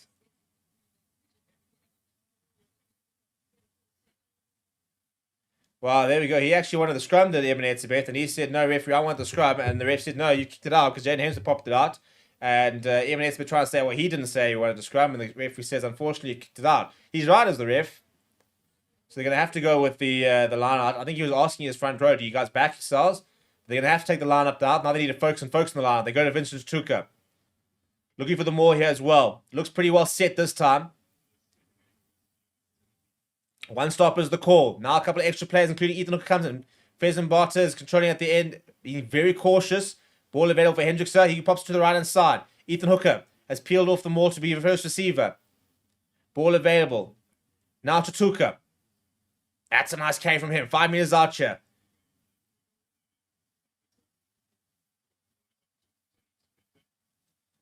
James Fenton now.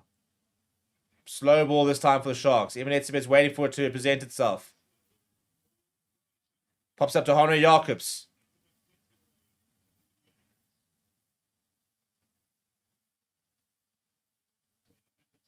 Ntukunkunu, he runs hard. That's a nice carry. A bit of a 10th there from Ntukunkunu. Andre Esterhuizen. Pheasant Barter gets in front of him and says, hey, I'll take it on.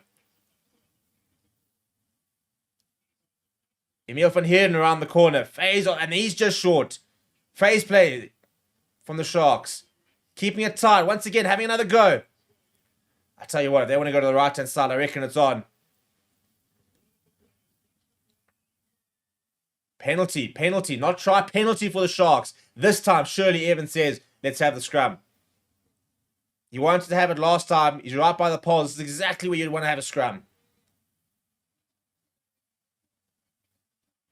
I think Kings Park thinks it's a try. It's not a try, it's just a penalty, but it's a penalty on the 5-meter line. I mean, it's right by the poles. The only thing, I don't know if I'd call for a scrum. I'll tell you why. We haven't really seen how the replacement front rows looked.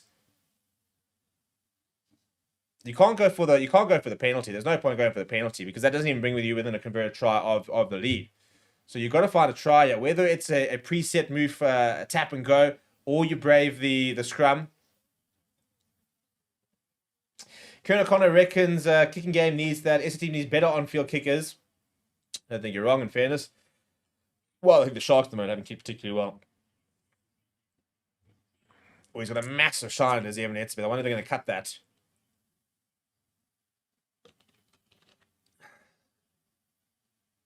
And they're just going to try and keep that sweating down. Robin Pingley says, how hopeless we are, even at home. Shame, man, with all the box. And Martinez from Skulkfake saying, 100 Pollard must play for the Sharks. Yo, my man just ripped off his shirt for a skinny pack. Yeah, that was weird.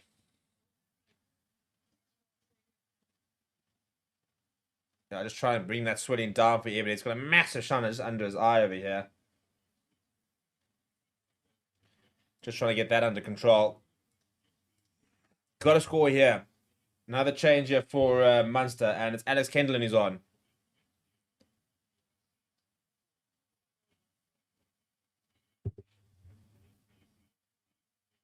Craig Casey leaves the field, which means the ever-experienced Conor Murray comes on. They are looking to go with the tap and go here, or the Sharks.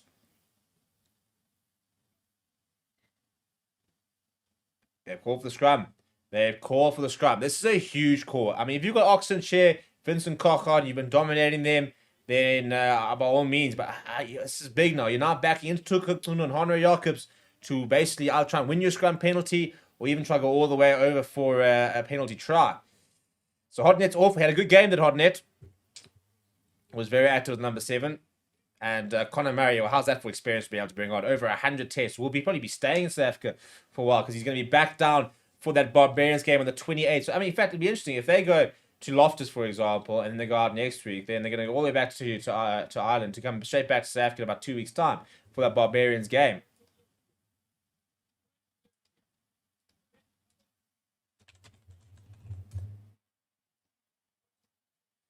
David Walker says, listening from Canada, go Munster. Quite a few Munster fans actually in the comments. It's been fun. Been fun with what do the Munster faithful call themselves? All right, going for the scrum. Yeah, need a scrum. 40 minutes left. I mean, there's not a lot of time in here for the Sharks. Can they snatch this one?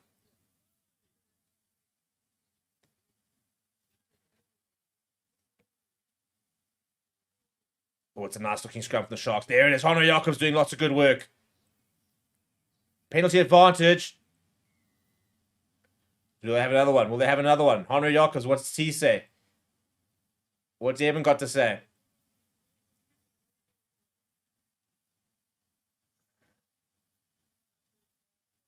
Yeah, big scrum there. Honor Jacobs doing really good work.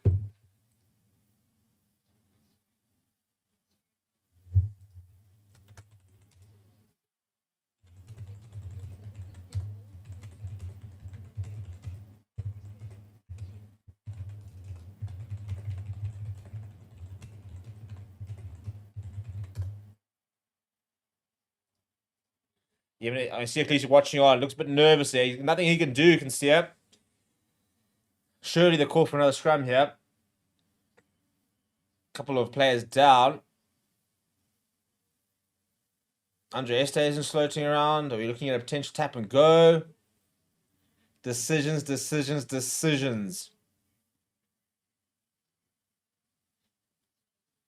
Mapimpi's been really good with ball in hand today. It's just so annoying that slip could potentially cost him the place in the semis.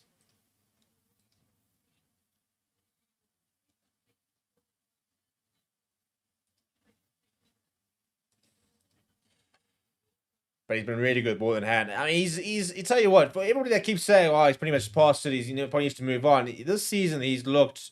Put it this way, he's certainly not short of pace to begin with. He's looked really, really good.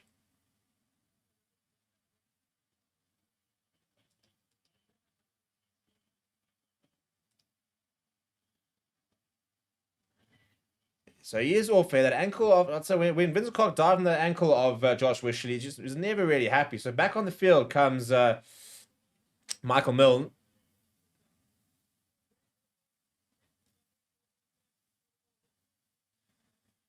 Huge scrum here. Potential penalty try, obviously, on the card. If they get another penalty here, they go for a third scrum. It could be a penalty try. What do Munster do? Do they try and anchor? Do they just try and hold the nerve? Do they try and counter shove? Do they not take the hit and force a free kick, for example? Lots of things that can happen here. I mean, again, it can just not take the hit and it'll be a free kick.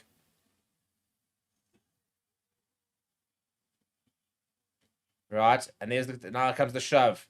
It's gone down. Penalty advantage. Aiden Henderson goes to Jordan Henderson. Jordan Henderson gets his hands behind him. Up at Fussy. He needs to come back aside. It goes over. They're alive. All the Sharks are alive. Important conversion to come. 15 points to 21. Conversion means that just a try will put them ahead. The fans celebrate. 12 minutes to go. And it's all happening. It is all happening.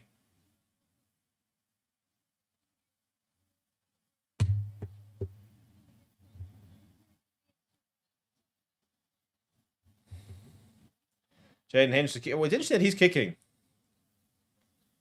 And he does nail it, though. So whatever the reason is, it's a good decision.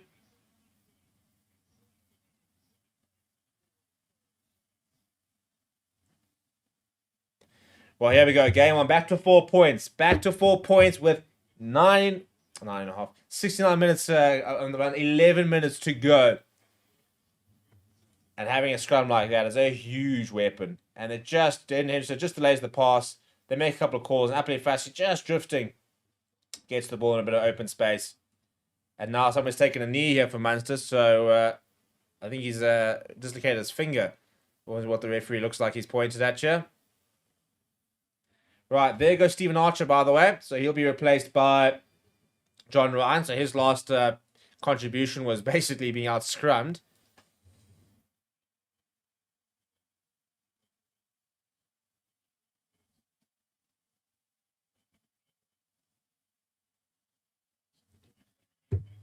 And Henderson does quite well here. Just rise the tackle, and then it's that delay. The Munster defense was so eager to try and get up, but they created that gap that Fussy then went around and scored.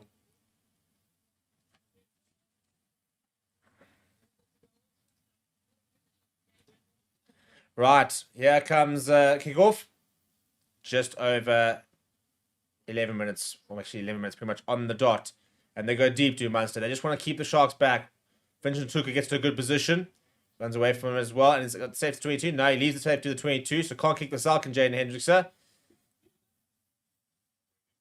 I think you'll kick a contestable. Eben Etzebeth is getting ready to go. Still chasing down balls, Eben Etzebeth, as well as Maxwell Mapimpi. Mapimpi will get there. And it comes backwards, I think, off Munster. To nobody, really. And scrambling to make that tackle is Andre Esterhazen. Good work there. Faison Barter trying to get over the ball. Tight burn. Conor Murray now. This is where you'll see a bit of a masterclass in games management. He'll take every 3 seconds here.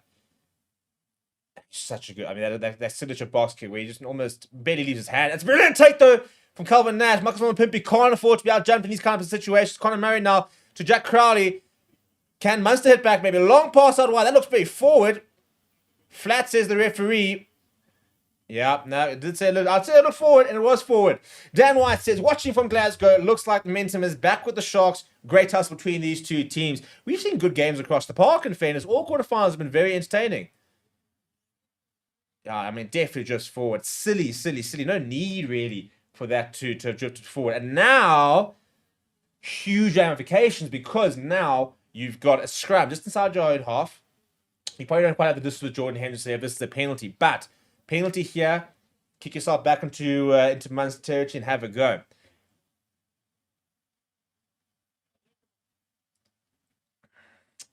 Kevin from Munich says, try. Great Sharks. Come on, make us proud. Kieran O'Connor says, Murray's still a fantastic player. I agree. I just think he's... Very few people read a game like he does. And his game management is so, so good. He's so calm. Now, how's this year? Rory Scannell going to potentially about to come on for his 200th Munster cap. I mean, that is sensational.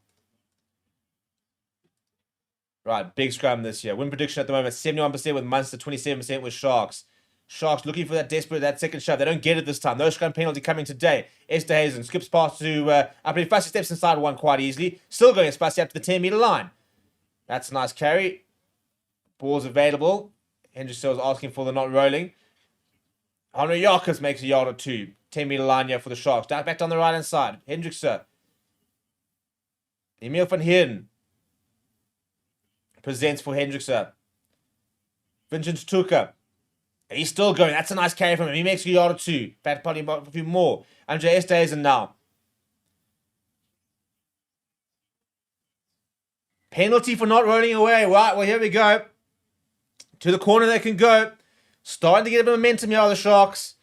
Penalty's not enough. They need 4 points. But they don't need a converted try. So you go to the corner. A more try would put them ahead.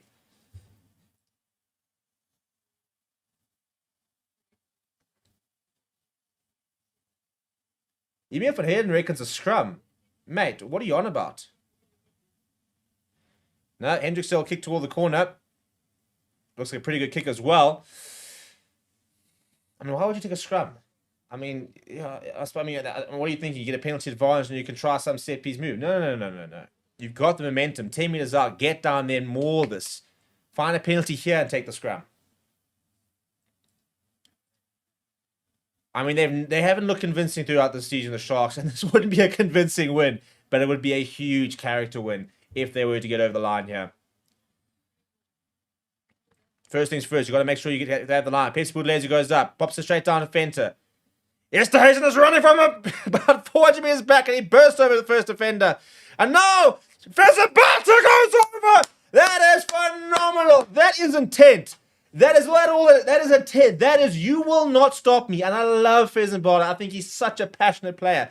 And I could not have asked for a better player to potentially score the winning try. Andre Esterhuizen ran from basically his halfway line to get out to full tilt, straight over one of his defenders, and then Pheasant Barter was not being stopped. He basically just said, give me that ball, and I will carry a whale over if I need to. Set move, straight down to Ruan Fenter. Esterhuizen up at full tilt, bursts over Jack Carly, who actually just backs out of the tackle, to be honest. Pretty poor. And then on the angle, Pheasant Barter, bang, runs into Anankerville, who just can't stop him. And he's desperately trying to get up, and Evans basically wrestling him back down, and Hendrickson adds what are 2 important points, because that creates a 3-point lead. 6 minutes left on the clock. Here comes Rory Scannell. Lots of experience to see out the game, potentially. But now Munster have to do something happen. 31 years old. All the experience in the world. 200th appearance for Munster. I mean, that's absolutely mental. Just the 3 caps for Ireland, but he's been an absolute stalwart for this Munster side for years and years and years. He is a one-club man. Pheasant Barter doing himself a bit of a nasty in that try. Look at the intent. I mean, he doesn't even need it, but he just says, "Nah, no chance, no chance. I'm being pulled down before this." He's there trying to. Pheasant Barter leaves him behind. He's like, "No, mate, I've got this." And then he pushes him back down. Oh, and such a cool guy for it to happen as well. Right, important restart now. 6 minutes on the clock. Now, basics. Take it. Hey, people have got the moves going out there, taunting the Munster fans. But do not say it's over by any stretch of the imagination, because there's still lots of rugby to play. There's still 6 minutes. You just got to exit well now and control the game.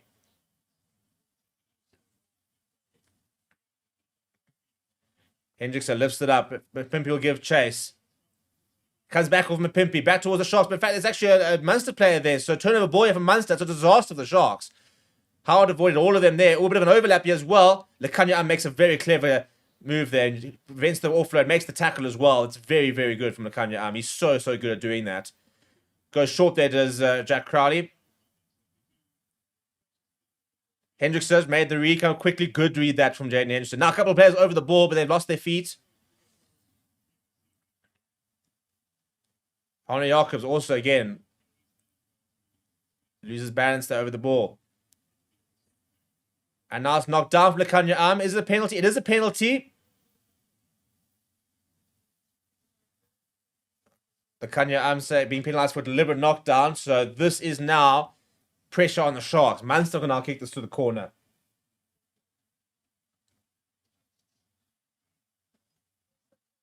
Posters the call. They're going to try and wrap this up. Maybe even take it to I think it's the right call, to be honest. Take the 3, level it up. If it goes to extra time, it goes to extra time.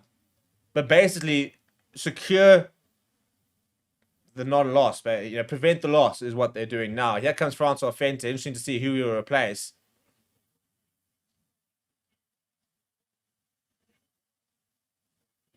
And Lekanya, I'm just cramping up there. I think he's actually going to leave here as Lekanya. That'll be his game. Francois Fente's just come on. So Francois Fente will see the last few minutes out here at outside centre. Philip Doyle-Rickers take the 3. They are taking the 3. It's Conor Murray. He's going to take the 3 here. I assume Jack Crowley must be injured. Or is he the one man down there? Interesting decision here, Jack. Yeah, so Conor Murray, again, could be his last game for Munster. He'll have an opportunity with 4 minutes to go, with 17 seconds left, to try and kick them into a tied score of 24 points apiece. Oh, he struck it well enough. Has he got it's curling to the left. He's nailed it! He's absolutely nailed it. Scores a level with 4 minutes to go. What a game this has been. Goodness me. Just over 3.5 minutes left. And I'll tell you what, come with the hour. And of course, the experience of Conor Murray. He says, first of all, right, we're taking the points. Then he says, give me my tea. And then he nails that. That's a brilliant, brilliant kick. Under a lot of pressure there. And that all of a sudden squared things up. Which team blinks first? Jordan Hendricks says, lift that high in the air. Cameraman's a little bit slow in getting to it. Gavin Coombs is there. The big thing now for the Sharks, the fact that Munster have had to receive kick. You put a lot of pressure on this kick and you'll have yourself a line out, probably halfway between the 10 and the 22. He's gone early there as Evan Etzebeth. And Conor Murray will just hack this out. He does. And it's a good kick as well. Back towards the halfway line. Very, very good work that from Conor Murray. It will be a Sharks ball with 3 minutes to go, but they're a long way out. Now it's about getting yourself into Munster territory and winning a penalty of your own. And then who's got the mettle? For all that, Jaden Hendricks has been criticised so far today. If he would be the one that were to kick a penalty to put them into the semi-finals, I think a lot of those criticisms would disappear, but it'll be worth it. Well said, more of this. Ball is out, says the referee. Hendricks goes to the boot. Lifts high in the air. Ethan Hooker's underneath it. It's swirling up there. Comes back towards the Sharks' hand. Honor Jacobs. Hendricks, long pass out towards Francois Fender. Steps inside. Oh dear, it's not a great pass. To Mapimpi. Mapimpi under a bit of pressure. Mapimpi gets away from a couple. Sharks retain possession. That's the main thing. Honor Jacobs thought about the offload, then kept it. Bit of nerves, I think, out there from the Sharks. Now Hendricks is going to put this to the boot.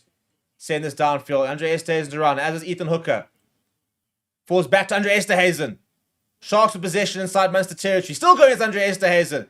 Every meter towards the try line becomes an easier penalty if they can get one. Big hit there from Jordan Henderson. The ball goes in behind. Pepsi Buthelezi has to go back and fetch. Trying to get away from Jack Crowley. Bumps off one. Gets away from another, does Pepsi Buthelezi. But they're back inside their own half. Not where they want to be from the Sharks. Back to Hendricks. Under a lot of pressure. He puts it to the boot. He's going to have to. Somebody's going to have to chase it. No one's chasing this. It's a free ball here for Munster. That's bizarre.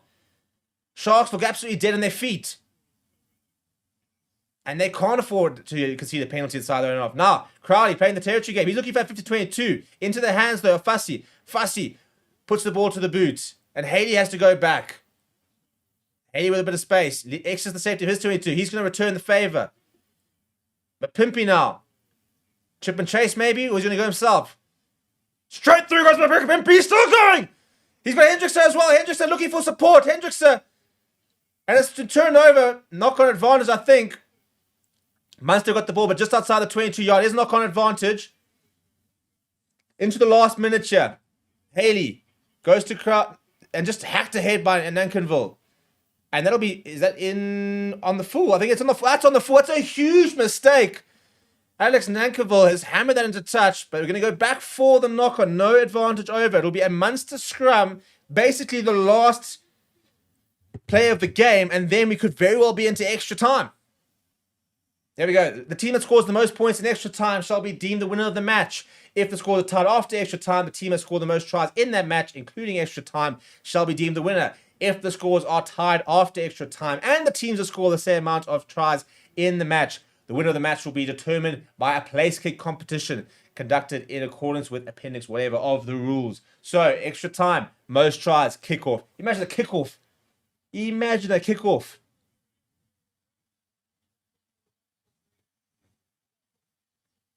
This is huge for the Sharks. The Sharks get a penalty here from the scrum. I mean, this is if you're Munster, you just need anchor. You just want to anchor basically here because the Sharks are going to be ready to just go straight through you. As soon as that ball goes in, they're going to try and run straight through you.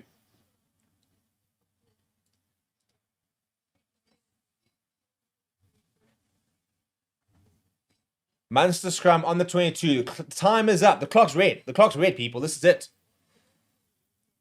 And I think Munster, to be honest, will just want to get this out and just start again and just take this further. And then as well, fitness. And this, I tell you who's absolutely loving this, the Bulls.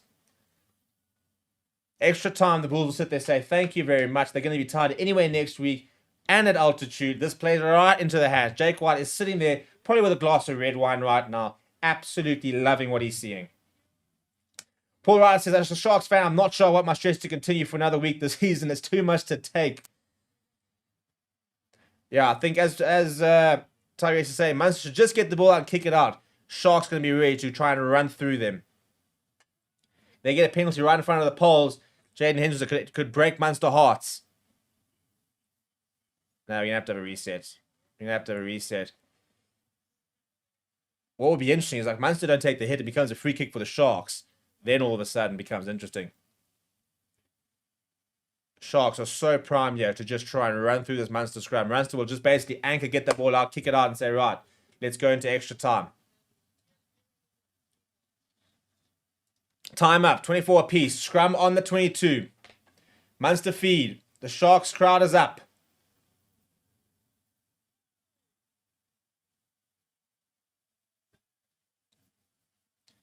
And they go back there and Crowley says, right, thank you very much. We'll take you to extra time. Extra time, people. I don't think too many people called that, in fairness, in the score predictions. What a game it's been. 24 piece. The final quarterfinalists to be decided. I'm just going to go to the bathroom a bit and then we'll be back. In fact, actually, no. We'll actually just wait. We'll just wait. Right, so we're not going to go into extra time. I think we'll have about 5 minutes and then we'll go straight into extra time, which will be 2 halves, I believe, of 10 minutes. And now it's all about the fitness. The physios are out there. The rubs are happening. Tactics now. Don't blink. Right, and in terms of what's very important is the fact that both teams have currently scored 3 tries apiece. So it's unlikely to come down to tries. You know, at the end of the day, in 20 minutes, the likelihood of us getting a draw with a disproportionate amount of tries is very unlikely. So at this stage, win extra time and you win the game. And if you don't, after extra time, and the tries are simple, then we go into a kickoff. And I think a kickoff might be the most ridiculous thing I've ever commentated on. Imagine a kickoff.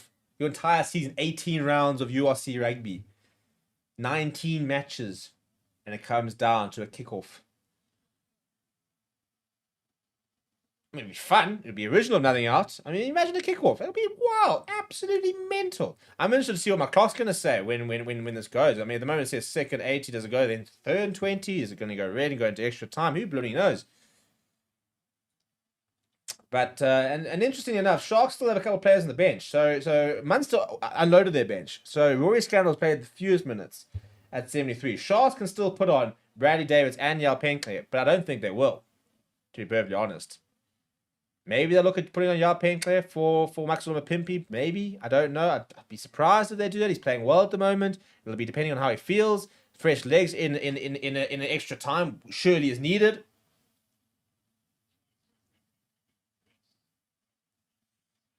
But as we get ready for extra time, what a day of rugby it's been.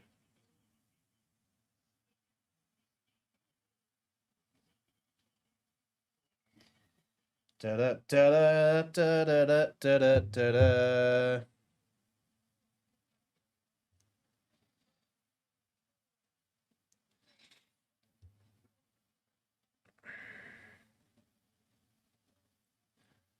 Lots of extractions coming from the Munster coaches, and I tell you what, this is a good fitness test for Lux for him. He's coming back from injury. He hasn't played a lot of full 80s. So big push coming here from both sides. And again, the Bulls will be loving this. They'll be absolutely loving this.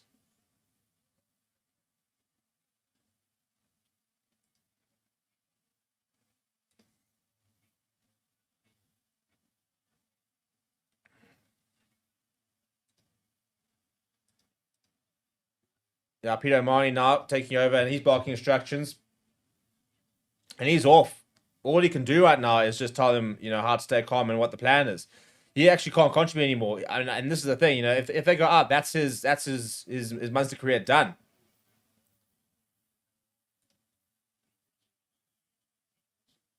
Lots of water going around, lots of electrolytes. Joe Mangala there. He was the one been chatting to the players. Ibn Etzebeth. Oh, look at that shine. I mean, it's cross. I don't know how he still barely see up that eye. But try and pull him off at this stage. You can't. I mean, they've already made all the fraud replacements. Oh, that's a nice sign. It says, legend Peter O'Mahony to your last walk. Good luck. Enjoy base from a Sharks fan. And a nice little touch there.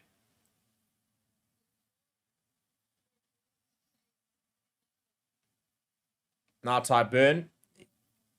This is the 15 that remains on here from Munster. It'll be the same 15. They can't really change it. Unless there's only injuries, that 15 will remain for the next 20 minutes. Sharks left to right, and I believe should have kickoff. Yep, Jordan Henderson's got ball in hand.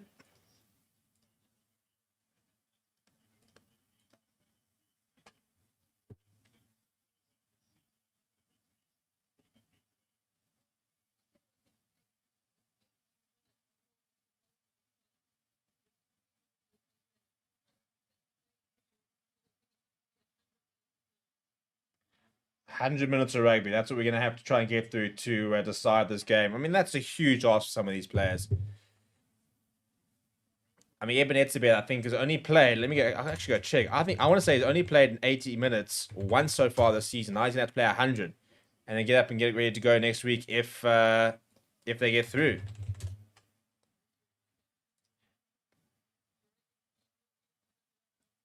Right, let's see. So he's played 180 minutes. The last time he played 80 minutes was against Scotland. Wow, sorry, before last week. No, week before that actually. No, it was last week. 2 weeks ago. Before we played against Scarlets, which is a full 80 minutes, the last time he played 80 minutes was Scotland last year in November. So before this, he played 70 minutes against Edinburgh, 28 minutes against Ospreys, and 80 minutes against Scarlets. So this is a big test for him. Gavin Coombs deep inside from the restart. Good work from him. Sharks will be desperate to try and score first and get them to panic a little bit. I don't think we're going to have a clock here. That's what I'm a little bit worried about. I'm not sure we're going to have a clock. Let me try and see if I can sort out a manual one.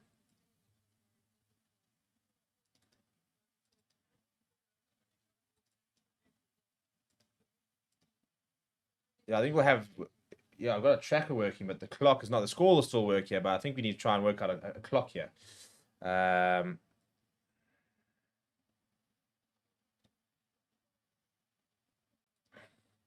try to sort out a clock in the meantime. It's a good line at that from Munster contesting against Sharks, and Pheasant Barton under a lot of pressure, but eventually he does manage to bring it down.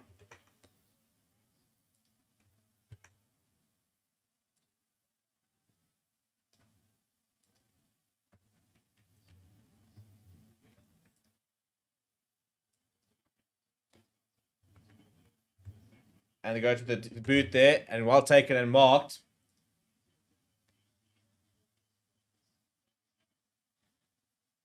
Just trying to sort out the clock there, so we're all on the same page here.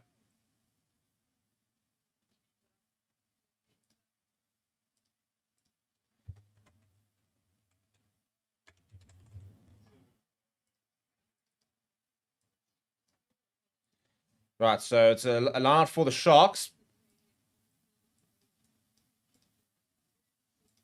Just between the 10 meter and the 22 inside Munster's territory.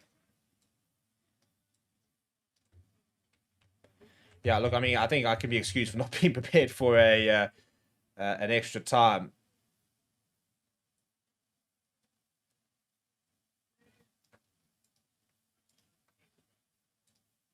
Right, there we go. Got something to work with here. Right, to the left-hand side, once again to the boot. And really, I think that's a knock-on coming from Munster. No. Yep, is Scrum Sharks.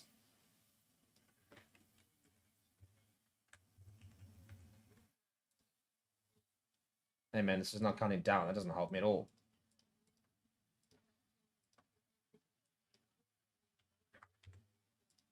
Okay, I'll reset the clock in a bit. Right, there we go. We are ready, though. Now, it is an extra time, and we are 2 minutes and 47 seconds. There we go. Right, that is now correct. And I'll try and stay on it as much as possible, but it is quite a difficult thing to do.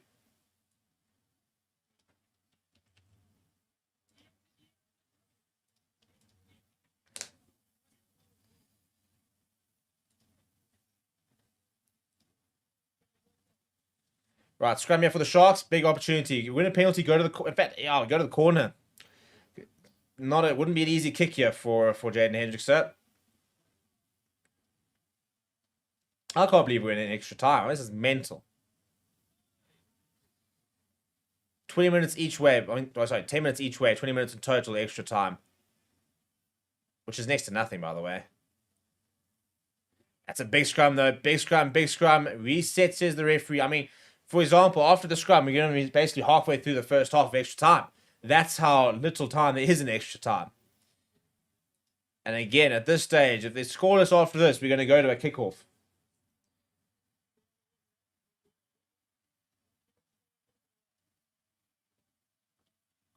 All right, here we go.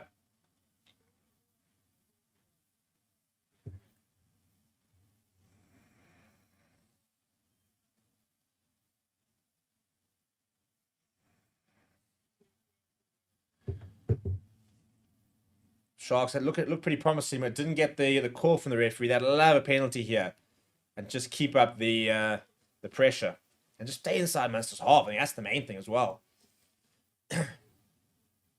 Big scrum once again. Penalty advantage as well. They want to use the Pepsi Buthelezi. He's going to go on a run. Runs over Jack Crowley. He still goes Pepsi Buthelezi. Back into the hands of Jace Fenn. He's done very well to hold on to that. Henderson now. Sharks at full float. Lofted past Ethan. Oh, he can't hold on to it. If he had, he was over. It's a great pass, to be fair. Just on this full sprint, can't hold on to it. They'll go back for the penalty. As Sharks looking deadly at the back there, but now they'll kick to the corner. Ty Byrne having a conversation. Pheasant Barter just there to tell him he's wrong. I love that from Pheasant Barter. Just sitting there going, no, you don't know what you're talking about. No, you're just wrong.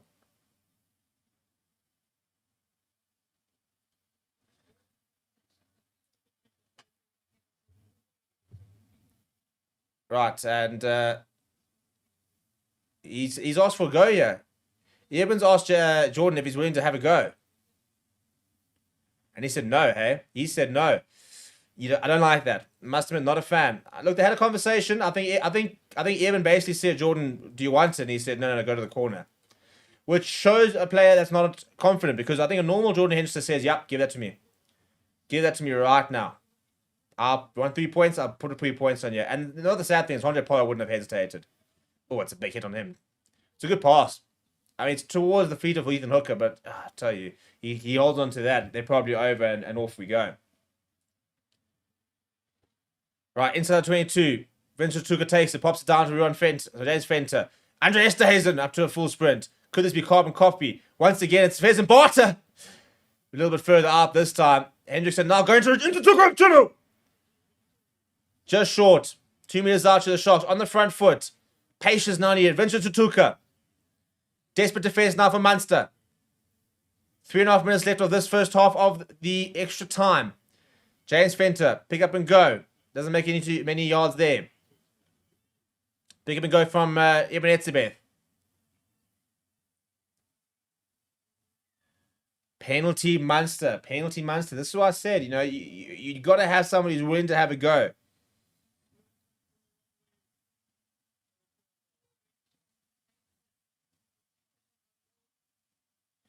Goodness me. The drama we're about to see.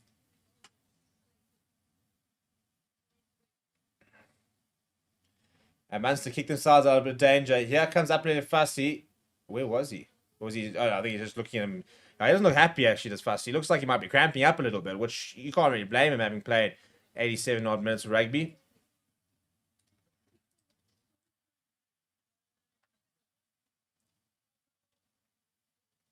And the thing is, the half's so short, that could have been Sharks' chance. 2.5 minutes left. Ibn Etzebeth's ready to compete. They're going to go to the back. Good line at that. Tyburn presents. And they're just going to go to the rolling more. Yeah, nope. To the left-hand side to Gavin Coombs. And I'm sure Conor Murray's not going to go to the boot chair. Just get them further down, out of danger.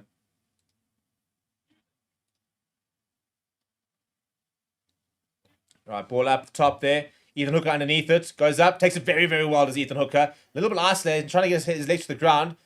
And enough Sharks players arrive. Now into Tuka. He gets away from one. It's a good tackle on him, though. Sharks back on the front foot. Jordan Henderson goes to April Fassi.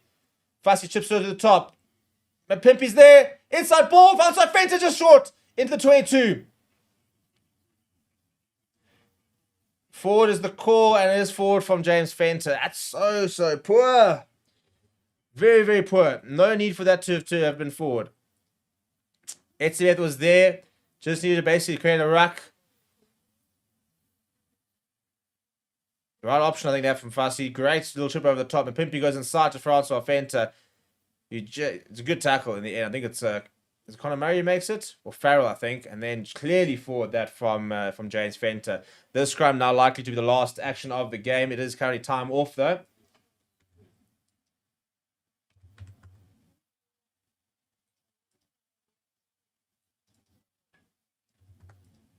So 1 minute and 20 seconds left on the clock.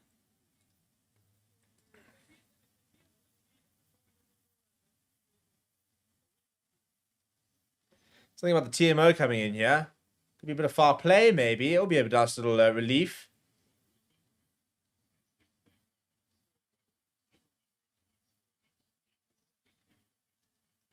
Literally, if it finishes like this, we go into a kickoff. Having a look here.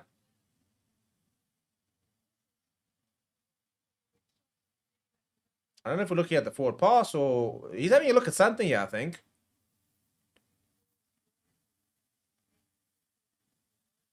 Oh, was the TMO saying the ball wasn't forward?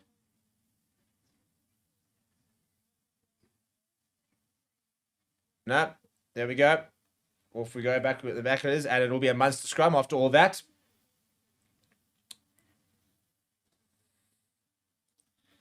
$24 points apiece after 89 basically minutes of rugby. Sharks been camped out in Munster's half so far. No points to speak of. And 1 minute left and then we get into the red. And then we'll be into the final 10 minutes of what has been a very long game of rugby.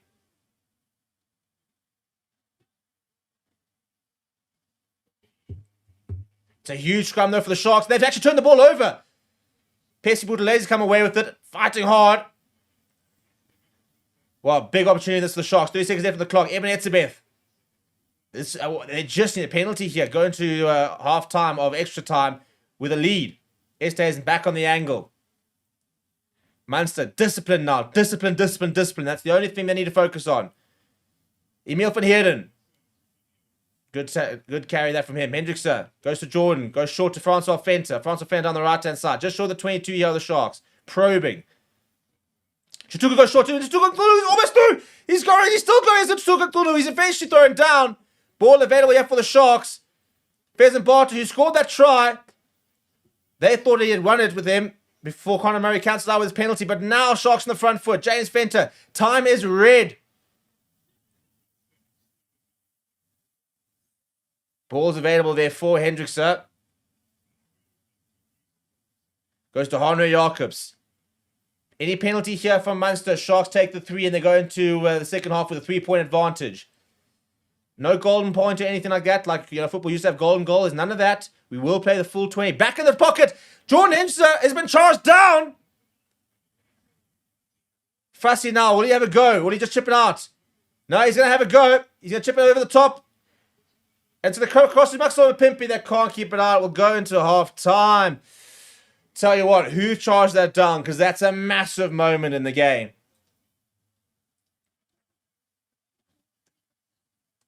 Half time of extra time.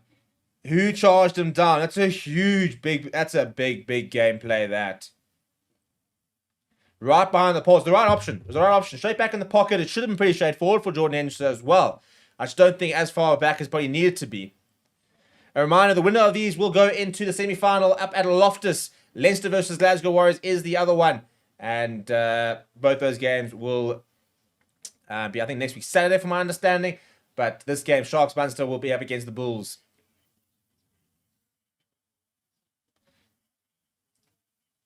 Right, and we are back to 0-0 for the second half. Extra time. Yeah, I'm going to have to try and add like a second part now. Or it'll just go, well, it would actually just start from 10 minutes, I believe. Yeah, these guys must be absolutely dead on their feet. Can you imagine playing 90 minutes of rugby so far? Another 10 minutes to go. Eben's ready to go. Here we go. It's a short break here at half time, and off we go once again. This time they'll receive kickoff.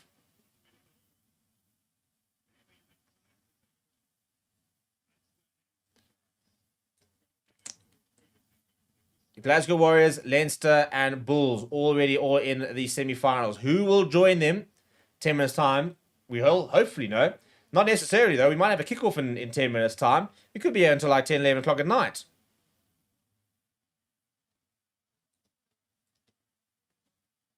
Andre Estes has had a strong game. Some of these players look absolutely finished, and fair enough.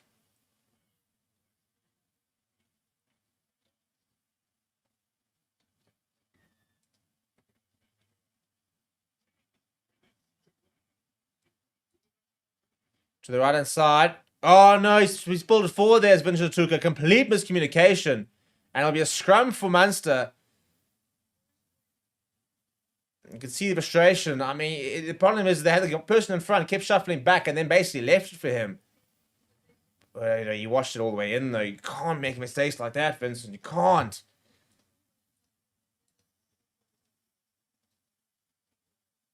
No, hang on. My clock hasn't started.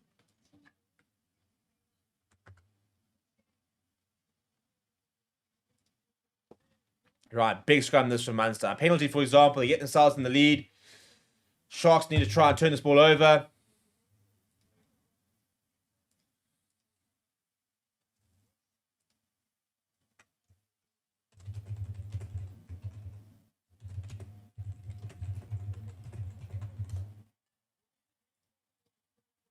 And another reset over here. The referee's not happy with what he's seeing in front of him. I actually got no idea who's going to win the kickoff. I mean, you've got Jack Carter's a good kicker up against Jaden Hendrickse, for example. He has kicked pretty well so far today. It will be a very interesting contest.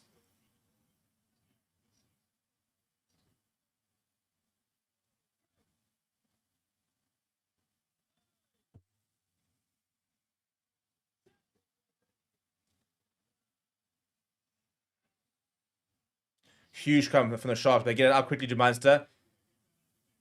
Good tackle there from Andre Stays. Quick ball, though. Oh, he lost it forward. There's Haley. And I'll go back for, I assume, the knock-on. Asking for the knock-down was Conor Murray, but it's a knock-on. Shark scrum. Big moment there from Mike Haley to not be able to hold on to it. Now the Shark scrum, which look good. Penalty here, potentially get themselves into Munster territory. Sharks won't be feeling confident in the kickoff, though. That much I can tell you for free.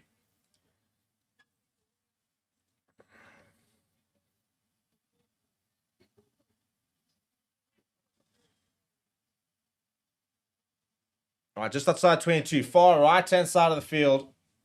This game kicked off 2 hours and 15 minutes ago. That's how long we've been playing.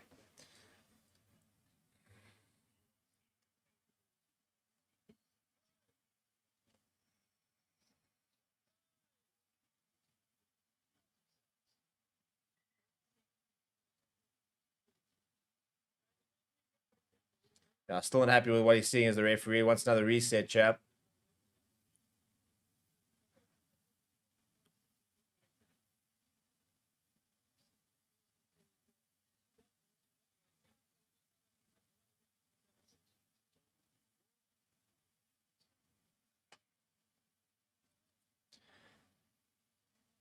We repack once again. That Shark scrums look lethal, so a penalty would be very much on the cards here. 7 or 6.5 minutes left of the game.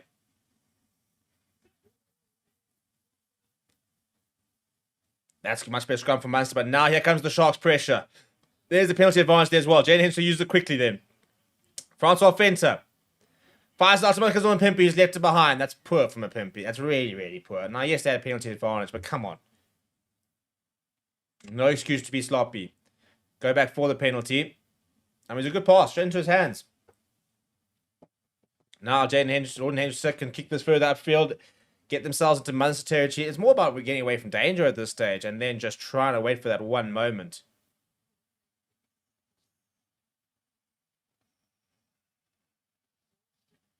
Jaden Henderson's not going to make take too many risks there, but that's a great kick, actually. Halfway between the 10 and the 22. This is very good position now for the Sharks. Any mistakes from Munster can become a kickable penalty. Oh dear, man down here. It took a little bit injured. Oxen Chair's up.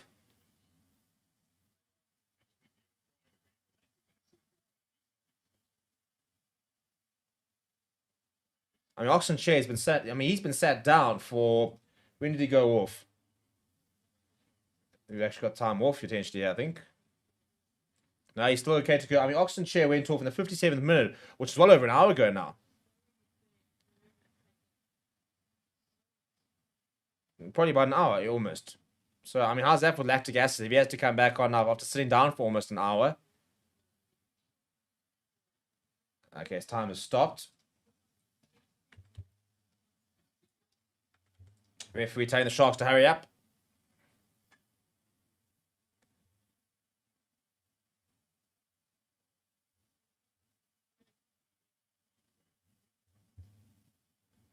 Right, time back on.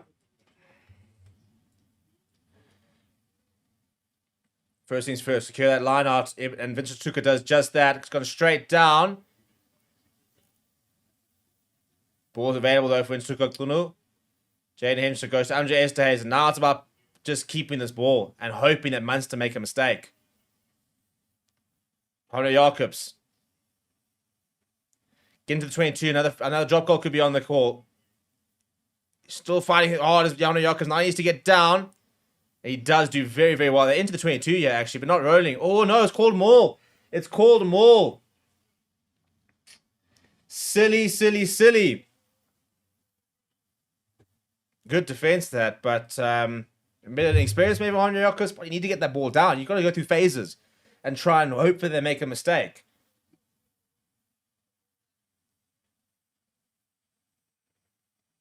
The referee called him more, and then they managed to get him down, and then nobody has to release.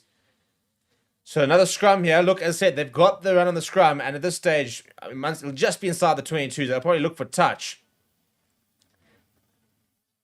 Time is off once again. Less than 5 minutes on the clock, and then we're going to kick-out times. So turnover ball, for Munster. It'll have the feet of the scrum.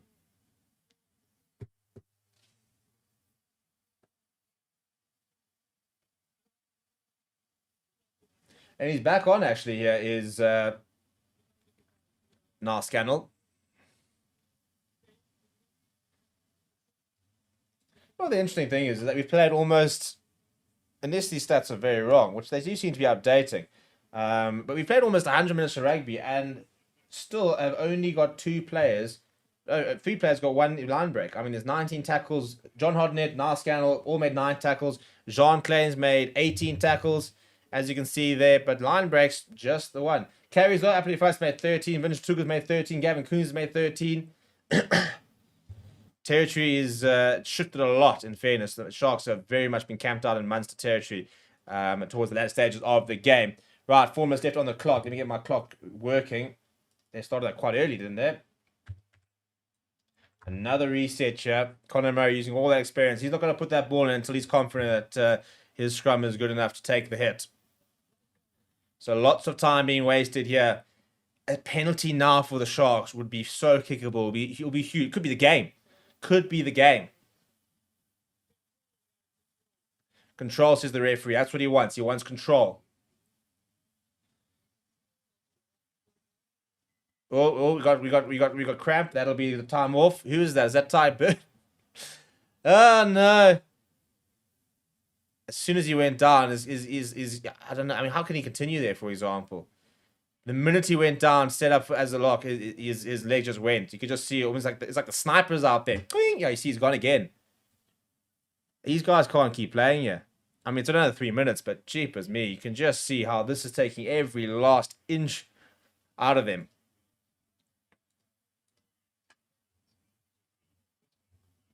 And this is where your fitness is rated. And again, this is why Jake Wise is laughing. He's sitting there thinking, this is fantastic. An extra 20 minutes on the legs.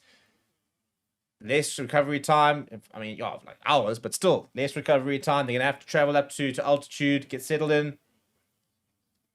The question is, can Ty Burn pack down once again?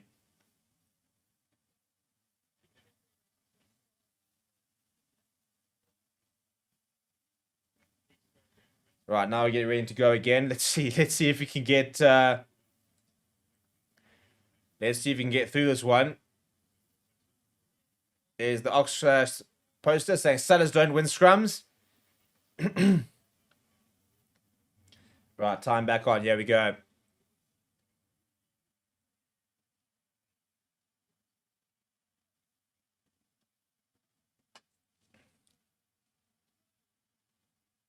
There we go. Big scrum.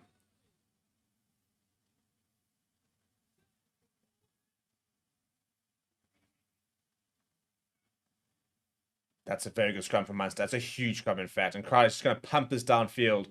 Looking for touch. It bounces on the angle. Mapimpi right up against the touchline. Comes back inside. Mapimpi. Haley makes the tackle on the halfway line. There are lots of Munster players trying to get over that ball. Ball available now for Jaden Henderson. Sharks have to start again. This is an awkward place to be at halfway line. You can see the penalty is kickable for them. They can see a penalty. You might have a go. Hendrickson is going to do a smart thing and just put it back into their territory. Evan Etzebeth after this. Well taken, though, from Calvin Nash. Sharks told to leave it. Even with Munster having territory, if Sharks can get a turnover here, if they can get a penalty for holding on, and I think Murray now will just do the same thing. Back to Crowley, back into Sharks territory.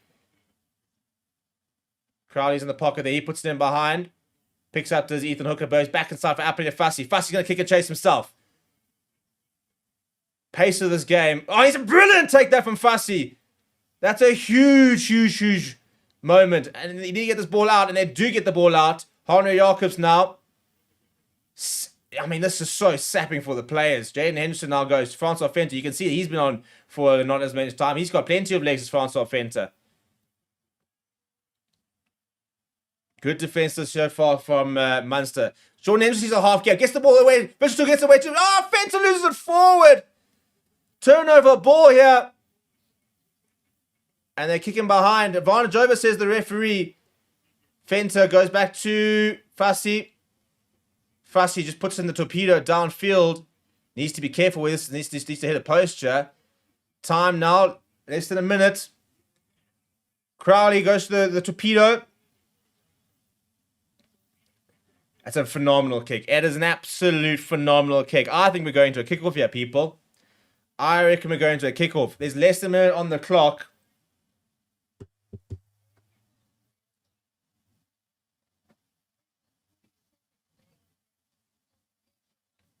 Oh, dear me.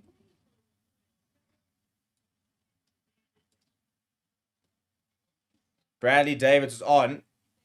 Only sub they have, but Pimpy's off. No, but y'all pen players are still around.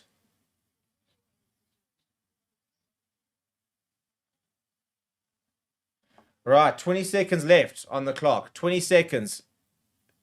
What do the Sharks do? Do they keep ball in hand? Do they kick it in behind and just try and compete for it? Because they make a mistake now, and Munster will have tell you what they do. They throw the ball all over, and nobody flipping jumps for it. That was bizarre. Time's up. What do? Do they just take the kick off, or are they going to keep? Surely you keep playing. They're not going to take the chance. They're going to take the kick off. Oh my goodness me. We are going to have a kickoff to decide this result. That is absolutely ridiculous. And Hendricks was the one that kicked it out, and he's probably going to be the likely one to have done it. Well, this is where, as props, you put your feet up and say, all right, you scummy backline players. I need to find a way of doing this. Let me think.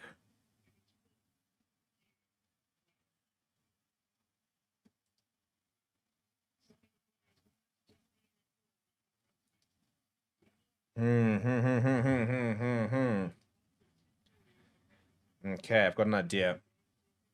I'm just going to try and set this up in the back. Just bear with me. I'm going to try to set this up so that we've got...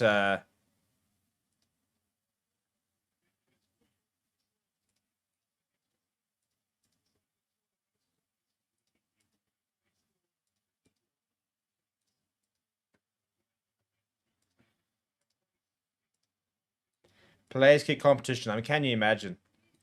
Imagine the pressure of doing that.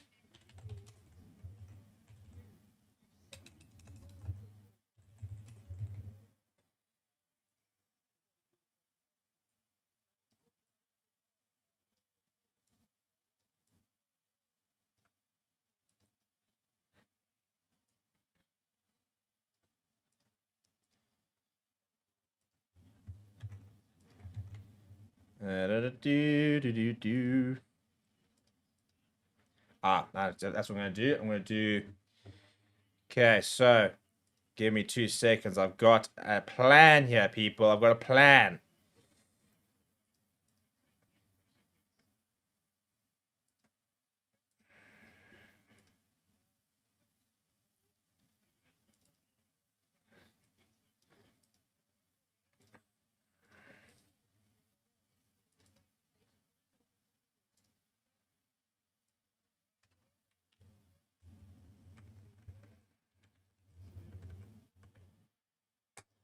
Right, here we go. Okay, so basically what's going to happen now, people, is I'm going to update as we go. 1-0, 2-0. I'm just trying to get the rules here. URC kickoff rules.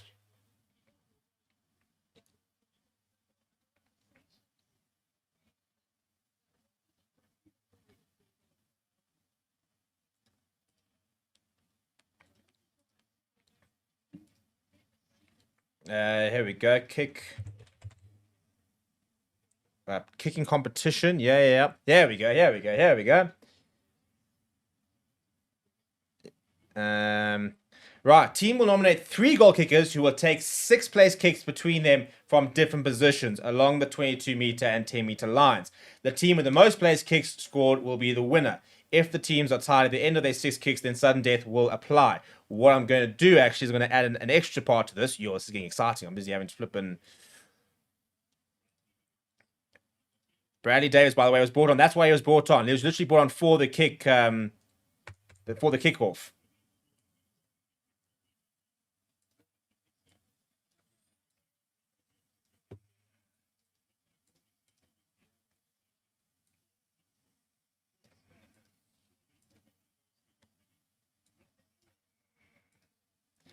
Okay, so I'm going to do it out of 6 so we can actually track how many we've got.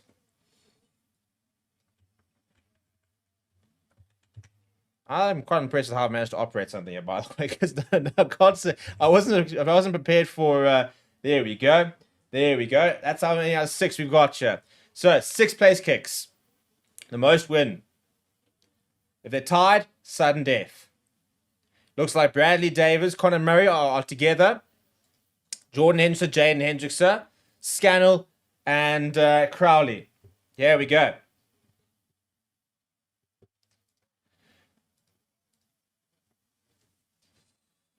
Whew! What a time to be alive.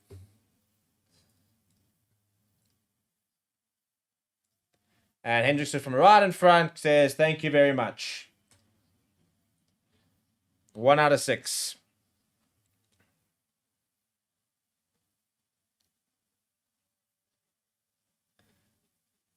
Hendrickson having some words at Crowley. Referee telling him to keep it to himself, basically. I mean, it's literally on the it's on the 10-meter line right in front of the poles. This is straightforward. This in theory there should be 1-1.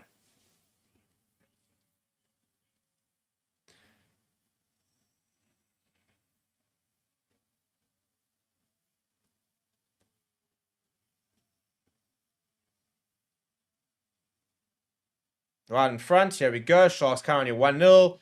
And Crowley makes it 1-1. Right, both teams successful in their first attempt. Who's up next? To the right-hand side, it's Jordan Hendrickson.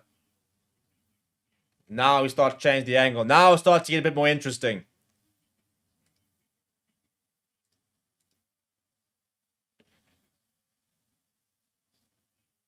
It's 6 kicks, people. 6 kicks, and then after that it goes to sudden death. Obviously, if you can't then win it, they'll call it off. You're not going to take every one of the kicks. Right, Jordan Hendrickson has struck that straight through. He's used to big pressure kicks. I mean, he nailed that one for the Currie Cup final against the Lions. Thanks, you bastard. 2 out of 6 from the Sharks.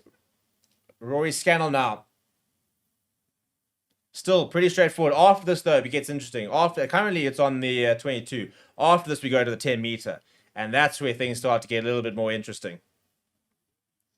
And Bradley Davids, who basically was on the park for 2 minutes. I mean, it's like when you bring on a play, like a penalty taker or like a goalkeeper. Right, Scannell with that left boot. Oh, he's pulled it. He's pulled it. He's missed it. Sharks go 2-1 up with the left boot. That's a horrible kick.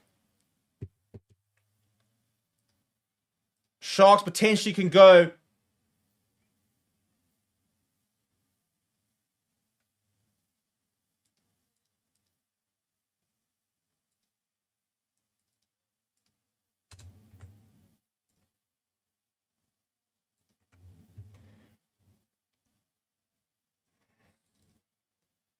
Right, here we go. Out of 3 now.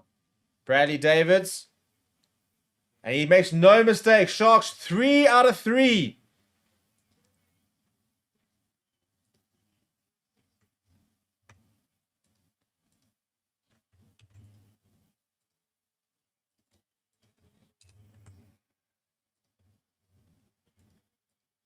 Sharks 3 out of 3. Munster 1 out of 2.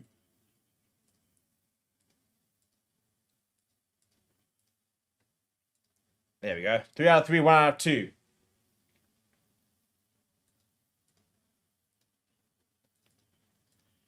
Conor Murray is trying to make this 2 out of 3. No issue whatsoever. He makes it 3 out of 3. Well, 2 out of 3, sorry. 2 out of 3. Sharks with a 1 goal kick advantage at the moment.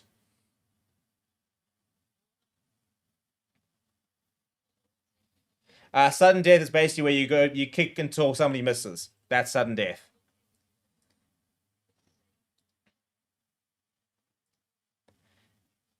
On the 10-meter line, Jaden gives it a thump and it goes over. There it is. There it is. 4 out of 4. Munster to respond. He's cramping up as well as Jaden Hendrickson. I mean, they are absolutely finished. You see, cramping. This is bizarre. This is absolutely bizarre. 4 from 4 from the Sharks. 2 from 3 from Munster. Jack Crowley says he's okay to go. He said he's happy to continue. Jaden Hendrickson is down and receiving treatment. Conor Murray saying he needs to move. He reckons it's a bit of gamesmanship. Jack Crowley just needs to remain calm here.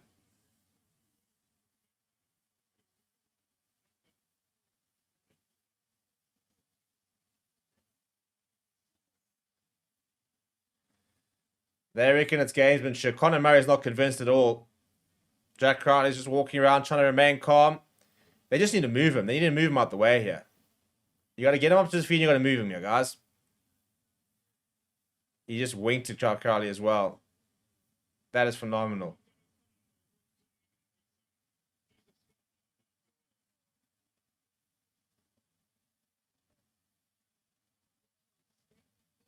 Just roll him. Someone roll him. It's literally what they're doing. Yeah, they roll him into his front, and now he just needs to move. Crowley he just needs to remain calm. Yeah, just needs to remain calm.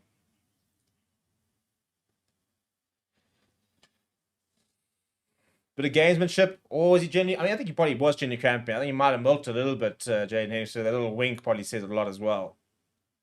4 from 4, the Sharks. Munster currently 2 from 3, trying to make it 3 from 4. Jack Crowley's taking every second he can here. While the 10-meter right in front. And inside. He's so misleading because he always starts there and just curves it back. He makes it 3 from 4. And I think he had a couple of words to say.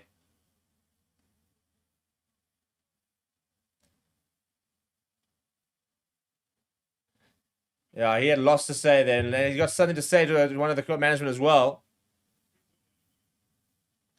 Yeah, he's not happy as Jack Crowley.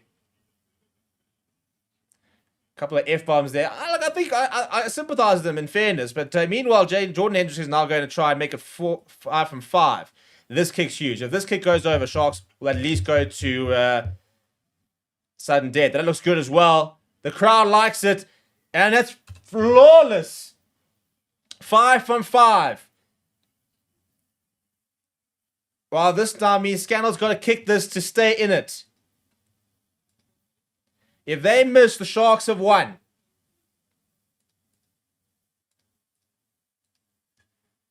Scannell, who absolutely launched his one to the right, his first one, now needs to make sure he nails this.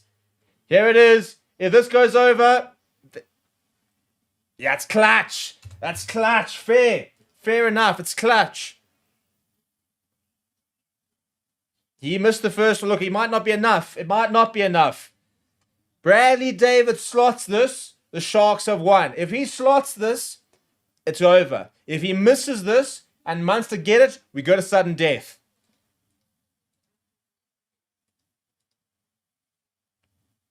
Incredible scenes down in Durban. Bradley Davids, I mean, he played 2 minutes. He came on literally for this purpose. Will he be the one to put them in the semi-finals? How's that for a story? You were subbed on for a kickoff. And now you slop this, you've won them the game. The left boot of his. Has it got the distance? Has it got the distance? He says yes, it does. And the Sharks go through. That is absolutely incredible. Bradley Davis subbed on to take the kickoff. And he holds his nerve and puts the Sharks through to the semi-finals. I have never seen anything like that in my life. That is the most ridiculous. I don't even know how to describe it. That is the most ridiculous like turn of events I've ever seen. Jean-Claude having words there. I mean, that is... I can't actually believe that. I cannot believe that. How have they done that? How have they managed that? That is absolutely bizarre. That's heartbreaking way to go. I mean, if you're Munster, I mean, spare a thought. Spare a thought for Munster, because that is absolutely brutal. That's a brutal way to go out. I mean, it's fun and nothing else. Jaden Hendrickson, well, they all held their nerve, did the Sharks players, all of them. With the pressure on, they held their nerve, and Bradley Davids, he's just done it.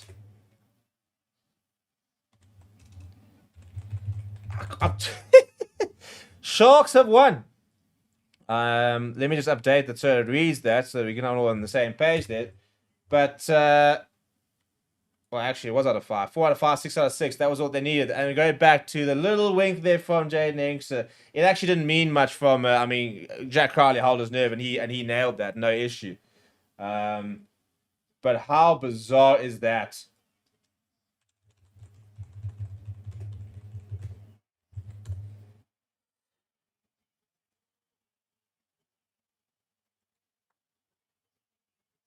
I mean, when have we ever seen that? I mean, cheap as me, you won't see that too often. And well, that was fun. If nothing else, it was a lot of fun.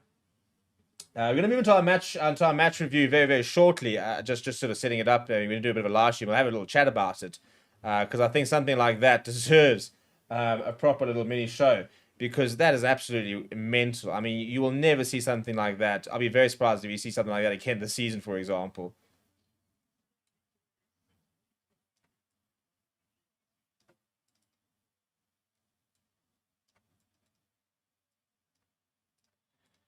Well, what are your thoughts, people? I'm very interested to know what people actually think about the concept, whether they actually liked what just happened, or if they're just not a fan.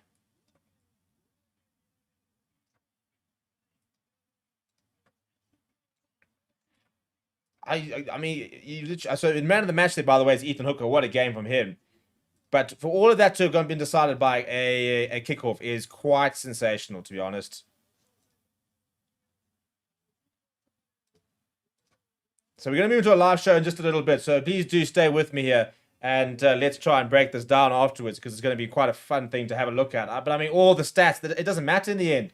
All the stats, all of that, it came down to who could hold their nerve in a kickoff.